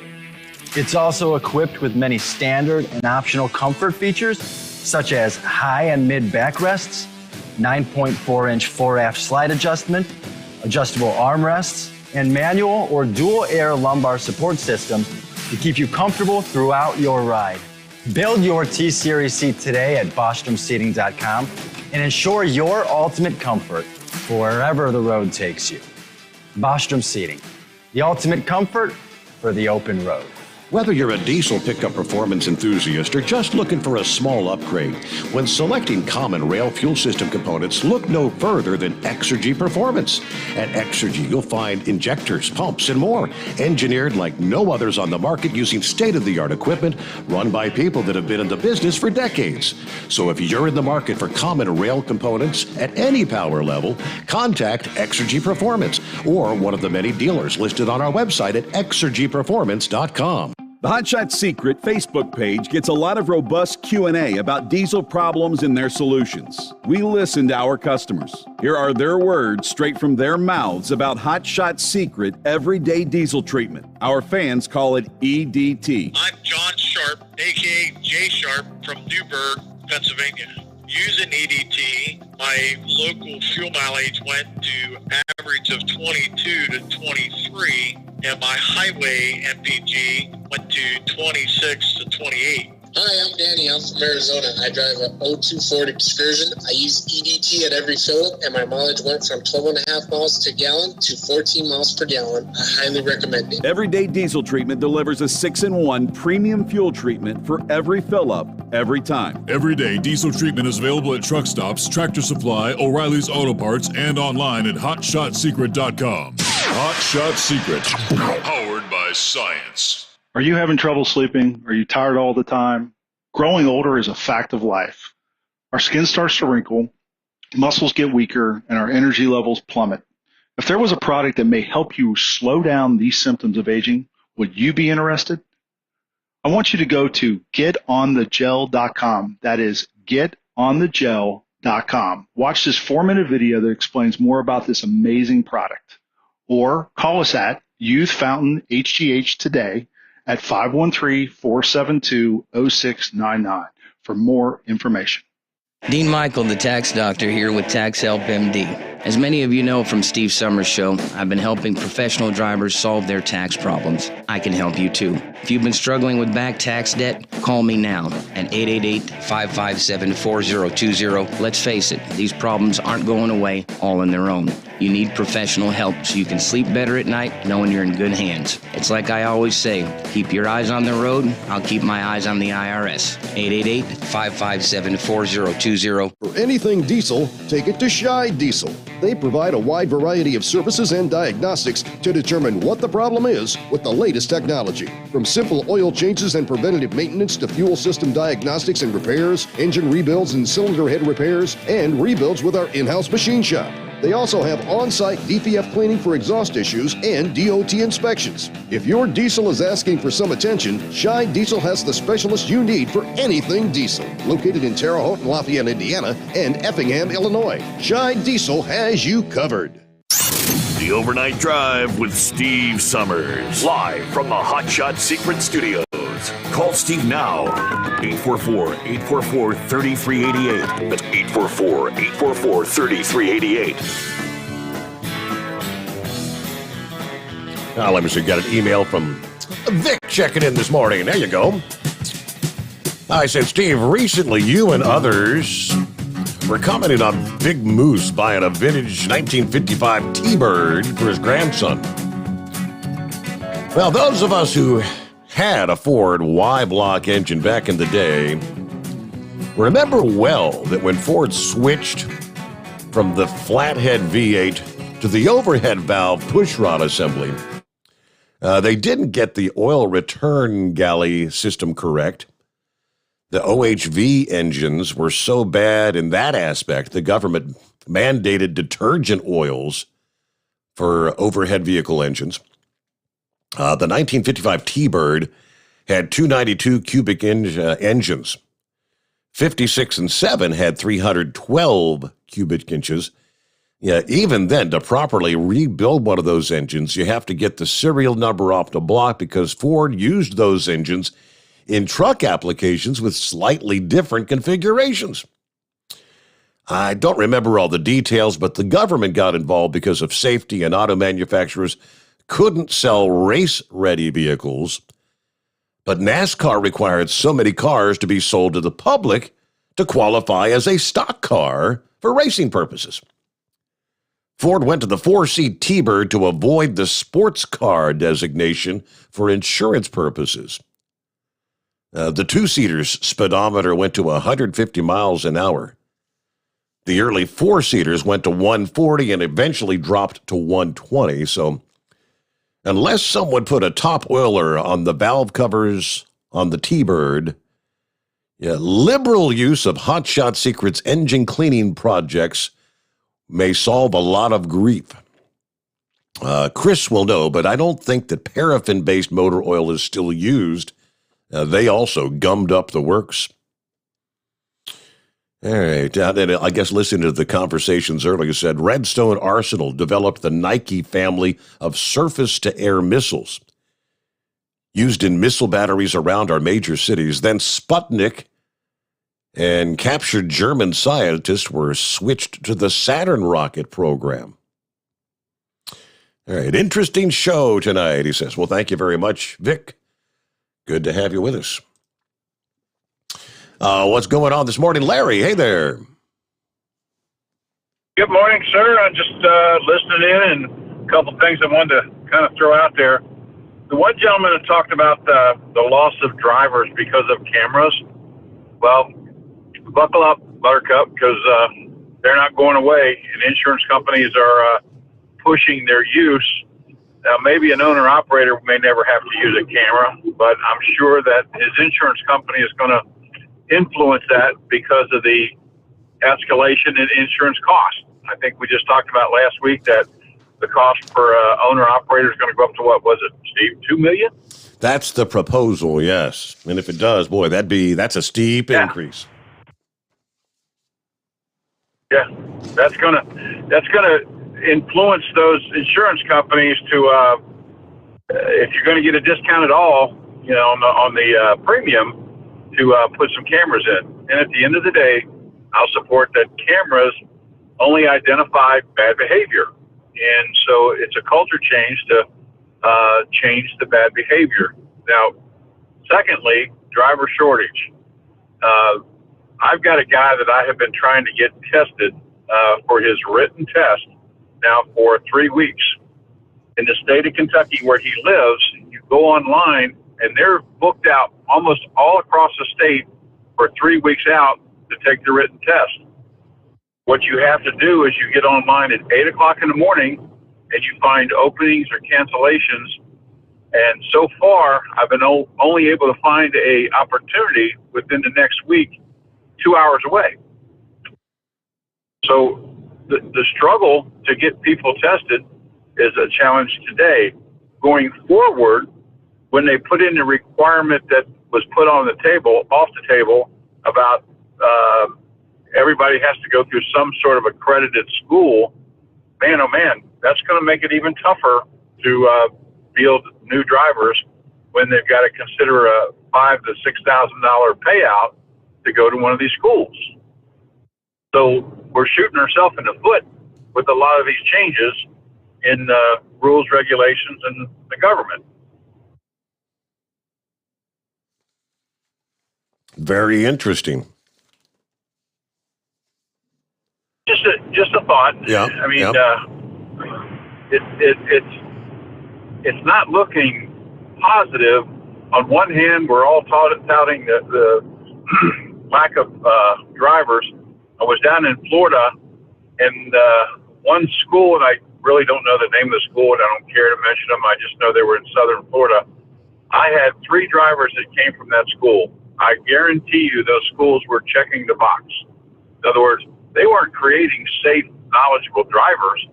They were creating people that could pass the test. Bingo. You follow me? That's exactly what Grump was saying earlier. That's what they do. Or maybe that was Big Moose that said that. That's all they're just teaching people how to pass the test. That's it. Many of the driving schools, even for teenagers, do the same thing. It's about revenue. It's about making money, which, yep, you got to make money if you're in business. But how do you look yourself in the mirror if you're teaching a 16-year-old kid just to pass the test, and you're really not concerned if they're a safe driver or not? I preach all the time to our people and to our industry, safe driving distance. The number one accident that we have in the trucking industry is backing. Everybody knows that. And the most expensive accident we have in a high frequency is rear-end collisions. Now, a lot of those rear-end collisions are not the fault of the CDL driver because somebody has curb dived on top of you and getting off at an exit or coming up to a stoplight. And next thing you know, they've taken away your cushion of safety.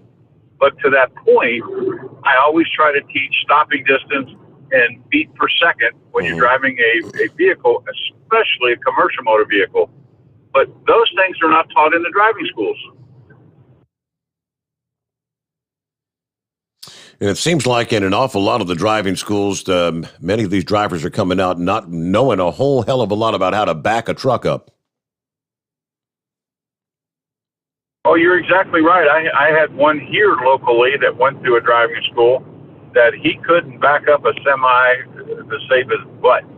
The other thing was he had a tanker endorsement, and he really didn't understand the movement of the liquid in a unbaffled tanker. Now, it was ironic to me that going around a turn, it was almost like we were teaching for the first time that liquid is going to move left to right. Yeah. And he had to have been exposed to that in the school, but my fault was that he was able to check the box, pass the test. Thank you. Here's your license. Wow. But experience is never, ever going to be replaced by a 2-week school. You know, the guys that's been on the road, I think the one gentleman said he'd been driving since 2009.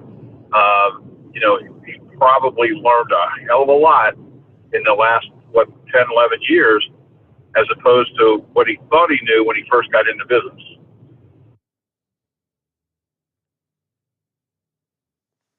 Like anything else, experience, I mean, nothing's better than the experience. You learn by your mistakes. And I guess for the individual that doesn't understand the shifting of the liquid, that could be a horrific mistake. If you're hauling gas and you take a turn too quickly, that could have serious consequences. Steve, when I'm interviewing somebody who is relatively new, inexperienced driver, I'm looking for one thing: coachable individual. So the guy that sits there across from my desk and we're in an interview, and every time I suggest a question or go down a path of discussion, yeah, I know. Okay, yeah, I know that. I'd almost guess that person is not very coachable because he already knows everything. Mm-hmm. The guy I'm looking for is a guy that can appreciate the fact that I'm new, I've got a lot to learn, and please teach me everything that you guys have. And I'm 70 years old. I've been around this business for a long, long time. And my driver trainer has been around it for a long time as well. And so if that person is coachable, then I want them on our team. And as opposed to the guy who comes out of that school, just feels like he knows everything, and that person is going to get himself hurt. Well, I don't know if you can tell from, you probably can't see it via the camera if you ever tune in to watch, like on the Facebook or YouTube. But I meant to tell you a couple months ago, you sent me some slow down to get around stickers, and they are right there on either side of my secret bunker sign there. Oh, cool. Absolutely. Hey, Steve, did you notice, I think I sent this to you, but there are 6 states that have state troopers out in a kind of a unified enforcement effort. Yes. But one of the things that they're focusing on is the move over law and the slow down to get around law. Did I send that to you? I don't think you did. No, I know there's actually 2 different blitzes going on this week. Yeah, one in the South and one up here, including Ohio, Indiana, Pennsylvania. Well, the one that I'll see if I can pull it up on my computer, but one of the target enforcement things were, in fact, slow down to get around and the move over laws. And I see more and more people doing it, moving over when there's an incident. But something to keep in mind, some folks may have a negative attitude about law enforcement, but keep this in mind.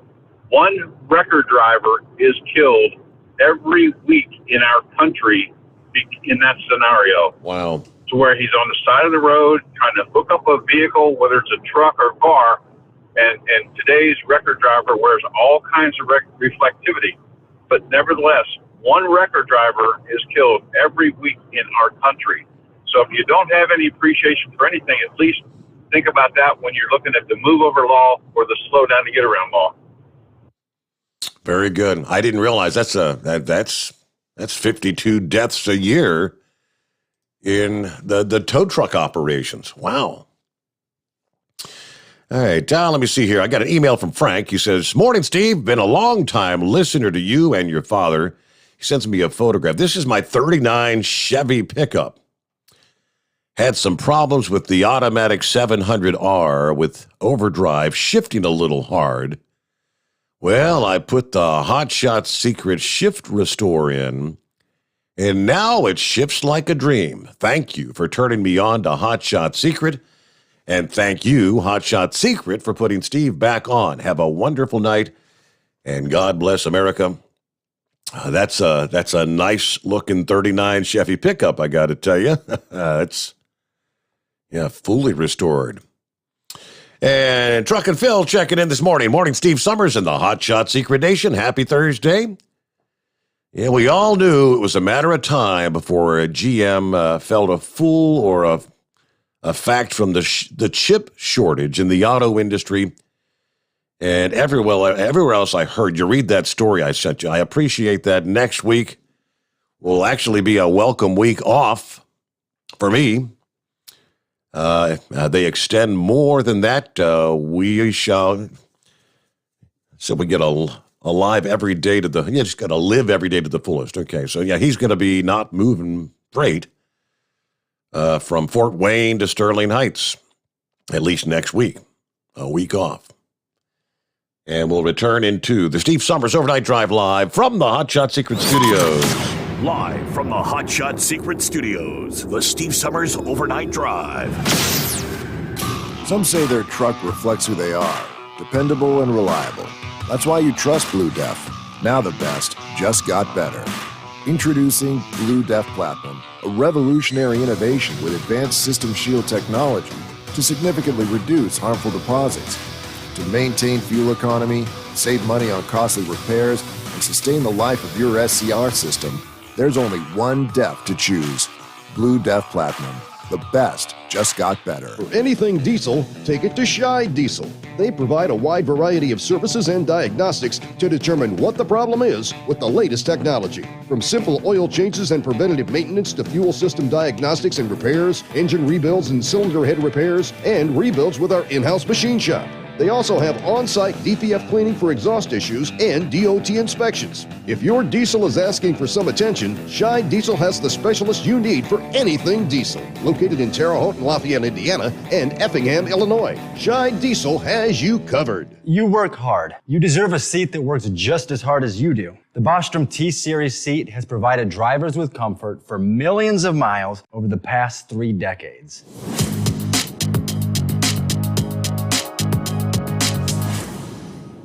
Each seat is built right here in the USA and has 4-position front cushion tilt and higher low-profile air suspension with isolator. It's also equipped with many standard and optional comfort features, such as high and mid backrests, 9.4-inch 4-aft slide adjustment, adjustable armrests, and manual or dual air lumbar support systems to keep you comfortable throughout your ride. Build your T-Series seat today at BostromSeating.com and ensure your ultimate comfort for wherever the road takes you. Bostrom Seating, the ultimate comfort for the open road. Keep the bugs off your glass and the smokies off your ass. This is the Overnight Drive with Steve Sommers. All righty, final segment here. What do we see? Yeah, welcome back, Chevy Guy. Yes, sir. Yes, sir. Boy, I sure do hope that our military has enough chips for vehicles moving off the assembly line. I just, I heard earlier today. You there? Yeah, go ahead. Okay, I'm sorry.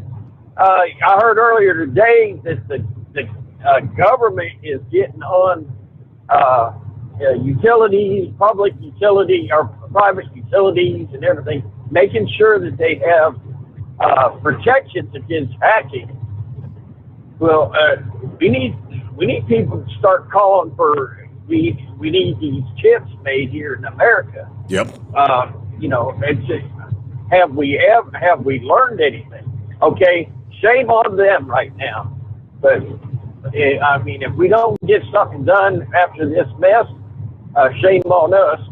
But right now, it's just another drop in the bucket because China is harassing Taiwan. Russia's still in mass. Remember, it costs money to mass soldiers, 30,000 on the border of Ukraine. Something might be coming down the pike, and I don't know if these chips are just weakening us, if their chips are in our military, weaponry. We have never been this weak before that I know of. So just prayers for the United States of America. Buy an extra can of food, put it away, and just use a little common sense. So you won't be a beggar. You'll be able to share because I don't know if it's a Christian thing to do is watch your neighbor starve and you eat. So we might we've been bragging that we're the greatest country in the world. We're might have to start proving it. Yeah, I don't know how every generation. How long would it take? If we start like right now, and if they happen, they damn sure better start right now getting this sort of a production ability up and running here in the United States, because it's all but it seems like inevitable. China is going to act on Taiwan, and when that happens, it is really going to hit the fan, and everything coming out of China, we ain't going to be getting nothing out of China, and that they could literally shut our entire economy down. Absolutely, and how many people really did die in that industry? They were elbow to elbow making those chips. How many people? China. Can you trust what China said? Is there a shortage because their technicians? Crowded together in their factories, all caught it and died on it. So, we need to do it here. And just like our medications, your Tylenol and all that kind of stuff, your ibuprofen, everything. Man, it's a wake-up call. But I'm still wondering about, like I said, with the president we got, and Millie worrying about white supremacists in the army, should be worried about, making sure that we get chip production in this country so his tanks will be able to roll. I don't know. It just, but hey, praise God for my family. Praise God for Steve Sommers Overnight Trucking. And we'll be copying the mail, especially come around midnight for the next show, Gordon. All right. That's when we'll be coming back. Thanks, Chevy Guy. Have a great day. Be safe out there. Yep. So, we'll wrap it up right there as we roll toward the 5 o'clock hour a.m. Eastern time on a Thursday. Yeah, when you come back at the midnight hour tonight, we'll be talking Friday, TGIF, getting set for yet another weekend. I hope you'll join us. Support the program. Support the sponsor. Purchase your Hot Shot Secret products. Don't forget to use the code Overnight Drive at checkout. Of course, you'll get 10% off your order for doing that. That keeps us alive and broadcasting live. The Steve Sommers Overnight Drive live from the Hot Shot Secret Studios.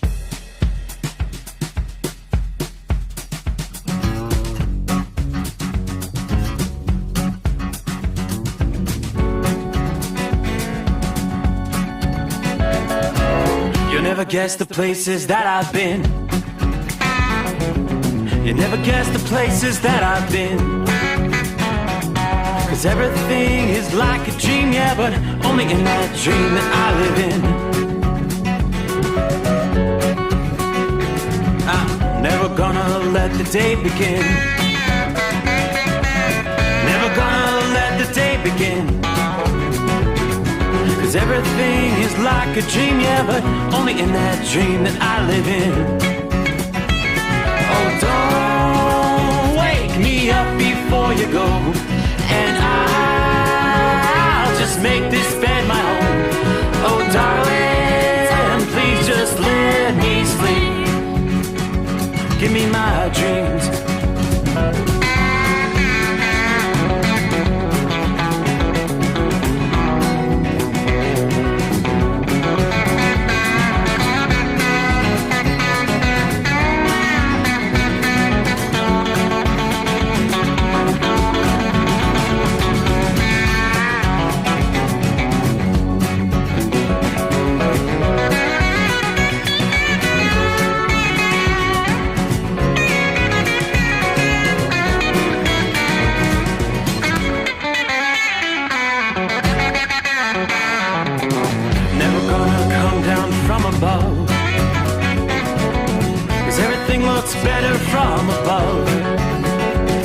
seems you accept in that world that I dream of. Never gonna lose the ones I love. Never gonna lose the ones I love. 'Cause everything is like a dream, yeah, but only in that world that I dream of. Oh, don't wake me up before you go, 'cause I can't face this day alone. Oh, darling, please just let me sleep. Give me my dreams. Give me my dreams. Give me my